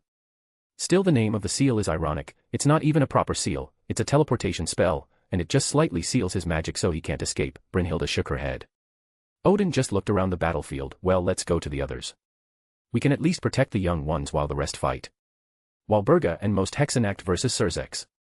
Surzex was pushing all of them back. Walburga was using the holy flames from Incinerate Anthem to somewhat tie with Surzex. But the only reason she was able to tie in the first place is due to Rias being in the same battlefield as them. Once Surzex shows his true power, he destroyed everything around him. Which is not ideal with so many young devils and VIPs here. But he was picking off the Hexenact witches one by one. Lowering their numbers, he was gaining ground with each witch killed. Ruining their formation and leaving holes in their defense. Damn it! Walburga yelled out. They were not supposed to be this strong. Her holy flame should have burned them all. Walburga called upon the power from Ophus's snakes and increased the strength of her flames. Surzex raised an eyebrow and just matched her. He was being careful not to hurt anyone from his side. He knew it was only a matter of time before he won this fight. He just hoped his little sister would be fine. Illicit Luciphage versus Graphia and Seraphol. Now sister, let's see how strong you have gotten, Illicit says with a creepy smile. He is obsessed with his sister but also hates her for betraying their side in the civil war. I shall stop you, brother, Graphia said in a serious tone, which looked a bit odd in her maid outfit. I just realized that all of us are ice users. Time to prove that magical girl Leviathan is the strongest. Seraphol smiled brightly. The young devils were watching her, so she would give them a little show, especially since all the fights are being filmed. She can use them as a special episode for her show. All three of them unleashed their powers. Ice started to spread from all three of them, creating a frozen ice hell. This decision of his would come back to bite him in the ass. Graphia was a contender for the Leviathan title. She is unofficially tied with Seraphol. Illicit in all his genius decided to fight two Satans at the same time. The result of this match was obvious before it even started. Nilrem, Fenrir, Hati, and Skoll. The soldiers of Nelrem attacked the young devils and the devil army. They focused on the heirs. Namely Rias, Sona, Serorg and Sikvera. Zephyr was knocked out by Serorg, so he wasn't here. Falbium and Ajuka were fighting against Fenrir and his sons Hati and Skoll. Ajuka is still in recharge mode. He is acting like a support. And aiding his comrades with some precise spells to mess up the opponent's tempo. Forcefully teleporting so many people, not to mention the gods in the room as well, took a lot out of him. Falbum tanks attacks from Fenrir, somewhat. He was a really bad matchup against Fenrir. Falbium's strength lies in his defense. But Fenrir has fangs that can kill gods, satans, and dragons, piercing through their defense. After a while, all the fights were done. Surzex killed each and every one of them. The lower their numbers got, the easier it was for him to pick them off. Walburga, being a coward, tried to run away. But turning her back to Surzex was a mistake. He immediately unleashed a large blast of power of destruction and erased her from existence. After Loki was sealed, Fenrir, Hati, and Skoll soon disappeared. Eliminating the magicians from Nilrem was easy after that. The only one who was left was Illicit. And he saw that he was completely surrounded. Surrender, Seraphol said in a cold tone as she looked at him. Not wasting a single moment, Illicit, he dashes toward Isaiah. Intent on at least taking down the arrogant brat. Say your goodbye prayers, brat. Isaiah saw Illicit flying towards him in one last desperate attack. How sad. Isaiah slowly raises his hand, his finger pointing at Illicit. He quickly moves his finger up and down, making a V in the air. At first, everybody who was looking was confused as if nothing happened. But in the next moment, as Illicit was quickly approaching, all of his limbs slid off his body. He was now only a flying torso, speeding toward Isaiah. Going too fast to stop. Isaiah just pointed his finger directly at his head. At that moment, Illicit felt true fear. There was nothing that he could do. Him, an ultimate class devil, who had lived for centuries, was defeated that easily. But just as Isaiah was about to kill him, I need him alive, an emotionless voice suddenly whispered in his ears. Isaiah froze, waving his hand, quickly stopping Illicit midair. That voice. This energy. Ophus. Ophus was talking to him from the dimensional gap. He looked at Illicit with a look full of pity. Well, I'm certainly not going to piss off Ophus. I was just going to kill him, but who knows what Ophus will do to the poor fellow. Isaiah quickly makes a clone, tears open a hole leading to the gap, and the clone drags Illicit with him. Ophus. Hello, Ophus. You arrived just in time, another second and he would have been dead. Why do you need him anyway? Ophus floated to Illicit, who paled and started to shake in fear. Creepy devil knows where the treasure is hidden. Sword devil, what is Kyoto? What? Isaiah blanked out. What is Kyoto? Kyoto is a city in Japan, and the place where my current base is located. Ophus nods. How do I get to Kyoto? I have shiny rocks to buy cookies. Right. Well, here are the coordinates. Isaiah just gives her a small orb with an image of his base and its location. Ophis nods. I will arrive shortly. And with that, she grabs a lucid and vanishes off somewhere. Probably still treasure hunting. Isaiah quickly activates this communication magic circle and calls Kurama and Yasaka. He doesn't have the time to chat, so he only leaves a message. Ophis is on her way. We got a few hours to a couple of days. We already have 5 full warehouses. But I don't think it will be enough. Grab anything that has sugar and start stocking up new warehouses. The clone just fades out of existence. Back at the hall. Isaiah just received the memories from the clone. Damn, Ophis is really cleaning up the house. Sugar sure is a terrifying motivator. Welp, less work and worry for me. Isaiah, is everything alright? Asia asked with a worried tone. It's natural, after all I just froze and instead of killing Elucid I kidnapped him. Yes, is unlike you to stop yourself like that. Rose put her hand on top of mine. Isaiah smiled at both of them. Everything is fine, our short lowly friend just gave me a call. Rose and Asia both looked at me in shock before quickly putting on a calm face. They knew any discussion about Ophis should be done in absolute secrecy. Seraphal started to approach my table. Isaiah. You wouldn't happen to know where the Riser and Ravel Phoenix are, would you? They disappeared a while ago from their mansion. And no one has seen them since. I kept a calm expression. No, why would you say that? Isn't it your job to look after devils? Seraphal nodded and smiled. Well, at first I wanted to approach you since you are close friends with Riser. But a minute ago this popped up on my Devi page. She turned her phone around and showed us a video of Riser getting drunk with some yokai. Ah. Fairy wine is awesome. It's dozens of times better than the stuff in the underworld. I'm so happy I ran away. Long live Nexus. Bonsai. Bonsai. Bonsai. The crowd of yokai started to cheer together with Riser. Ano Baka, that idiot. Isaiah resisted the urge to facepalm. I would appreciate if you would return Riser to his rightful home, Seraphal asked politely, but there was a cold look in her eyes. Isaiah just smirked. Riser and Ravel came to me of their own free will. They are dissatisfied with the current underworld. So they chose to leave. Don't blame me that your society sucks. Seraphal was about to retort, but Isaiah cut her off. Their parents can come at any time to speak with them. If they can convince them to come back, then it's fine. But nobody will force them to return. If they try, they will return to the underworld in a body bag. Seraphal's cold look disappeared as she reverted to her cheery fake personality. Sure, magical girl Levitan will inform them. You can expect guests pretty soon. Bang. A panicked soldier enters the hall with great haste and a pale face. He quickly kneels in front of the Satan's report. The territories of houses Leviathan, Rias, and GAAP have been forcefully occupied. The house heads and elders have been killed. There is an army and powerful fighters on each territory. Occupied by whom? Asked Surzex in an angry tone. His power was fluctuating, so was the aura of the other Satans. By me, Isaiah said casually as he enjoyed the food. All the occupants in the room stared at him in disbelief. Yeah. Chapter 89, Taking Territories. Sorry for the long wait. For the life of me I can't figure out how to finish this FIC. Chapter 99 took me a week and a half to finish. It's 4K words long. But I rewrote that shit like 8 times. I always have a problem with the endings. Or near endings. I took some time off Kiba to work on a few other fics. Got some new ideas as well and wrote a few chapters for those ideas. They look promising. But that's after I finish HP, Raven, which will come out after Kiba. Patrayon.com/alcoholic_panda. Patrayon.com/alcoholic_panda, can you see the bolded words? This is just a test. Here is the pat. If anybody is interested they can go and check it out. Enjoy the chap. Word count 2325. Yeah. Most of the people in the hall yelled out. But the loudest were Issei and Saji. Surzex frowned and asked in his commanding tone, Isaiah, explain yourself.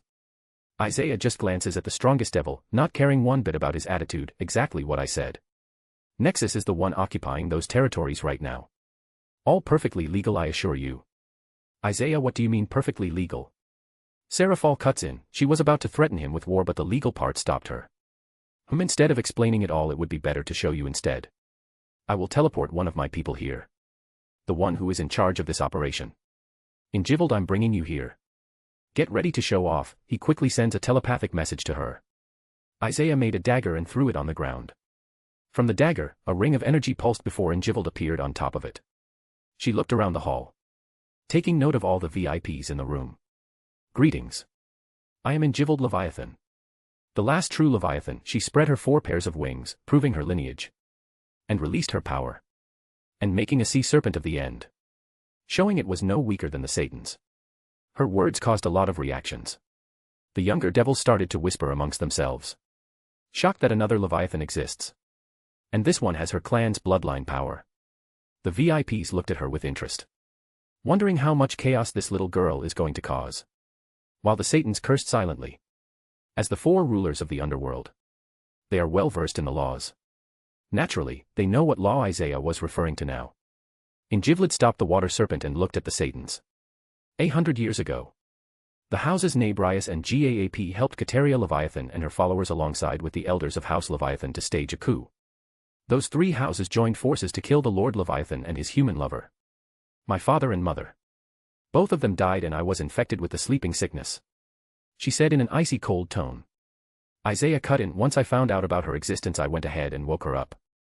That happened a few months ago. Naturally, she wanted revenge so I helped her achieve that. According to the old laws. Enjivaled can legally kill and take their territories for the act of transgression against her family. Something that she has done with the help of her allies. As an executive member of Nexus she has the right to use our army. And we were more than willing to help her out personally as you probably know by now. I point to Ajuka who was opening up satellite surveillance on the occupied territories. Showing Tiamat, Veldora, Dino, and the others. I have eliminated all those who had anything to do with the death of my parents. Now I rule those lands. And I don't plan on aligning myself with any of your internal factions or squabbles. You can consider the Leviathan House as a part of the extra demon houses. Which is such a stupid name. Naturally, those territories will be used by Nexus as well. Well, does anyone have any complaints about our actions? Isaiah asked the Satans and the other lords around them. Don't you think you are getting a bit cocky, you brat? Poseidon growled at Isaiah. Isaiah's sheer audacity pissed him off even more than he was. If they were anywhere else he would make him pay. Nope, I don't think so. And what's it to you? Not like this affects you at all. Unless you are up for a fight. In that case, I would happily get you and feed your remains to the monsters in the enchanted forest. Luff stopped in between Poseidon and Isaiah and started acting as the peacemaker again. Ajuka cut in before anybody from his side could do something stupid and cause them further embarrassment. Not at the moment, no. But even if those territories are yours now. You can't cause trouble for the neighboring houses. Isaiah smirked at Ajuka's words, of course, provided that they don't cause any trouble for me. Oh, and if anyone, devil or not, tries to enter the territories without permission, they will be killed on the spot. There was a brief silence after Isaiah's words. Before the whispers started again. The Satans looked like they wanted to be anywhere but here. They already knew of the bitching the elders will do after this. Oh, and by the way, Nexus is recruiting reincarnated devils who aren't happy with their masters. You come to us, we screen you. If you pass we get rid of the evil piece and let you join. You fail the test and we kill you on the spot. With those words, Isaiah and the 3 women next to him disappeared in a flash. Azazel just facepalmed. This would not end well. Especially for the devils. He was kinda regretting making the alliance now. But he invested too much to back out now, so he just had to push through and help the devils fix their shit. Well, as interesting as this has been, I'm afraid I must be returning home. I thank the Satans for inviting me. Luff spoke politely, as he gave them a nod. Seraphal smiled at the men. Thank you for accepting it. I hope to see you soon again and finally start talking about those trade relations, she thought to herself. Luff nodded at her, realizing her intentions. But after tonight, that would be difficult to achieve. The devils were about to start having some serious internal troubles. And the other factions are like sharks who smell blood. They will make things difficult for them to force the devils to give up more during any future deals. I will be leaving this as well. I have to report this incident to Olympus as soon as possible. I wish you good luck. You are going to need it. With those words Poseidon teleported back to Olympus. Seraphal scoffed on the inside. Poseidon didn't bother to hide his intention at all. He wanted nothing to do with the devils and was pissed at Isaiah. Hell, he was probably already trying to convince his faction to go after him. Stupid barnacle brain. Azazel sighed and looked toward Odin. Old man, sorry that things turned out to be this way. But I'm going to need an answer to my question. The situation has forced my hand. Odin nods at Azazel. It's all right, Crow Brat. I understand your situation. But I'm afraid I must refuse your offer. Azazel nods sadly, understandable. But just to do this by the books. May I ask why? Odin just chuckles. Both he and Azazel hate the political side, yet here they are, talking about excuses when both of them know why. I refused your offer because all three factions that make up your alliance contain too many traitors and unstable individuals. The whole reason for this alliance is so the leaders use their combined force to press down on the rebels and keep them in check. Azazel winced just a tiny bit at that. Also, I have a lot less to gain from all of this. Sure, my faction can get access to evil peace technology, phoenix tears, and sacred gear research. But this alliance is attracting more trouble than it is worth. And the rebels are making things even worse. Asgard will not be joining an alliance with someone that has too many traitors in their faction. There is no need to say anything about the devils. Heaven has the church and Grigori has too many Rouge Fallen. Why would I want to risk my men protecting people who haven't done anything about the rebels and traitors? Odin asks with a raised eyebrow. The Satans are just debating whether to just straight up eliminate all the rebels and then deal with the unsatisfied devils and a possible new civil war later. Michael nods sadly. I see. Thank you for your honest words. I would like to point out that we are making an active effort to take care of the rebels. Odin just chuckled. If you want to find and get rid of traitors, I suggest you contact Nexus. As far as I know, they have managed to completely eliminate any and all spies and potential traitors. Honestly, I have been trying to negotiate for their method, but they aren't budging. Maybe I should offer a few Epee clubs from the north as well. Brynhild sighed. Lord Odin, I believe it's time for us to leave. Before you decide to do something foolish. Lady Frigga will not be pleased. She has been waiting to teach you a lesson 4 days. Odin sighed dramatically. Ah crud. Why did I get married again? If I could, I would smack Yonag Odin across the head for making such a stupid decision. Well, I'll be seeing you brats around. I hope you fix your problems. Odin and Brynhild disappeared in a rune portal. Sigh, they finally left. Seraphal rubbed her temples. She was sitting on a table with the other leaders from the biblical faction. The Satans. Michael and Gabriel, Azazek and Baraquiel. Yeah. I suggest we all head back to our bases pronto. Things are about to get messy and we need to handle the situation carefully. Especially the situation with the reincarnated devils. That won't end well. Ajuka just narrowed his eyebrows slightly. I'm handling it. Suddenly all of their phones started to ring. They looked at each other and smiled wryly. Things have already started to go to hell. A few hours later. After they fixed the first wave of reincarnated devils leaving, they immediately went to the council meeting, where all the elders blamed Seraphal as she is the Satan of foreign affairs and not knowing how strong Nexus is. At first Seraphal acted calmly, neutralizing their accusations with her own. They brought up dirt on her, she did the same to them. But as this went on for a few hours, Seraphal's patience was running out. It was 1 hour after that when she finally snapped, saying that she should be punished for her failures. That's it. Seraphal yelled out, her aura blasting from her. The meeting room chilled down instantly. Everybody had to use their demonic energy to keep themselves from freezing. For 300 years, I have kept the other factions at bay.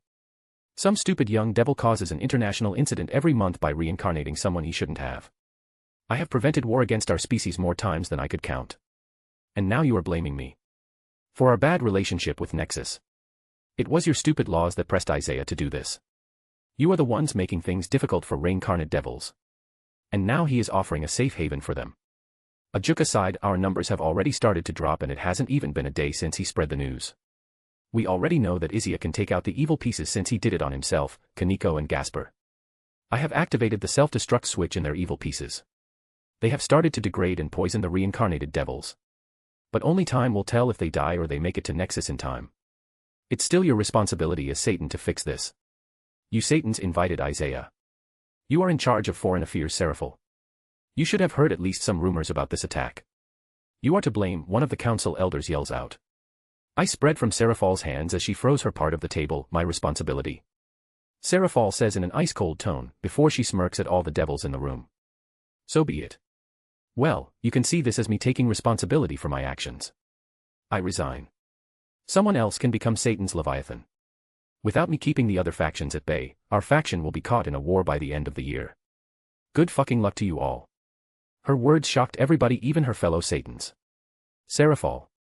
Be reasonable. Are you really going to walk away like this, after all the effort we have put? Seraphal, calm down. Are you willing to put our race at risk?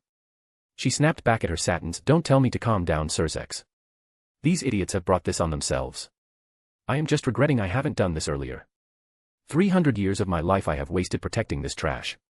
If they can't learn to control their desires and impulses, then they deserve to die. Want my advice? The next time some devil brat screws up, send his head to the other faction as an apology. Maybe then these idiots will start to learn. Now if you will excuse me. I'm going on a very, very long vacation.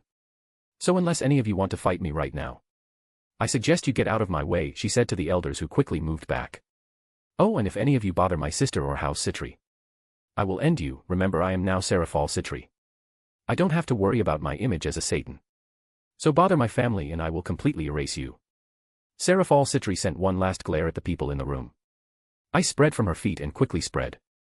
The elders actually jumped back in fear of being frozen alive by an unstable Serafal. Seeing their pathetic reactions, she just scoffed before teleporting out, leaving the devil faction at the weakest state it has been in centuries. Her actions would have devastating consequences on the devil race and the world itself. Chapter 90, Kurama's Ascendance. If you want to read ahead or just support me, go check out my Pat. There are a lot of fics and ideas there. Every single one of these fics and chapters will be released eventually. But if you don't want to wait or just want to support me, check out the Pat. patrayon.com/alcoholic_panda. I'll put a list of my fics at the bottom of this chap. Word count 4,000. Yasaka, Kunu, Kurama, Gloxinia, and a few others were waiting in the meeting room when Isaiah appeared in a slight flash. Yo, he waved at all the people. Hello, Kunu waved back.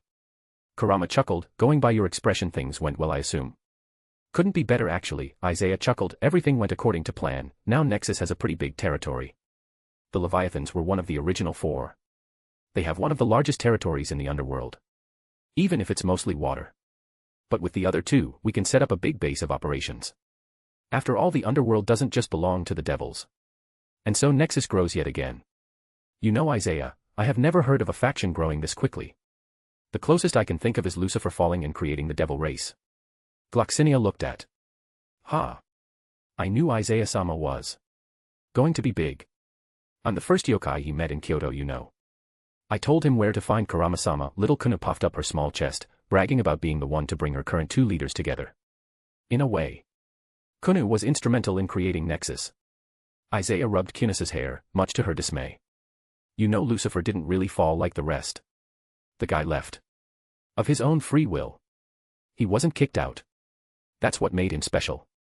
And why do you think there are 3 factions instead of 2? Heaven and the rebels. The fallen were jealous of him being the favorite son, of Lucifer just being able to leave heaven so easily. They fell and formed their own faction. Lucifer was alone, so he and Lilith created the devils. A few thousand years later and we are stuck in the mess they had created. Isaiah sighed as he drank his wine. Mehi is dead now, and his psycho son is being hunted by Ophis. He won't be living for very much longer, Kurama says with a cruel grin on his face. Thump. Isaiah perked up as he grabbed his chest. Speaking of Ophis, how goes the sweet gathering? It's going well, we have people buying up every sweet thing at reasonable prices. In 1 week we should have our desired amount, Kurama says casually. Yay. You might want to hurry it up. I met Ophis today, she will be coming here in a few minutes. PFFFFF. What? You said I few days, Kurama yelled out. Yeah. Ophis just used the residual energy in my body to ping me. We should her a phone. I'm calling our men. All hands on deck for this one. Yasaka pulled up a few communication magic circles. Ingivald and the others were keeping peace in the underworld territories. Isaiah will be going right back to place some big-ass sword wards and other swords as well. Just as soon as he finishes business with Ophis. And just as promised, Ophis appears a few hours later right in the middle of the hall, completely silent, startling everyone. It was like Ophis wasn't even there, there was no mana, ki, or aura. If it wasn't for their eyes, they would deny that someone is in the room with them. Welcome, Ophis. I trust that your day has been productive. Ophis waves her hand and she dumps insane amounts of treasures on the floor. Gold, gems, artwork, potions, weapons. It started to pile up so high that Isaiah and the others had to put it in their storage spaces, otherwise it would flow out from the main hall. After a full minute, Ophis finally stopped. Everyone was looking at her in disbelief. How many people did she rob, was the thought in their minds. How many cookies can I get with this? Ophis asked in her emotionless tone. We would have to calculate it, but for now follow me. Isaiah stood up and led Ophis to an industrial zone, where a few warehouses were waiting for her. Open the gates. The yokai guards quickly followed Isaiah's command. They were very well aware of the identity of the young girl next to Isaiah. In a few seconds all the warehouses were opened, showing that they were filled to the brim. Cookies, puddings, candy, cake. Anything sweet that they could find they put it in here.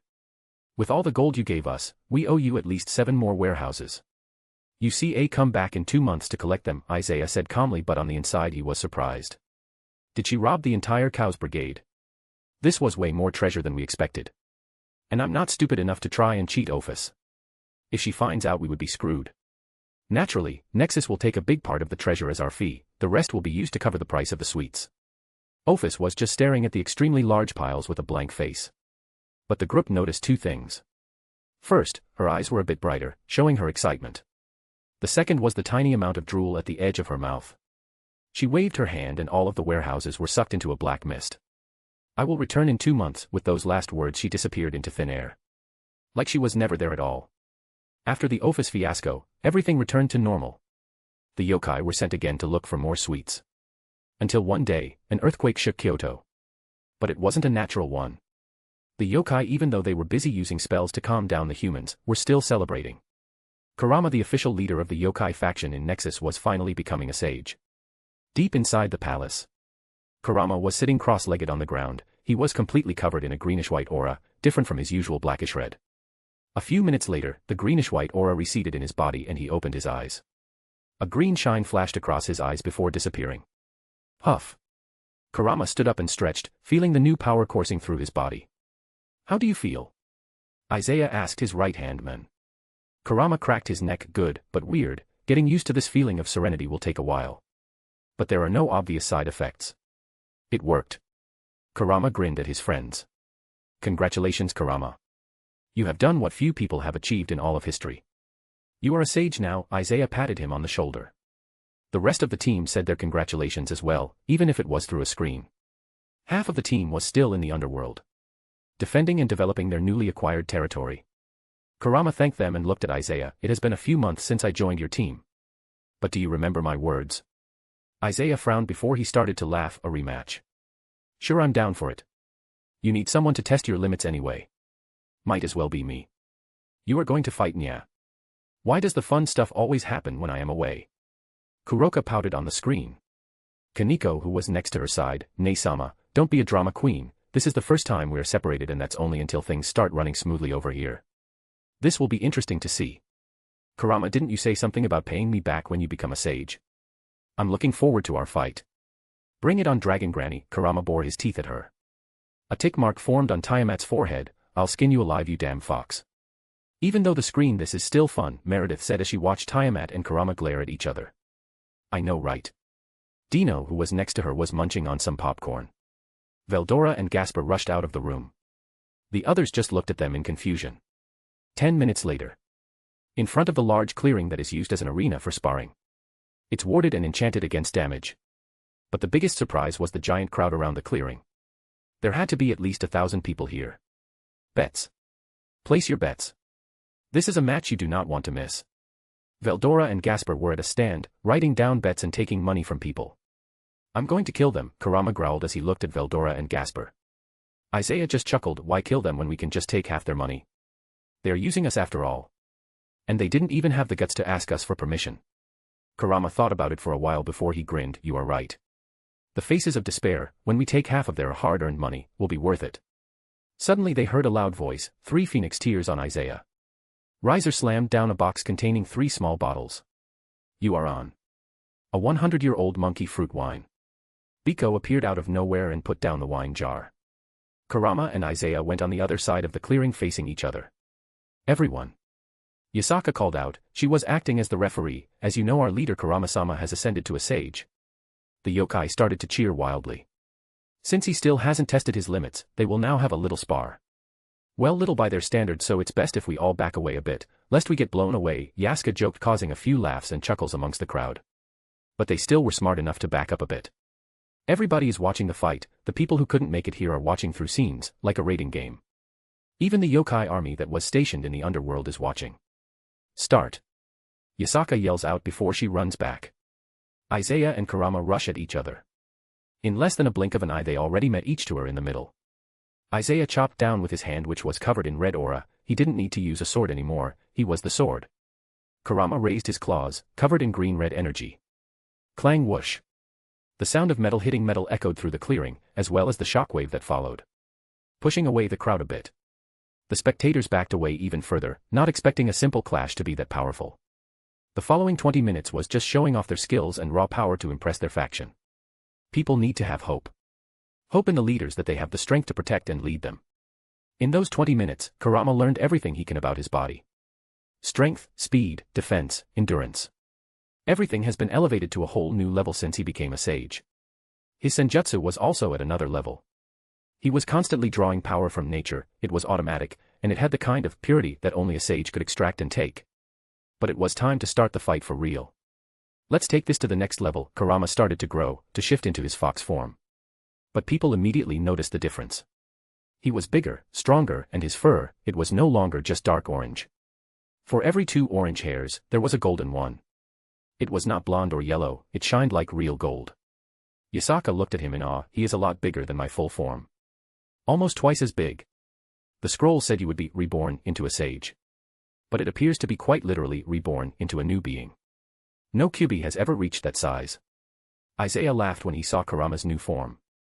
He was giant, and the golden hairs shined in the light, yet a feeling of danger was coming from them. Well, I'm not one to back away from a challenge. And I can finally do this. Isaiah was engulfed in red aura. He started to shift. Scales appeared all over his body, a tail and draconic wings as well. His face shifted into a dragon's. And he grew and grew, to match Kurama in size. 2 titans were staring at each other. I guess I can start by introducing myself as a full dragon now. As well as the title I received. The Demonic Blade Dragon. The name is up for debate. I wanted to show off that he is half devil half dragon, and his sword powers. Kurama swung his tails, foxfire, crimson flames from each tail was flung at Isaiah, who used his claws to rip them apart. But the flames stuck to his body, continuously burning him. So this is your new flame? Isaiah said as he pumped more power to defend his scales from burning, flames capable of burning a dragon, and they are feeding off my power to burn even more. Kurama smiled. Yeah, the only way to stop it is to put the flames in an energy ball and let it burn out in the air. A/N lower tier version of Amaterasu. Well, in that case, let me show you a new move I made after becoming a dragon. Lacerate, name up for debate. A cut appeared on Kurama's shoulder. There was no action from Isaiah, he also didn't sense anything. Yet the cut appeared. Which should be impossible. He was a sage now.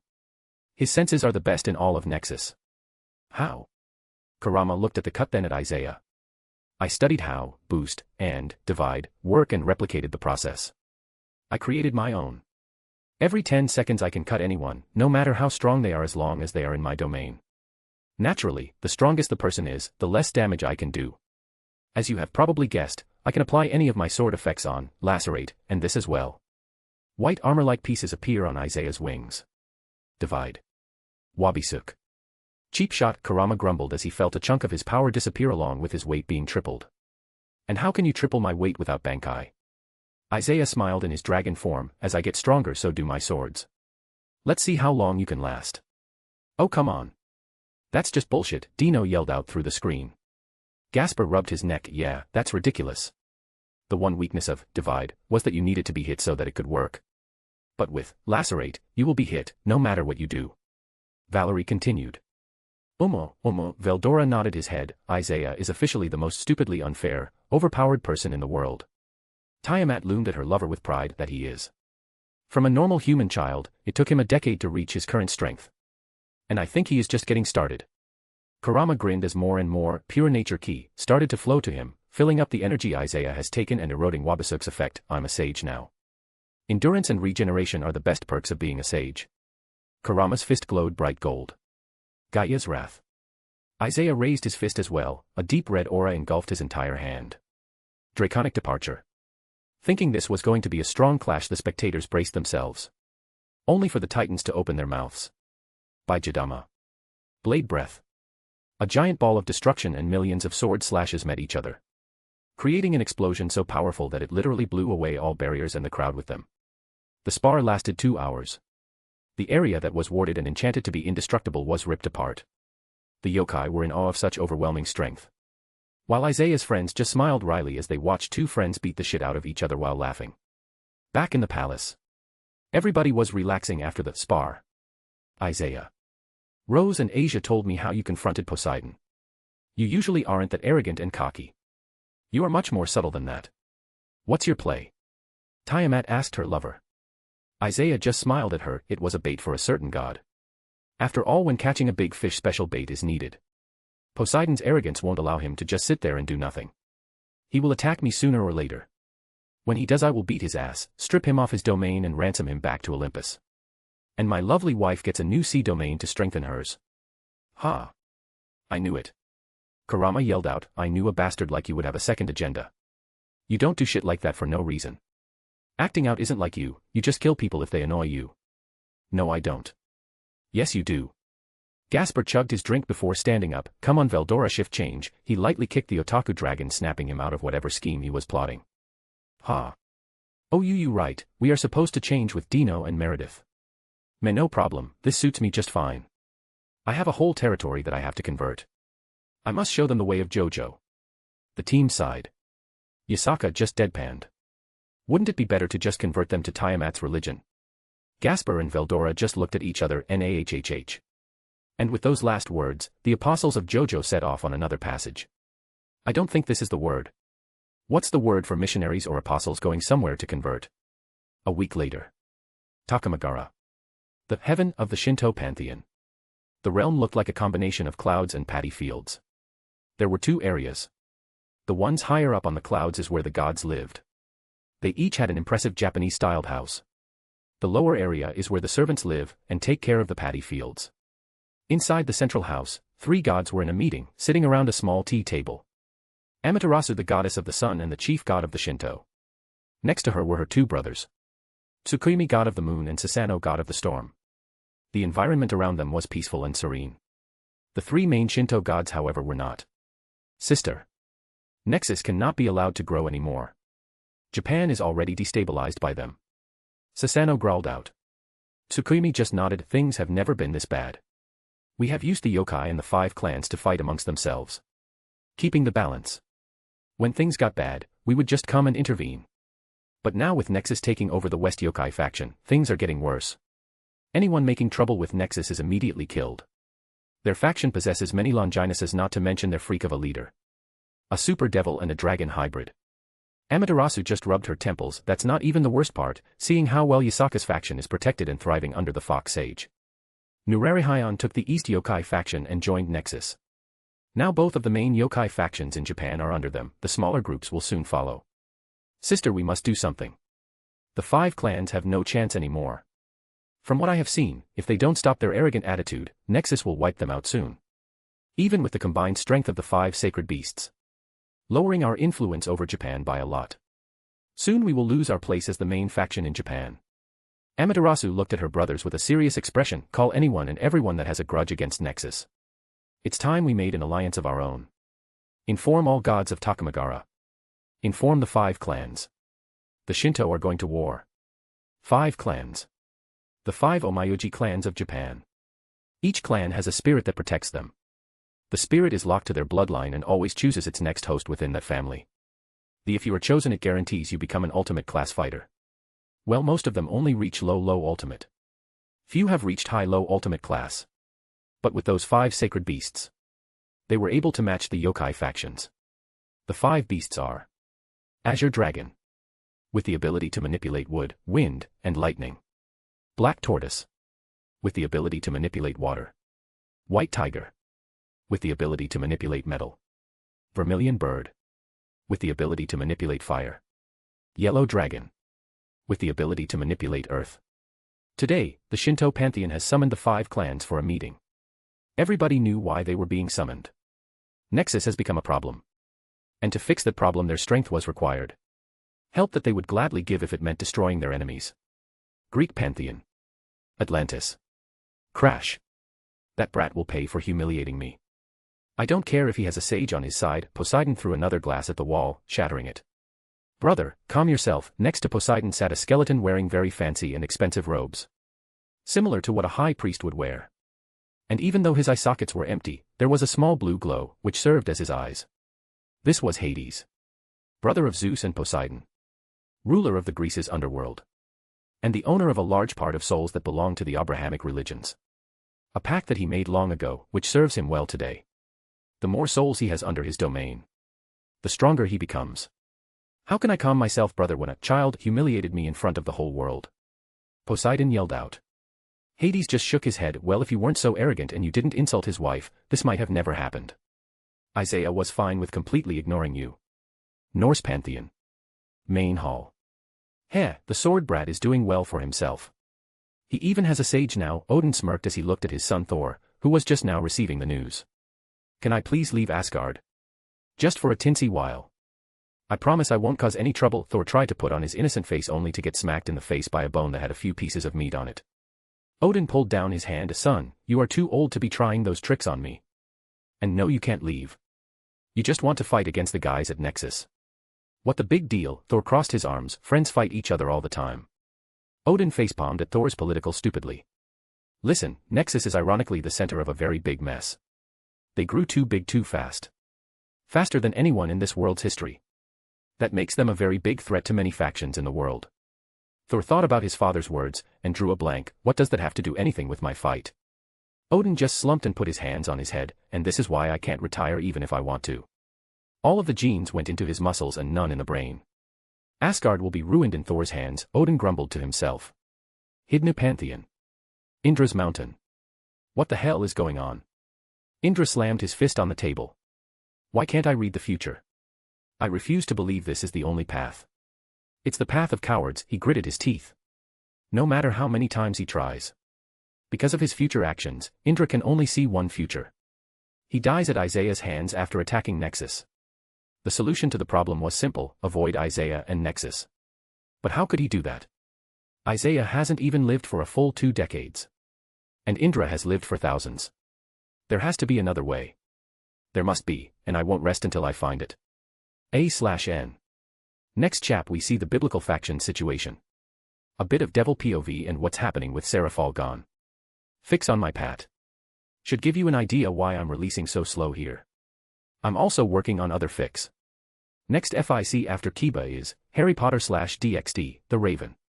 Smart, independent. Stupidly OP Harry. Researcher/mad scientist. Art is an explosion. DBZ, Re-Gohan 16ch. DC Young Justice, Re-Superboy 17ch, prob will be short. Only S1. Dimensional Chat Group, Killers version 15ch. DxD, Necro 14ch, this one is very fucked up. DxD, Magneto 12ch. HP, Blood Ron 11, and Wizarding Mafia 9, are on a hiatus of sorts. Reworking the plot a bit. Fari Tale, Son of Gildard/God of Destruction, ch10. And lots of other small fics that I have started. DxD, True Gamer Business System Re-Naruto. Multiverse Survival, Death Game Ma, Sinner Ma/HXH, Killua's Revenge. And a few one-shots. Chapter 91, Biblical Trouble. If you want to read ahead or just support me, go check out my pat. There are a lot of fics and ideas there. Every single one of these fics and chapters will be released eventually. But if you don't want to wait or just want to support me, check out the pat. Patreon.com/alcoholic_panda. Word count 2050. Underworld. Capital Lilith. Inside a meeting in Surzek's office. Surzek, Graphia, Ajuka, and Falbium all had somber expressions. There were 2 other screens opened up. Azazel and Michelle were in the meeting as well. Well, let us have it, Surzek. How bad is it? Azazel says with a sigh. He was really starting to regret this alliance. At least they aren't fighting amongst themselves, which was their primary goal. He really expected more. Surzek let out a long sigh. There are a few topics I need to cover. First of all, is Nexus. Due to the territory they have taken in the underworld. Many reincarnated devils have become strays and have fled to their territory. I have activated the contingency plan of the evil pieces, Ajuka spoke up. Everybody knew he meant the corruption process. The one that turns the devils into monsters and slowly kills them. Only the stronger reincarnated devils can resist the corruption. But we have received reports that the R. devils that were allowed entry into Nexus come out several hours later only to be completely fine.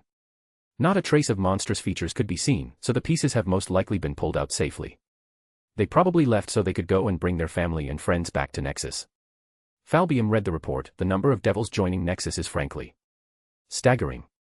Surzek picked up the conversation. The elders complained a lot. I executed a few of them under the pretense of causing strife in a time of instability, labeling them as terrorists. The others quickly shut up. But I honestly think the biggest loss is Seraphol. Due to the loss of their pieces, the young devils have begun reincarnating others to fill in the blank spots of their peerage. This caused a lot of political incidents. Incidents that we have still not settled. If this goes on, we just might have to do what Sirral said. Cut off the young devil's head and send it back to the offended party as an apology. Grafia, who has kept quiet, spoke up. She is the most likely person to become the next Leviathan, as she competed with Seraphol for that position. Azazel just facepalmed, so troublesome. It isn't just devils. A few low-level fallen have left Grigori as well, most likely heading directly to Nexus. My men have told me a few rumors that they have heard. If they join Nexus, they can train under my son Dino, and he can make them stronger. I directly called Dino and he says it's the first time he has heard about this. So due to some weak fallen who whined about his weakness and decided to jump ship and join Nexus. Now I'm losing men. Michael, you have been oddly quiet, Ajuka asked the blonde man with a frown. Michael lowered his head a bit. There is no easy way to say this. 50 angels have left heaven and are on their way to join Nexus. Lord Michael, you mean angels that have fallen, right? Grafia asked to clarify. The man shook his head. No. We fall when we commit a sin. Those 50 haven't sinned.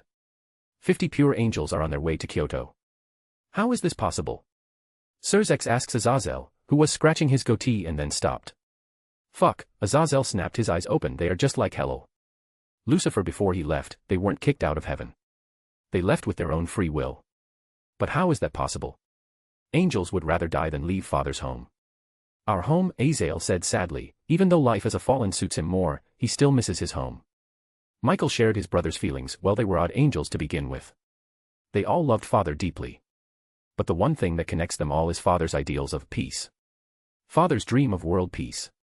They decided that Nexus is the best chance to spread peace in the world. So they left.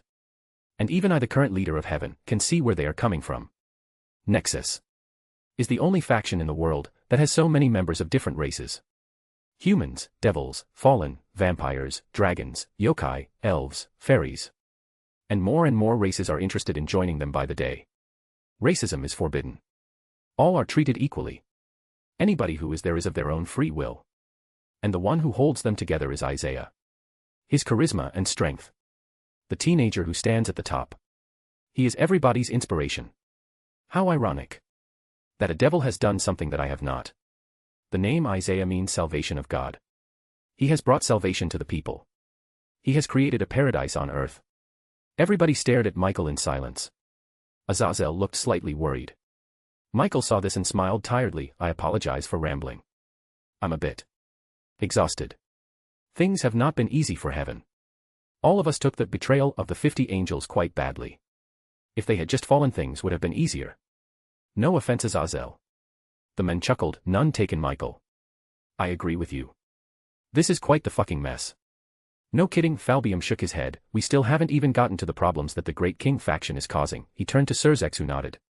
Zekrom Baal. Once Seraphol left, he saw a weakness and decided to exploit it. He started to slander us Satans, and is actively trying to gain as much control as he can during this period of instability. And we can't exactly do anything to him. Since technically he hasn't done anything illegal. He is just making things difficult for us. And if we do act against him, then that could easily lead to another civil war. One that the devils might not survive. I can beat Zekrom, but many of the high class and lower classes will die. Lowering our numbers even further. Our enemies will not miss that opportunity. Is there any plan against Nexus? Michelle asks in a cautious tone. Sirzek's previous words made the mood even more somber. Azazel chuckles. What plan? They are untouchable. We can't do anything to them. First of all, everything they did was legal. They hold the moral high ground. And we know how important that is for war. Second, the reason we are losing so many men is just because they are better than us. It's like looking for a better job. You can't blame them for wanting the better alternative. Third, the bloody strength difference. Going by strength in our combined factions. Sirzex, Ajuka, Michael, then me. But if we are talking from all of our members, then Tobio is stronger than me. From their side is Isaiah, Tiamat, Karama the Sage, Dino with 2 Longinuses. Gloxanina the Fairy King. Injivaled Leviathan. Raphael, Uriel, Falbium, Baraquiel, Shemhazel, and Penemu are good. But compared to Yasaka, Veldora, and Gasper they wouldn't win. Yokai and dragon durability would outlast them. And time stop is such a cheat. Not to mention Sephiroth Grawl and Holy Nails. That group has most of the world's Longinuses. Even if I call back Tobio and Lavinia. With more and more members joining them by the day, we are just outgunned. Azazel spreads his arms and sighs. Ajuka turns to the maid in the room. Graphia, will you take the title Leviathan as we discussed? You were after all a contender for the title. Graphia just sighs. It irks me that I will be getting it only after Seraphol left the post. But for our people, I would do it. Even if I don't want to. Seraphol left very big shoes that urgently need to be replaced. Azazel nodded. Putting her in is the right decision. Some people will treat it as a joke, but the younger population will be relieved that the strongest queen and former contender for the title. If she is the one stepping up in a time of crisis like this, people will naturally support her. Well, that handles the internal stuff. Now what about the external? How is the world handling Nexus's power play? Since Seraphol wasn't here, Falbium was asking Azazel for information. The man's network was still standing strong. Azazel crossed his arm and leaned back. Atlantis, Shinto, and some of the Hindu are very concerned. Isaiah's insane growth speed is making him quite the target. Unfortunately for them, attacking Nexus alone is practically suicide, as we have already established. They will either leave them alone or join forces and attack Nexus. Falbium was deep in thought. As the military commander of the Devils, he was calculating their situation. It's no use. Even if a war should start, we are in no position to support anyone. Agreed. Ajuka nodded to his fellow Satan. Trying to get payback will actually harm us even more. Right now our focus should be stabilizing our own faction, and that goes for all of us. We all have people leaving our ranks and causing discord. The spies are not going to miss this chance.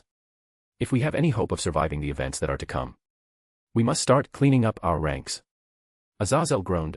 This is going to be such a pain. It's times like these that I wish Kokobile was still alive. I'd just let him do his thing and gather as many men as possible. All the traitors would have joined him, so we could have eliminated all of them at once. TSKA missed opportunity. A bit too late for that, Azazel. At least you have it somewhat easy. How am I supposed to find traitors in heaven? They have obviously found a way to betray us without falling. The group that is heading to Nexus is different. They are still angels that believe in our Father's ideals, they are just going about it in a different way. And they wouldn't harm their brothers and sisters. But betraying heaven is like betraying Father, Michael looked at his hands, wondering how exactly is he going to handle the situation. Azazel stood up and stretched his back. Welp, sitting around here won't get anything done. I'm going to meet with my cadres and we will start our investigations. I suggest you also hurry up. I got a feeling that whatever big event is going to happen, it's gonna come real soon. And I don't plan on dying. CYA later. Azazel turned off the call. I will be going as well. I wish you luck in your endeavors. I could use some myself. Michael also left, leaving the three Satans and the new Leviathan to sit there. Surzex just facepalmed. I just had to be the Satan of internal affairs. Ajuka punched him lightly on the arm. Stop whining, you were the only one who could do it. The only thing those old geezers listen to is money and power. And you have power in spades. I think it's about time that the Satans showed their true powers once again. People forget why we are the ones leading the devil faction. It's time for some spring cleaning. On a beach in Hawaii. Seraphol was in her blue bikini relaxing on a sandy white beach. She was sipping a cocktail while enjoying the sun and the sea breeze. Oh. Why the hell haven't I done this earlier? I'm such an idiot. Devil pride my ass. I should have left those fools long ago. Now this is the life. I don't think I have ever been so relaxed. A waiter comes by and drops off a different cocktail. Seraphol pulls up her sunglasses and looks at the waiter. I didn't order this. The waiter smiles, miss compliments from the gentleman at the bar. She looks at a bar to see a man raising his drink at her. Seraphol looked surprised. Handsome, check. Dark hair, chick. Purplish eyes, check. Glasses, check. Cute, awkward nerd vibe, check. Mao. He is a male version of Sona. Might have some connection to the supernatural due to his eyes, but he hasn't recognized me yet, so he is probably not important. He looks weak as well. And I haven't gotten laid in 100 years, so I don't really care. Mama's getting laid tonight. Chapter 92, Time and Giant Tribe. If you want to read ahead or just support me, go check out my Pat. There are a lot of fics and ideas there. Every single one of these fics and chapters will be released eventually. But if you don't want to wait or just want to support me, check out the Pat. patrayon.com/alcoholic_panda. Man, I went crazy writing yesterday. Finished 5 chapters on other fics. Today I hope to finish like 3. Word count 2050. Kuo Academy, Occult Research Club. Rias Gremory and her new peerage were sitting in the lobby. Even a week after the young devil gathering, Rias was still a bit shaken up. They were utterly and hopelessly outmatched. Rias's confidence took a big hit. To her it seemed like her dream of becoming a rating game champion was getting further and further away. All of the videos of Riser partying in Kyoto were pissing her off. Short clips of Riser partying with different races were all on DeviNet. Riser made it his goal to show how much better he is doing outside of the devil faction. Rias mistakenly thought he was doing this in some sick twisted revenge against her. Akino was the same as always, having a fake smile on her face as she deals with her problems. But she has been feeling a bit lonelier. She wasn't that close to Isaiah, but she was fond of Kaneko. Now both of them are living their lives to the fullest, while she hasn't changed at all, still standing in the same place for years. The new members were pretty chill. They had solid contracts so that they wouldn't be taken advantage of.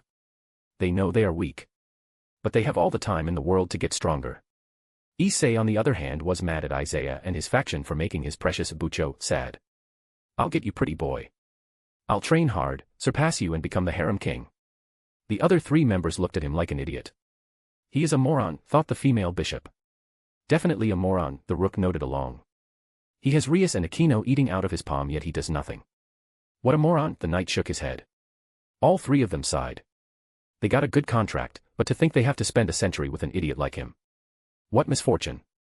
At the same time in Kyoto. Brother, isn't this cute? La Fei smiled at Arthur.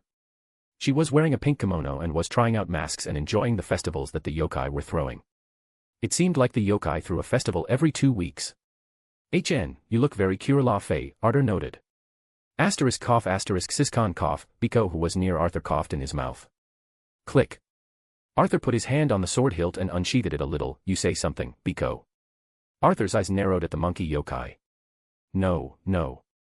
Nothing of importance, Biko raised his hands, but the grin never left his face. Arthur sighed before sheathing his sword. You are lucky you're one of the few friends I have left. Hee hee. And you know it. Let's go, the fireworks are about to start. Biko headed off into the crowd, insistent on finding a good spot to enjoy his drink as he watches the fireworks. The 2 siblings looked at each other before shrugging their shoulders and following Biko. Time passes. Days turn into weeks and Nexus continues to grow. Without them actively doing anything. People just come to join them of their own free will. Since the standards are much better there. The other factions are getting worried even with Nexus making no conflict with them. Their numbers are getting too high. The only factions Nexus is in conflict with are the Shinto and the Devils.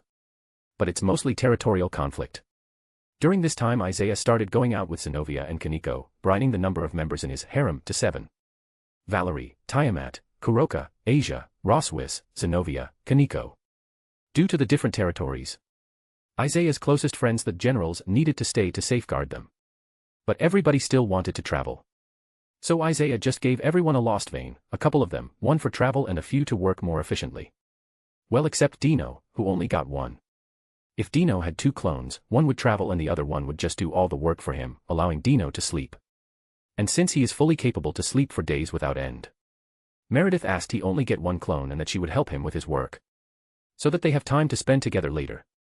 Since Isaiah can cut through the void and forcefully warp anywhere he wants, he is traveling with his main body.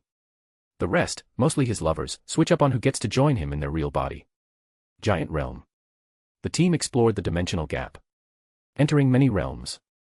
Some just looked like a living nightmare with shadow, fire, and poison beasts and environments, while others were like paradise. When they entered the giant realm by mistake, they were immediately attacked by the guards. After defeating them, the king himself came out. And now Isaiah was fighting the giant King Droll in a one-on-one duel. Droll is a massive giant, towering over other giants. His skin is light blue, and he has 4 arms, with the normally positioned pair each having an armband. He wears tattered orange pants with skull patterns on the lining. He also has brown hair. He is missing his left eye, now having only scarred tissue covering the socket. Come on, Droll. Draggle yelled out, Tenshura. If you lose, I'm next. Fen the green-haired giant yelled out. Kick his ass, uncle. A giant woman named Diane was cheering loudly, 7 sins. Go Isaiah. Go wild. Rahaha. Show him who's the best. Kick his ass, nya. His team, all clones except for Asia and Kaneko, cheered for their leader. Come leader of Nexus, Droll yelled out as he got into position. Isaiah was in his dragon form, gladly king of the giants. The dragon raised his hand and swung down. His claws tore apart space, 5 blade arcs flew at Droll. Heavy metal. Droll's skin turned steel gray-black. He tanked the attack, leaving only a few scratches on him. Cut. A cut appeared on Droll's upper left arm on the biceps. He was immediately hit with a wave of dizziness. He was losing balance. He gritted his teeth and started to dance, while he still had some balance left. As a giant's skin was hard and tough. He had magical resistance, word effects had a lesser hold on him. With him performing his nature dance, he started to gather energy from the earth and to push back the effect. Ground Gladius. Droll slammed his foot on the ground. From it, countless huge sharp, gigantic spires with the appearance of a wavy dagger. They looked like they were made out of dark stone, resembling metal. The spears slammed into Isaiah, slightly piercing his scales, showing how magically powered those spears were. Heh. You actually managed to pierce my scales. But that's as far as you went, making a couple of scratches. Well, that satisfies my curiosity whether you are capable of even piercing my scales without any power on them. As Isaiah said that, power flowed to his scales, they gained a dark red aura on them, they were further enhanced. Droll said nothing and slammed his palms together. From Isaiah's sides, gigantic hard stone palms appeared and slammed into him. Shred. Shhhhhhhhh. All the stone around Isaiah was diced up into tiny pieces. Droll started to focus his power on his fists, the aura took on a dark brown color. He started to spin and dance. Droll's fighting style resembled capoeira but a hella lot more refined. Isaiah's dragon fists did the same with darker red color. Both of them started to duke it out. Well, they tried. Droll's power over nature and the earth made his fists harder and heavier, transferring more power. Isaiah with his concept over swords. Left slash marks with each punch. He was a sword himself, it didn't matter if it appeared to be a blunt force attack. The best way to explain it is that invisible blades were lined up in front of his fist, and he was essentially using his physical force to push them even further into the opponent's flesh. With each punch, sparks appeared over both their skins/scales. Droll left bruises and Isaiah left cuts with each attack. After the fight. Ha ha ha ha. That was a good fight, my friend. And I have thought about your offer. Sadly, I must refuse. We giants have been safe and hidden here for millennia. I have no intention of revealing us to the world. Isaiah nods, no problem. I wanted to extend an offer to your people to go out and explore the world. If you are happy with your current situation, I see no reason to ruin the peaceful lives you have here. Thank you, my friend. Anyone who can match me in power is always welcome here. Come, we have a feast to get to.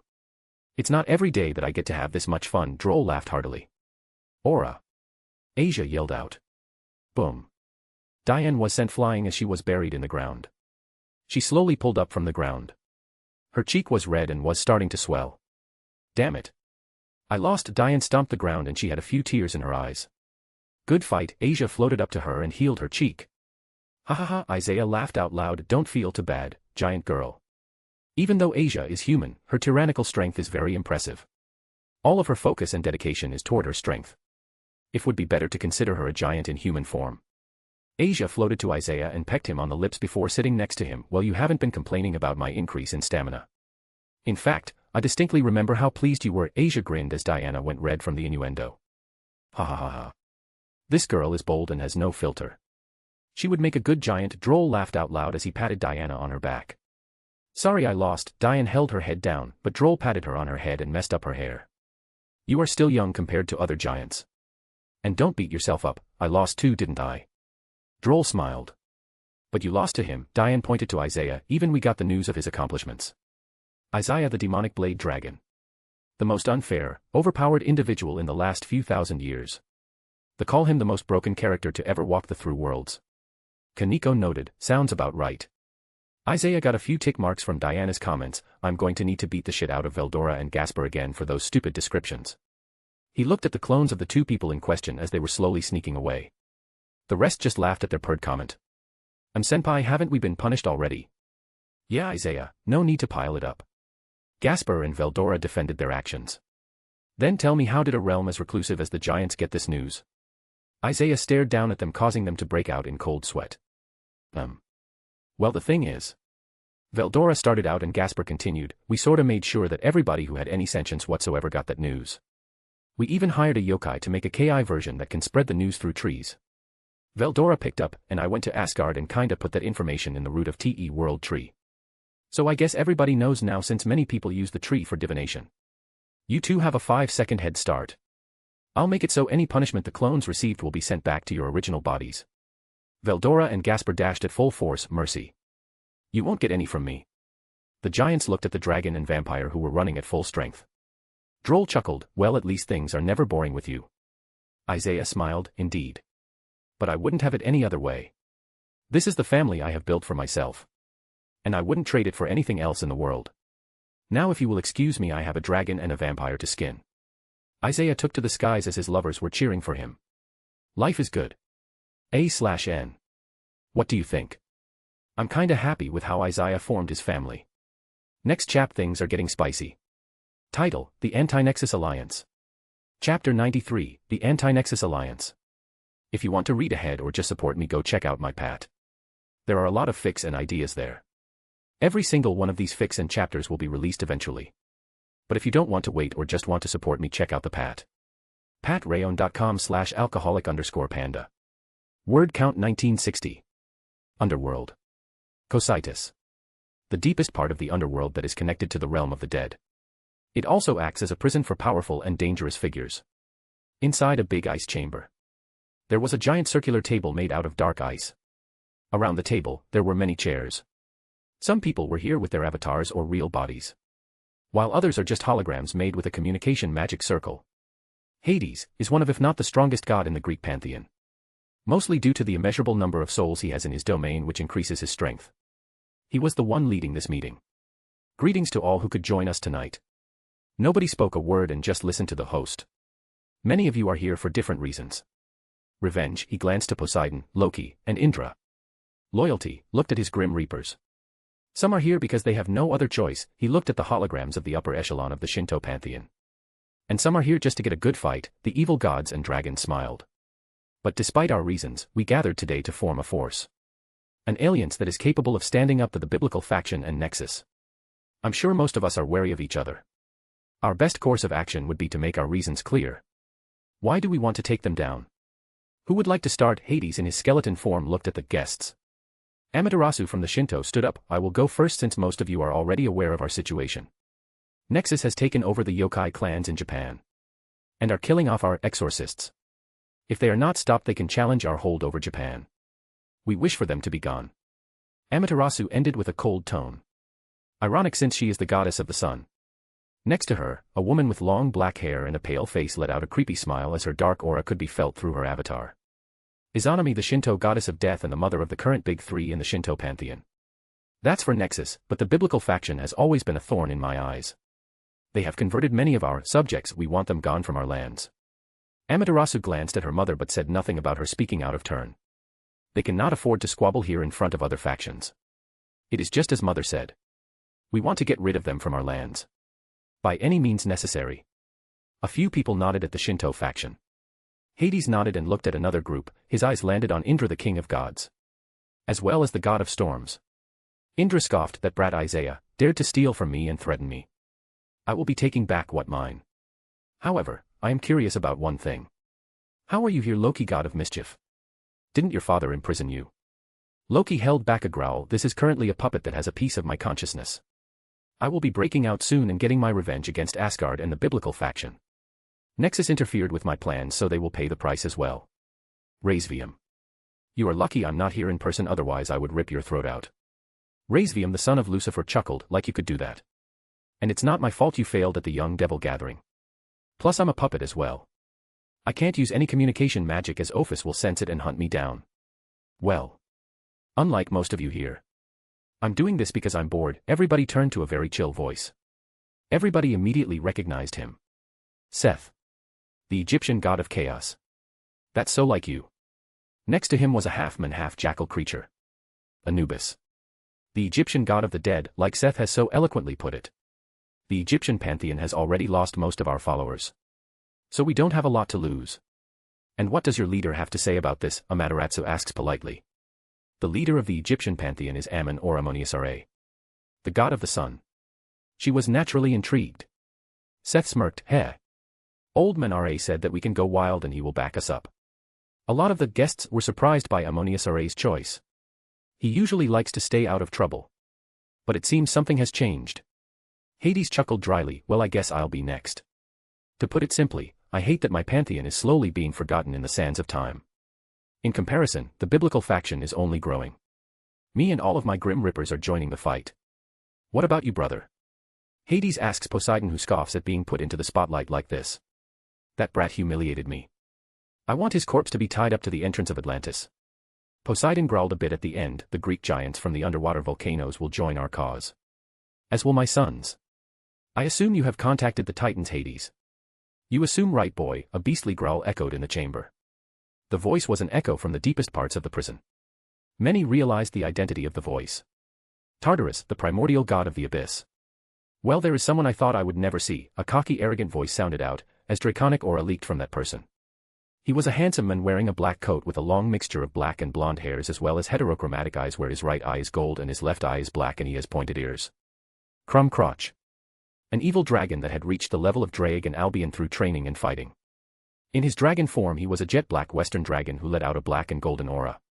He isn't the only one. Behind Tartarus 2 more came out. One was a beautiful young woman with the cute face of a child that has long black hair and with pointy ears. She wears a cute frilly dress that had a corset over her white shirt. She was also passively giving off a dark aura. This was Nyx, the primordial goddess of the night. Next to her was a handsome young man appearing in his mid-20s with black hair. He wears a black cloak and his body gives out a dark aura. Erebus, the primordial god of darkness and the older brother of Nyx. Ha ha ha ha, long time no see, a shadowy figure laughed. Another famous god of darkness. Engra Mainyu from the Persian pantheon, known as the god of darkness and evil. Next to him was Akamana, an evil god serving Engra. Along with us there are a few other titans willing to join the fight. Atlas is most eager to be freed from his prison. We just have to trick someone to take his place, Erebus said with a small smirk. This is turning out to be quite the force, Loki said with a small smile. Hades took this moment to intervene. That's not all, we have been working on a way to free Samel. Crumb Crouch and a few other evil dragons flinched at the name, and Hades continued like he didn't notice it at all. Samel will face Isaiah and Tiamat. Both of them are transcendent beings like me. If we can take them out using Samel's poison, it will make things easier for us. Enough with the chit-chat. I don't care about the reason you are here. I just want to fight, Azidahaka yelled out. An evil dragon known as Diabolism, Thousand Dragon and Forbidden Dragon of demonic origin. A very cruel and sadistic dragon who liked to cause pain. In his dragon form, Azidahaka was a giant dragon with 3 heads and 6 giant wings. He had very dark scales that were a distinct shade of purple. He is right. I dislike wasting time like this. Perhaps we should speed this up a bit, Apophis the primal eclipse dragon grunted. In his true form, Apophis was a black eastern dragon exceeding 100 meters in length. He had gems along his body, all of which released a shimmering, silvery glow.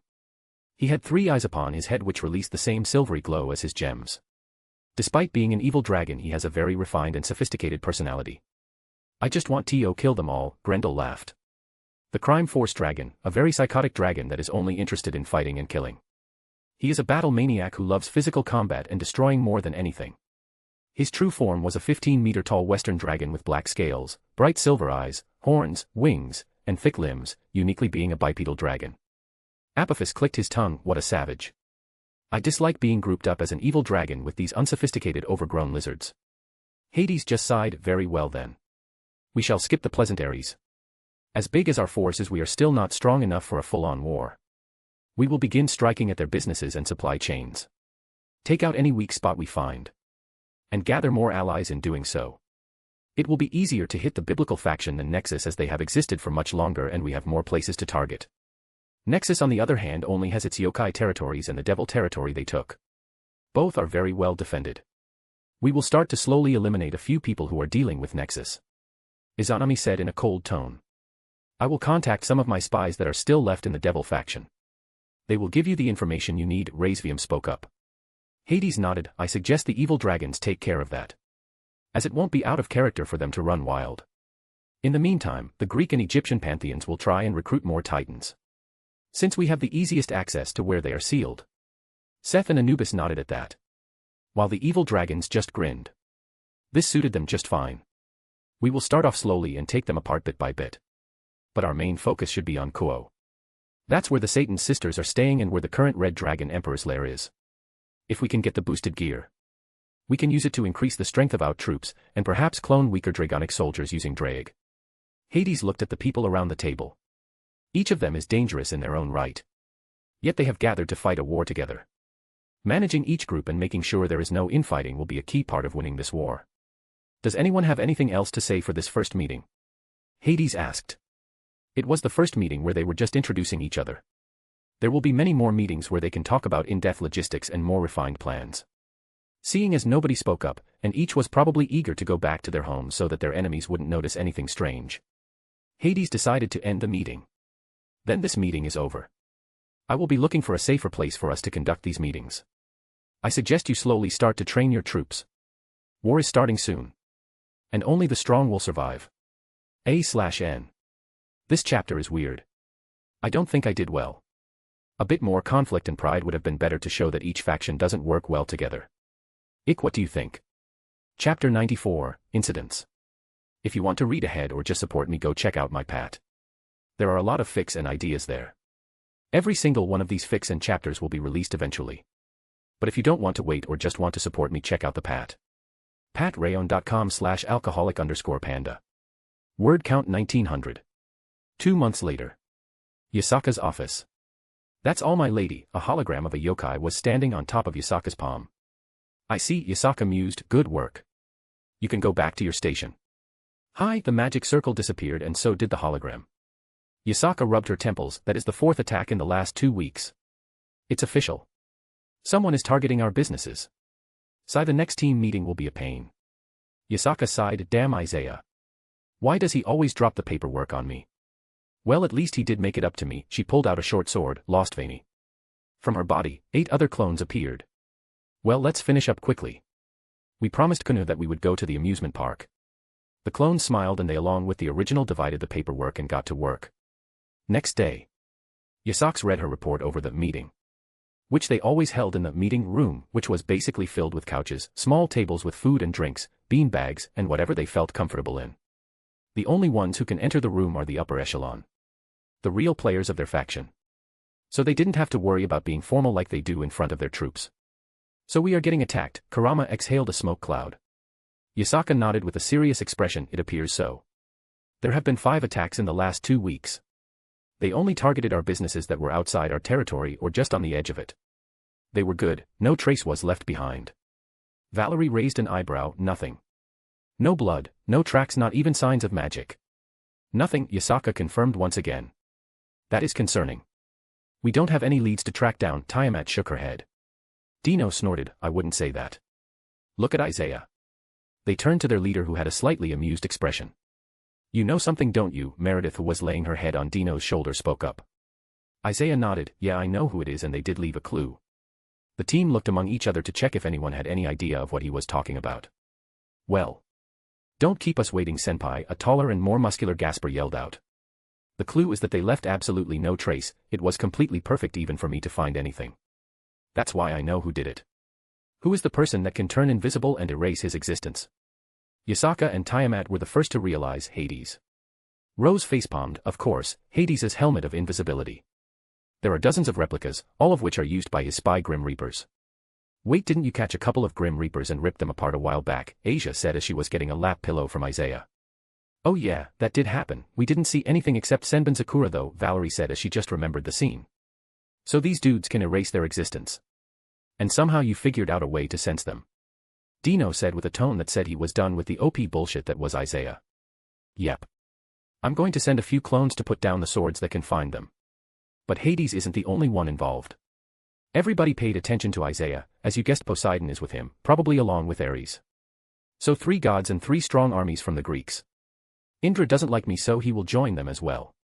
The Shinto are definitely with them. They pulled back their troops completely a month ago. They spread some rumors of the 5 clans banding together. But that was just to hide the fact that they are busy blessing those fools to make stronger foot soldiers. The survivors of Chaos Brigade. And there are probably some evil gods and dragons with them as well. Those are the only ones I can think of, but I probably pissed off a few more people. The team was processing this news. Before nodding. That sounds about right, Kurama grinned as he blew out a smoke cloud. You were pissing people off before you even met me, Veldora laughed. I can confirm this. Riser raised his glass and laughed together with Veldora. Valerie leaned against Isaiah. You do have a certain knack for it. Ha ha ha. You should have seen him with Poseidon. The man was so red from anger that he looked like a tomato. Asia giggled as she remembered the scene. Yasaka turned to Isaiah. Well, the new Satan Leviathan contacted us. Graphia wants a word. So did Azazel and Gabriel. Isaiah raised an eyebrow. All of the people in charge of foreign relations want to contact us. Well, something is definitely happening if they want to reach us that badly. All right, call them. Kurama chuckled darkly. Well, this should be interesting. Yasaka waved her hands and 3 magic circles formed. Valerie stood up from her seat. Yasaka, Kurama, Tiamat and Isaiah were sitting and standing in front of the magic circles. They were set up in such a way that only the 4 of them would be seen.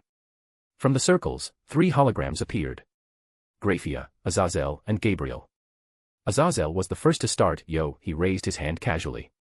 Hello, Gabriel said softly. She hasn't met with anyone here. So it was best to make a good first impression. I am Archangel Gabriel in charge of foreign relations for heaven. It's a pleasure to finally meet you. Greetings. Graphia nodded slightly. Thank you for this meeting on such a short notice. You are welcome. Kurama blew out a smoke cloud. But what is the problem that has you so riled up? Azazel decided to answer that the biblical faction has been suffering some minor attacks. Angels, devils, and fallen have suffered some losses. They are attacking less known but strategic resources. They also mix up some unimportant places under our territories to cause some terror and make us look bad. Graphia cut it. So our question is, do you have anything to do with it? Your dislike towards us is very well known, Isaiah. That made the temperature drop a bit. It was a very serious accusation. Do you have any evidence to back that accusation up? Kurama says in a dangerous tone. Tiamat started to release a bit of her aura as it cloaked her, making her look dangerous. Azazel cut in. There were yokai traces on the scene, but I know your people aren't that sloppy. That's why we are asking you instead of just spreading useless rumors. Kurama glanced at Isaiah, who wasn't amused. We had nothing to do with the attack on your people. I can guarantee that. We have also suffered some attacks similar to the ones you have had. I guess both of our factions are someone's target. And do you know who that someone is? Gabriel asked softly. Isaiah grinned. As a matter of fact, I do. But seeing as we aren't allies, and I have no proof, I won't be sharing that information with you. I wish you good luck. Oh, and tell your people to stay out of Japan. Things are about to get bloody in here. That's impossible. Graphia cut in. Rias Gremory and Sona Citri are staying in Kuo. And Kuo is the birthplace of Issei Hyoto, the Red Dragon Emperor. You have northwest right to drive him away. Isaiah chuckled. I didn't mean it like that. They can stay and fuck around all day for all I care. But don't come crying to me when they die as a result of collateral damage. I won't lift a finger to help them out. Graphia nodded. I will relay the news. You do that, Tiamat said in a cold tone. Well, this has been fun. But I'm afraid I'm going to have to cut this improv meeting short. We do have work to do. Isaiah smiled politely at them. Yeah. Sure thing. We are drowning in work ourselves. Tell my lazy son I say hi. And tell him I'm still waiting for him to introduce me to his girlfriend. Azazel grinned as he cut off the call. Have a good day. Graphia cut off the call while Gabriel waved at us with a smile. Bye before she ended the call as well. Well, that was interesting, Tiamama mused. Stupid old men, Dino grumbled. Meredith giggled as she hugged him. I didn't expect them to attack the biblical faction as well, Rose said with a surprised tone. Yeah, no kidding. They even planted yokai traces to frame us. Hacker Brando pulled up his holographic screen. Hacking into God knows what. Gloxinia hummed as he broke down the situation. The conclusion is obvious. Someone is trying to start a conflict between the biblical faction and Nexus. The stronger and older members would not fall for such a simple trick. But the young and naive ones. All it takes is a few idiots from one faction, in this case, the biblical faction, to attack Nexus. The yokai are very emotional. They would attack back without a second thought. Well, the way yokai were before joining Nexus. No offense, he looked toward Yasaka. None taken. I am glad we have gotten over our more basic anger issues. And once the young ones start killing each other, the leaders must demand compensation from the other faction. Once they don't get it, war will start. Asia slumped on the sofa. What a pain. Isaiah stood up and popped his joints. Well, sitting around won't solve anything. And I have been planning to take my training to the next level. Everyone except Gasper, Veldora, and Zenobia. Meet me in the arena, you two. Yasaka. Isaiah. What are you planning on doing? Kuroka asked in a nervous voice. Isaiah grinned at them. We are going to be fighting. And by we, I mean all of you against me. Isaiah was greeted with silence as the team looked at him speechlessly. Gasper and Veldora clones looked at each other before dashing off. Oh, if you two try to make it a festival again, I'm going to revoke your internet and library privilege. Meaning no manga and anime. Both of them froze in place and cursed, damn it. Tiamat and Kurama both stood up, their aura was fluctuating. Kurama looked right at him. Isaiah, are you serious? Even if it's you. You can't possibly win against all of us. Isaiah nodded, I know. But the whole point is to push myself even further. I might be transcended class. But I can still get stronger. And with war on the horizon, I intend to do just that. And keep getting stronger even then. Isaiah, are you sure? Tiamat asked him gently, but her aura was saying something else. They haven't had a serious fight in a long time. Yes. Isaiah nodded, knowing full well that he would have to fight against a sage, a dragon goddess, and many ultimate class fighters who posses a few Longi uses. Kurama grinned with a savage look as his aura started flowing. This is going to be fun. Chapter 95, One versus All. People, I am still alive. But you have been waiting for quite a while, so here is a chap. I technically owe my pats a chap now. Anyway, this is chapter 95. So I need to get to CH 105 on my pat before I can start releasing here again. It's 103 right now. If you are wondering what I am doing, just check out the pat site, and see the chapters one right. I got more than one FIC to write. That way you can track the progress. HP/DxD Raven currently has 27 chapters. I'm going to stock up on those chapters for the release after Kiba. Word count 1950. patrayon.com/alcoholic_panda. When the group arrived at the arena, Isaiah frowned. This isn't going to work. What do you mean, Naya? Kuroka jumped on Isaiah's back, her tail swishing in happiness. Isaiah just smiled at her. Kuroka, out of all his lovers, craves affection the most.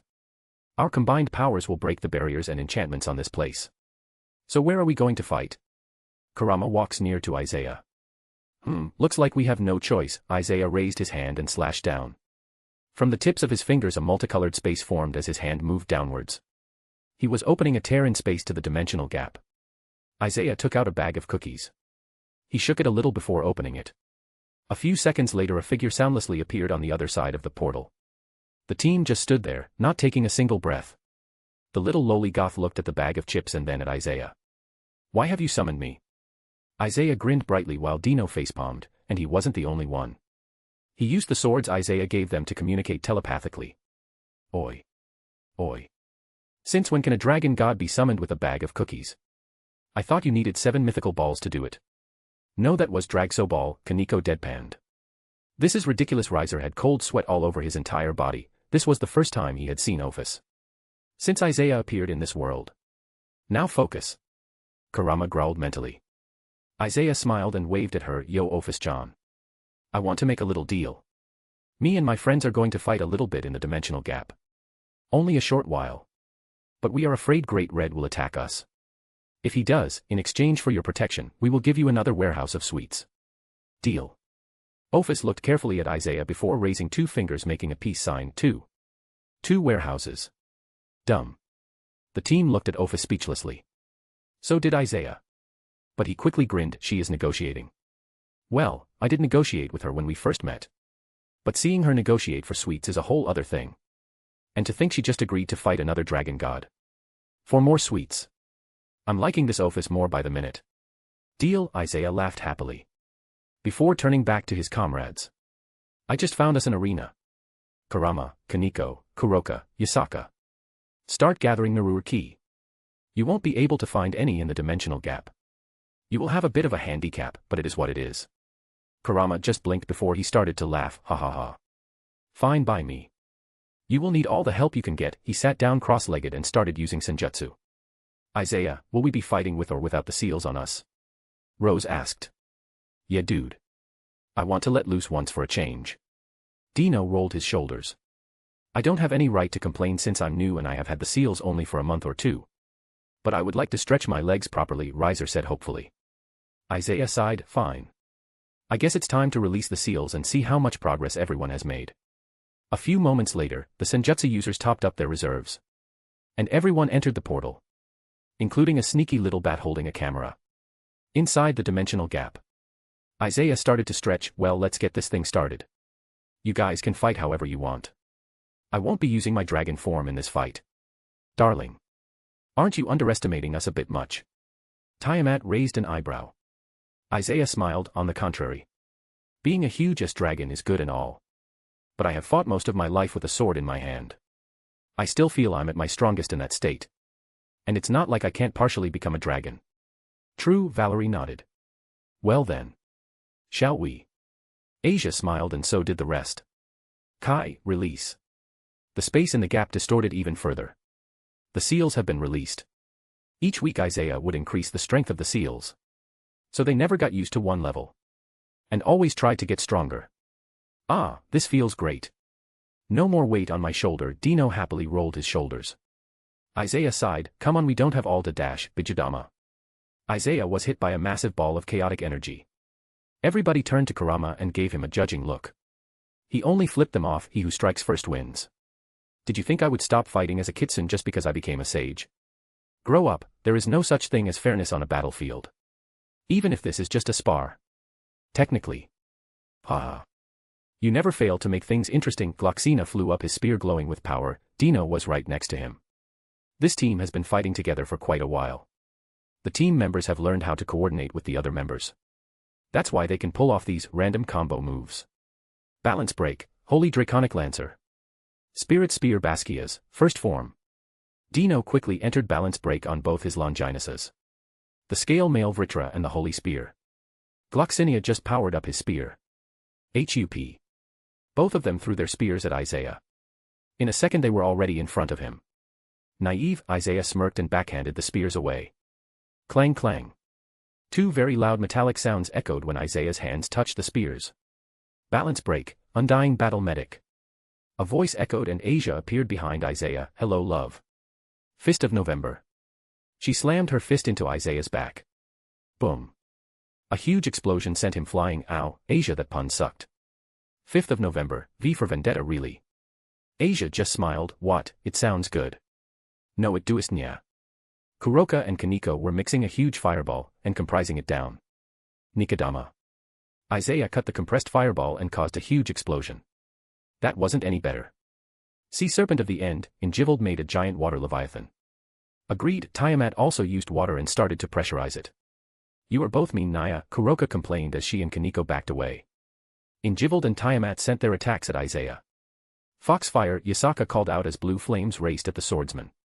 Crimson Flame, Kurama did the same. Phoenix Flare, Riser followed up. Valerie summoned 10 evil dragons. She had revived them with her grail and erased their will. Now the strong evil dragons were just her puppets. Roar, she called out calmly and the dragons launched their breath attacks at Isaiah. Rose, Misaki, Meredith, now, Tiamat called out. Rosewis raised her hand and sealed the space around Isaiah's feet. Misaki used her shadows and Meredith used thin nails as acupuncture. They held most of her mana reserves as it took a lot of power to pierce Isaiah's skin. With his legs immobilized, Isaiah was trapped. Or so they thought. Isaiah created a simple iron sword. He slowly started to raise his sword. And the world turned gray. The weaker members only saw a slight blur. When they came to, their attacks were cut in pieces. The fuck? Chiron. I think I am hallucinating, yeah. Same here, Nay-san. This is confusing. Gloxinia scratched his head, the rest were also trying to make sense of it. They were recalling the scene, trying to rationalize it. But Tiamat and Kurama saw it clearly. Isaiah's hand was moving faster than their own bodies. Than their combined attacks. Hell, his hand moved faster than his own body. A bit further away was someone who saw it perfectly. Gasper was literally fangirling. Senpai is so freaking awesome. Even to me, it looked like time had gone still, and here I thought if I got stronger I could perhaps freeze Senpai one day and play a prank. I would probably be cut down by his insane reflexes even with him being frozen in time. I wonder how he did it. Back at the battle, Kurama stepped towards Isaiah. How did you do that? To my knowledge, nobody at our level is capable of that kind of movement. The stronger you are, the faster you can move. But your slash speed is more than 3 times faster than my speed. Isaiah smiled. You know those 2 hours of alone time each of us have before our evening training. Dino raised an eyebrow. Yeah, I use it to catch up on some sleep or some anime. What about it? Isaiah just raised his sword. Ever since I became ultimate rank I created a new daily goal. 1 million sword swings per day. In those 2 hours, under the effects of my seals, I complete 1 million sword slashes. And each week I increase the level of the seals just a bit. That's a constant increase in strength. Eventually, my arm, or rather my attack speed, has surpassed my own body speed. By the time Kurama unleashes one attack, I can cut him at least 3 times. Isaiah, man. You need help, Riser deadpans. Isaiah chuckles. I call this Netero style. I do 1,000,000 slashes a day. Every day. Except for the time when we are traveling. Tayamama grinned. Well then, we will just have to up the number and speed of our attacks. Even you can't cut them all down. She raised her hand. Instead of water javelins and swords. Hundreds of thousands of them. She created small dagger-sized icicles. Injival did the same with water. Meredith used her sacred gear. And created the same number as Tiamat. Dino followed up with light senbons. Rose did her multi-magic barrage. All in all their combined might 5.7m attacks. As he saw the attacks flying at him, Isaiah whistled. Celestial Forge. Anti-magic sword, Demon Slayer. Dozens of black rusty greatswords appeared, but they were bent on the spine. Isaiah formed some hands from his magical aura and they grabbed the swords. They formed a dome and blocked all the attacks, reflecting them back at the team. Kurama dashes through some of the last reflected attacks and takes a few hits, but he appears right in front of Isaiah. Don't underestimate a sage. His fist glows golden and he punches Isaiah. The swords did nothing to defend him. They block magic, not Ki. He sent Isaiah flying back. Right where Yasaka was at. Apologies for this. Yasaka slashed at Isaiah with her claws, sending him flying again, but a few moments later she stumbled.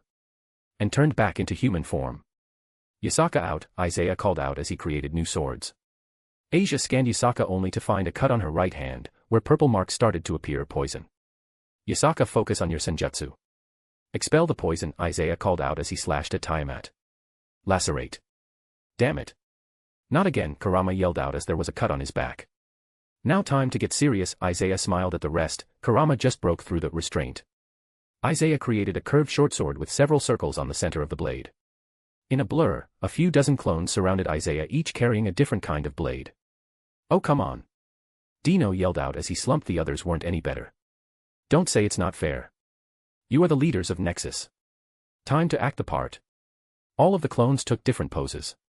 Ban-Kai. Chapter 96, Great Red. If you want to read ahead or just support me, go check out my Pat. There are a lot of fics and ideas there. Every single one of these fics and chapters will be released eventually. But if you don't want to wait or just want to support me, check out the Pat. Patreon.com/alcoholic_panda. I'm done. I reworked all of the chaps. Thank fucking God. Back to normal people.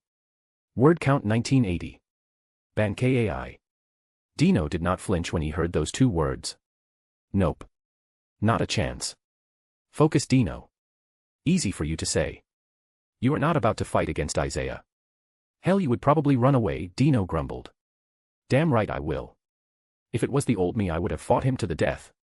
But now I know better, and Isaiah is even worse than that yellow feathered light bulb. Dino actually stopped midair. Did you just call Big G a light bulb? Yeah, it fits him. He would get dumb ideas like stealing souls and flesh from creatures belonging to other mythologies and making weapons from them. Light bulb fits him. Really? I just call him flashy guy. Dino and Vritra froze. Dino slowly turned his head to the right to see Ophis staring at him while munching on a basketball-sized cookie. Yo. Dino says wryly, hoping that he doesn't get disintegrated. Ophis just pointed behind him. Dino turned only to see a giant human-sized hammer an inch away from his body. Bam. Thanks for the distraction, Ophis-chan. Here is your reward. Isaiah's clone pulled out an even bigger cookie and gave it to the dragon Loli, whose emotionless eyes lit up slightly. I should visit Sword Devil more often. He gives me free cookies. Confusing. Do I get more cookies if I buy them or if I just help Sword Devil? Misaki. Make it stop. Make it stop. Make it stop. Misaki was running away and cutting up every enemy in sight. Which in this case turned out to be bugs created from swords used by a few clones. Come on, Misaki, show some courage. Yet your boyfriend uses a giant hornet. You should be used to it by now. Isaiah clones laughed at her. You sick bastard. You know I'm not good with bugs. Fight me normally so I can cut you up. Misaki screamed out. Conquer your fears, young grasshopper, and you shall reach new heights, a clone said in an old man tone. Fuck you. Misaki impaled a couple of spiders only for its sack to burst, causing thousands of tiny spiders to start jumping at her. Kaya. Valerie. Dear, I think that's a bit too much, Valerie said as she dodged a blood slash. She was surrounded in a sea of blood. The smell and the fact that she can't manipulate or drink it was messing with her senses. Her dragons were also weaker in this area. Nope, it's just the right amount of insanity. If I can exploit her fear of bugs, someone else can as well. It's better for her to deal with it here. Bang. Isaiah tilted his head, dodging a blood bullet that moved so fast it left several aftershocks in its trail. Right, and us fighting in the environment and situations where we are at our weakest is just a coincidence, Valerie deadpanned. Yep, another clone called out from above Valerie and kicked her into the blood sea. I'll get you back for this. Rosswise. No.